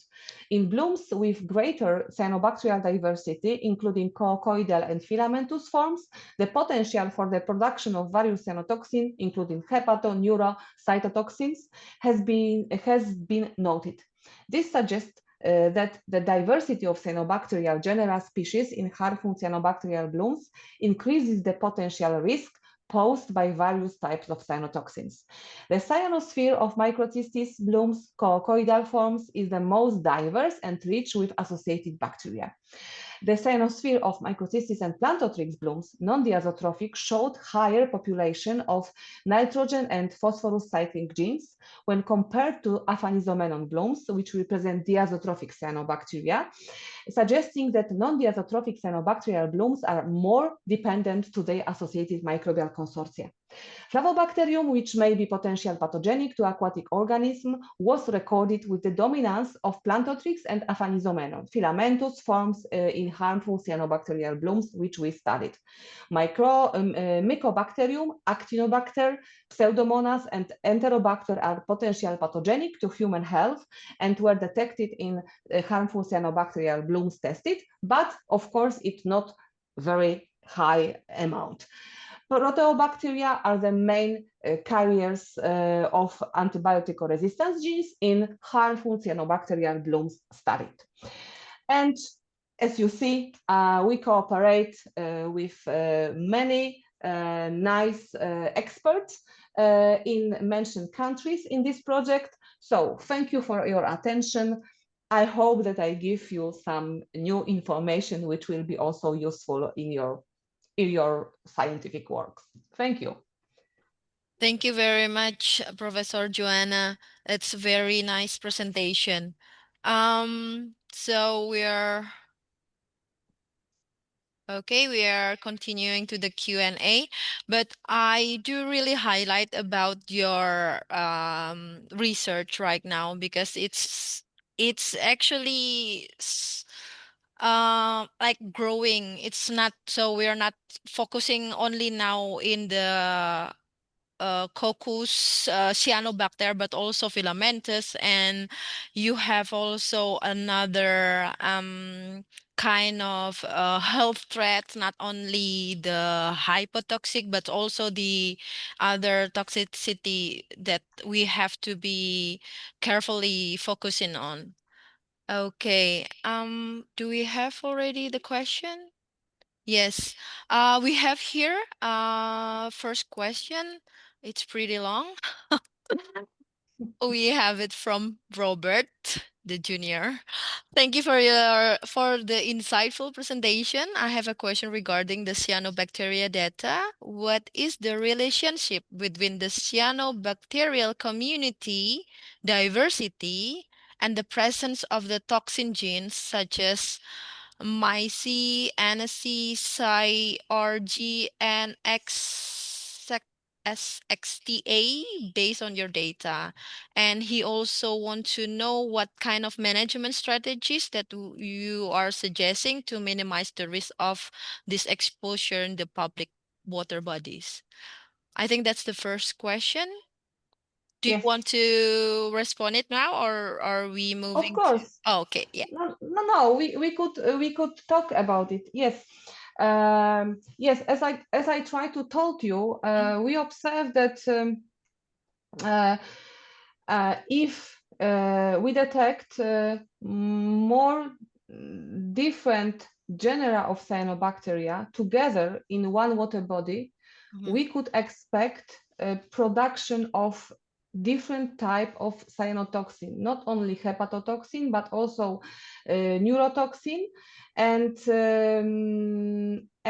that it's true. Today I didn't present you the data where we detect in this water body not only microcystins, but also we detect the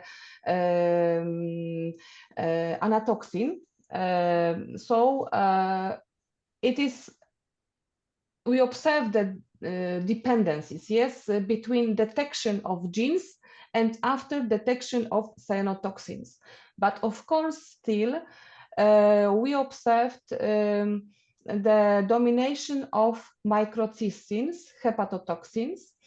And the second cyanotoxins which we observed, it was anatoxins in studied water bodies.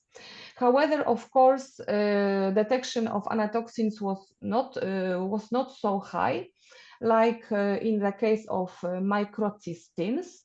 And we use for detection HPLC analysis, chromatographic analysis, and also MS, LS.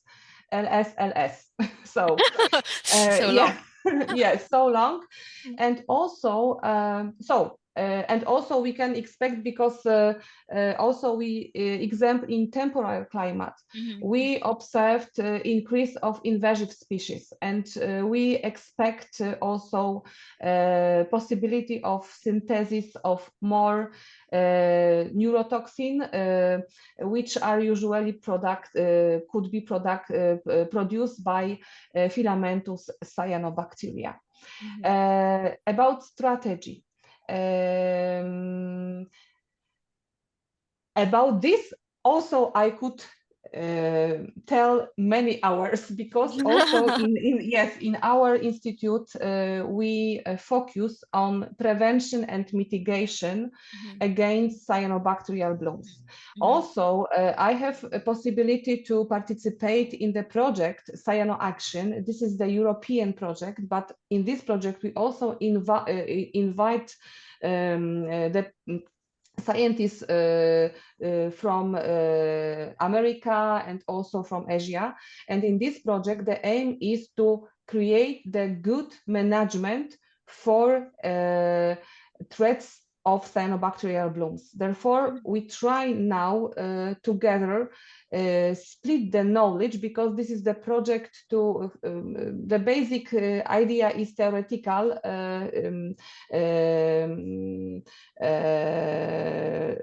study, and split the knowledge about different methods which we could use. And example for prevention, we could, of course, the most important for prevention, this is the information about nutrients and the load of nutrients, yes, internal and external load.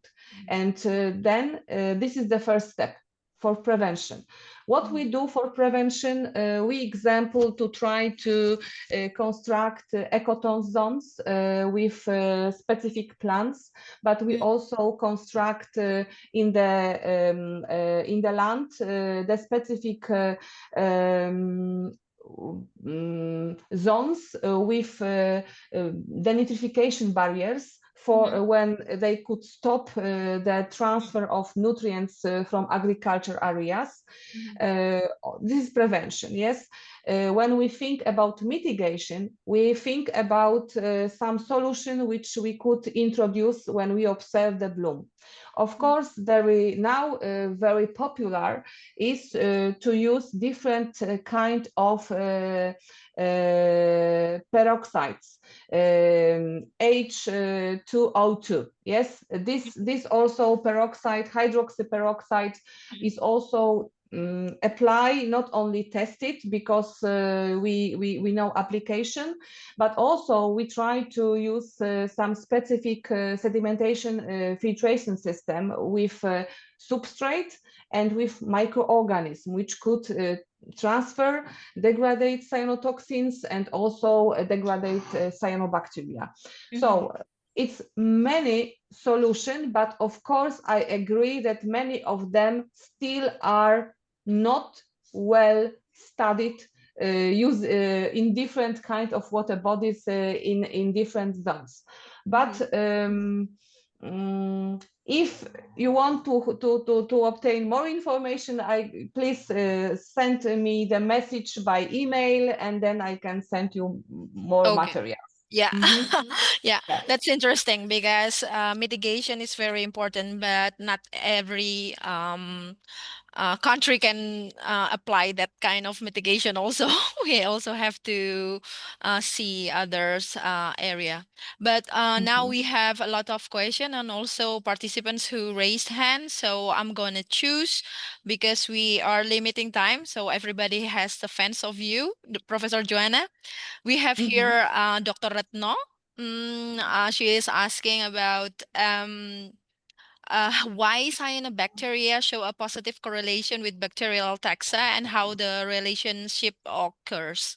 Maybe that's the first one, but let me just check others question, which maybe you can summarize the answer. We have also Ramadan asking the challenges in scaling laboratory, finding the cyanobacterial in ecosystem level. Yes, that's also one of my questions to you. And then we have Adinda. Can you move it up? Anyone? Okay, we have here how many HCBs happen in subtropical regions, and nutrient management strategy, and Professor Uun asking about the bacterial nutrient transforming process with the correlation of phosphorus solubilization. Yeah. Yeah. Okay. Yeah, you have so many. I see. think you have to resume, summarize some of Okay, them. I try very quickly, yes, because first it was only one question from Robert, and now I see many questions. Okay, Yeah. I opened the chat also, and I try to do it, but as I told you, please, if we don't have time, you can text me, and then we can after I will answer you, maybe not immediately, but in the few next days. But do you want to go step by step, because the next it was from Retno? I Yes, don't it's know if from Ratna. yes. It's asking. Yes, because I tried to explain you why positive correlation, because as I told you, some of cyanobacteria are example non-diazotrophic, some are diazotrophic. So therefore, this non-diazotrophic, they have problem with accumulation of nutrients. So they like to cooperate with the other bacteria, because the other bacteria could give them nutrients, nitrogen, and then if especially especially in temporal zones countries, we have the different season, yes, and then when in autumn, in winter, we don't have enough load of nitrogen, and then the cyanobacteria could use this nitrogen, which is delivered from the other bacteria. Also, but also it could be placed in the opposite way. Yes, if we have Aphanizomenon, the diazotrophic bacterium, cyanobacterium, they could split the nitrogen with the other bacteria. So this is many different relationship, but of course it is antagonistic and also synergistic. So this is very interesting story, and also we try to develop the knowledge about this story. Okay, the next it was Ramadan. I hope. Ramadan, yeah. Ramadan, I'm sorry. Okay. But what are the challenge in scaling laboratory findings of cyanobacteria bacteria interaction? Yes, it's challenge, but please, you can also even find our papers, yes, about microcosm, but and it was microcosm, okay, so it was still not directly in the environment, but believe me, now it's many this kind of investigation. Also, we participate in this investigation with our colleagues from Toledo University, Ohio State in US. They now study our algicidal bacteria, which we collect from cyanobacterial blooms, and possibility of use them in natural environment. But also, probably you know some effective microorganism. Even during this conference, the PhD students from Italy, Katarina Stojkova, had this presentation about study of effective microorganisms which are recommended by some commercial companies. And also we studied this kind of effective microorganism, and we observed that yes, they have very nice consortia with bacteria, fungi, yeasts, and then they also could regulate occurrence of different type of cyanobacterial genera. But of course, this is still open story, and still we learn about it. But again, I will talk about it many many hours, but we don't maybe we have time. have one semester with you. Okay. Why not? You can. Why not? The next story. The next. This is. How about in subtropical region? Happen in subtropical regions and nutrient yes. management. Yes, this is very big challenge. Yes, and I don't tell you, oh, it's easy. No, it's big challenge, because you know now in this project we exactly have this different environment. Guatemala, especially Guatemala. Okay, maybe again, today also was presentation of my PhD students from Guatemala about investigation of the quality of water. And why I'm talking about it? Because this is very nice example how the good protection help to still keep good quality of water in tropical countries. Because we investigate in Guatemala 2 lakes, Amatitlan lakes, which is very hypertrophic, with very strong eutrophication, because this lake suffer from the sewage from capital city, Guatemala City. This is not the proper system of sanitation, and this is very blooming lake. But the same, it is the second lake in National Park, Laguna del Pino. And this lake, because both of them are volcanic origin, yes? And both of this lake before were oligotrophic lake. But unfortunately, when in a national park, they still keep attention about quality of water. They create ecotone zones. They use the proper so they prohibit to build the houses too close to the border to the surface water. This lake in national park, they have cyanobacteria, but still it is oligotrophic lake. But Amatitlan, when for many years the load come from agricultural areas, urban areas, this is very eutrophic, hypotrophic lake. So I want to tell you that this is very nice presentation, that in tropical zone, still it is possible to keep lakes in good quality, but unfortunately the very important is proper management of catchment around the lakes. Yeah, it's true. Okay. We still have time, right? Oh, 5 minutes more, but okay. Yeah, or should I, because we have 2 person raising hands, maybe I would just shifting to give some opportunity to one of our participants. Yes, Okay. but just a moment, because also I see but I see nice question about phosphate solubilization and polyphosphate transformation. Yes, this is very nice question, because this is the challenge, and exactly now we are working on this also in this in our laboratory to better understanding of these processes, because because this is much difficult to monitor this, and even we don't have proper markers.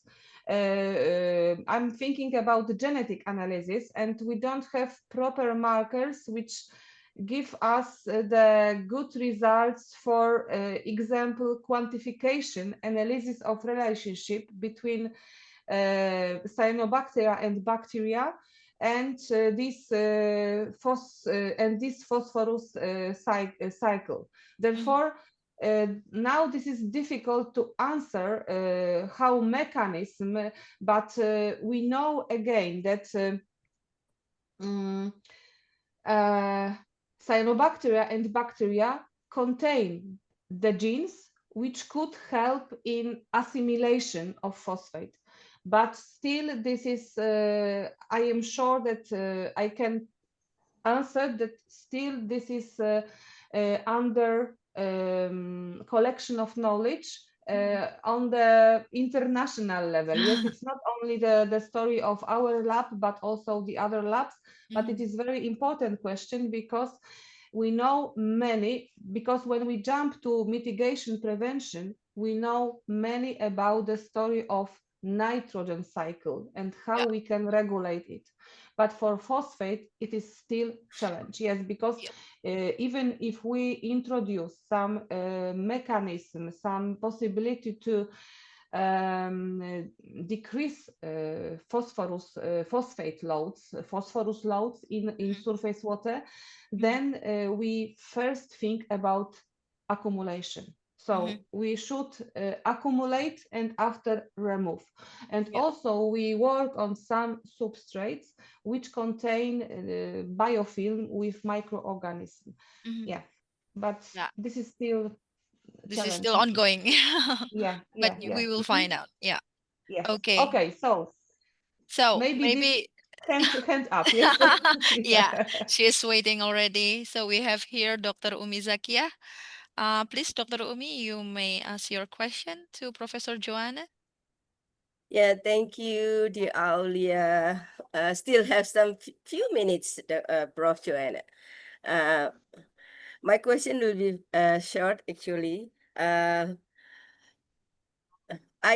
imagine that these cells, the cyanobacteria cells, contain toxins. So every organism who consume it will be infected by the toxin. But you see that there are bioaccumulation involved in this process until reach the human population.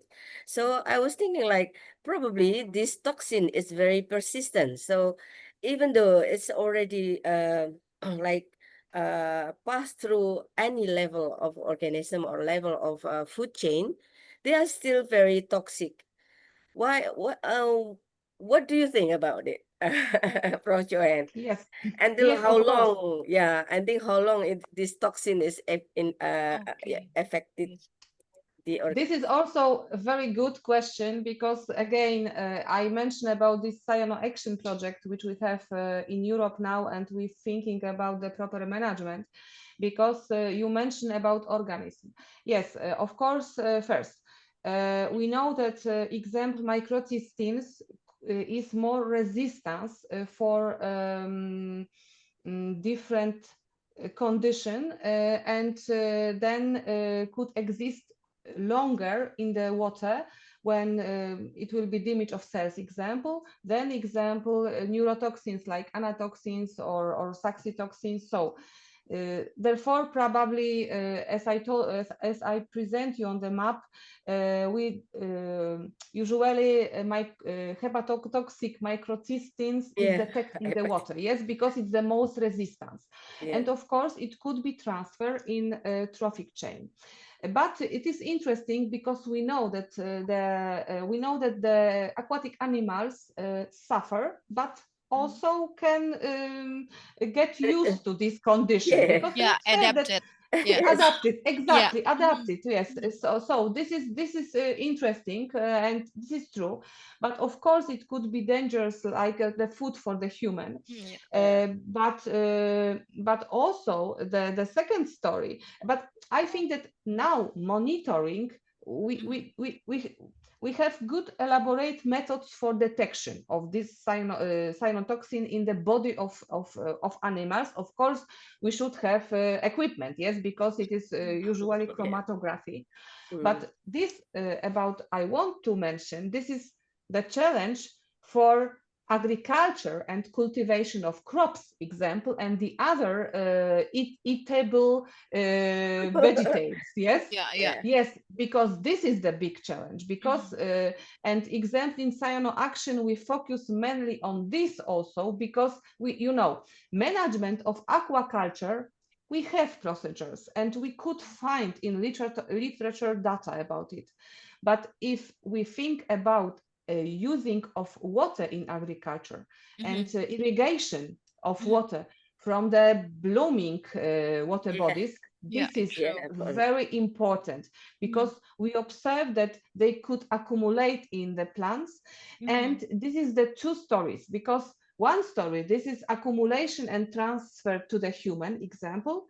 But the second story is that generally cyanotoxin could decrease the growth of plants. So then also we could expect that the farmers suffer, because they don't obtain enough information. Vegetables. Yes, yeah, because this is also this story.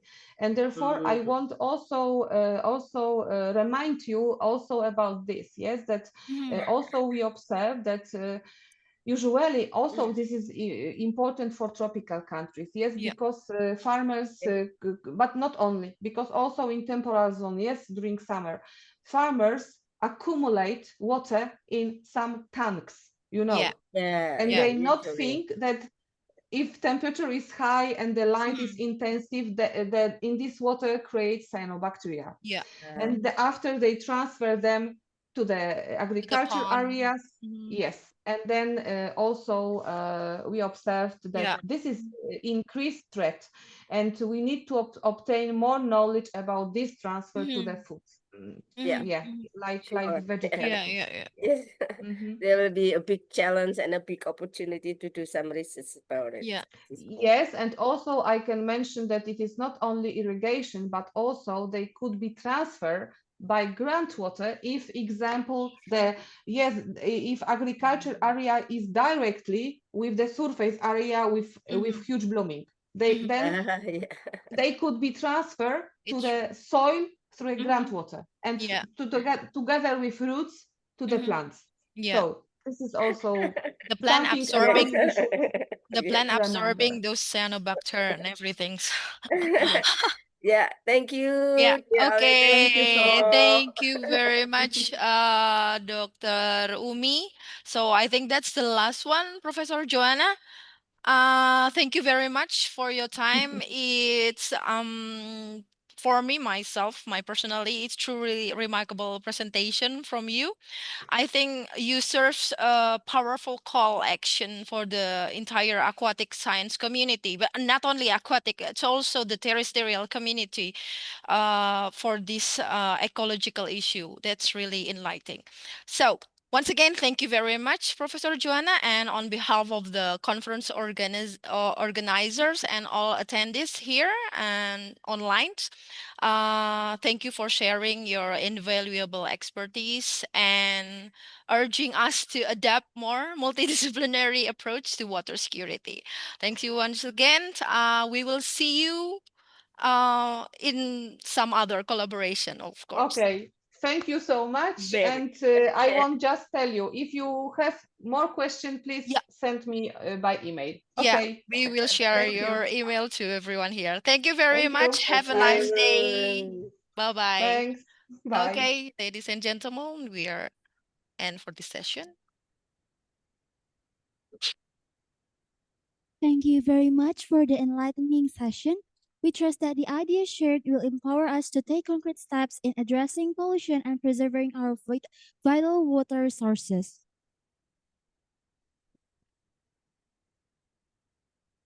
Excellencies, participants, ladies and gentlemen, we have arrived at our last agenda of the day, that is closing for day 1. We are deeply grateful that our event today has been running well.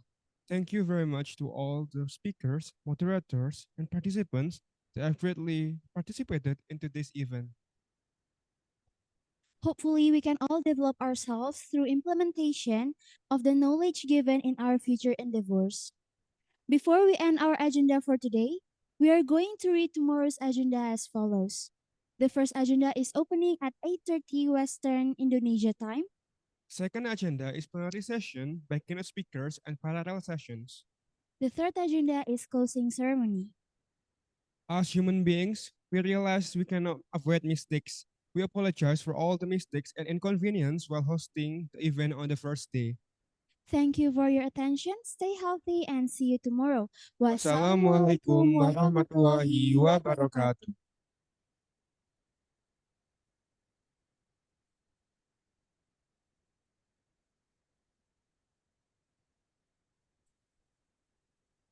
Universitas Brawijaya was established by the President of the Republic of Indonesia on July 11, 1961. This name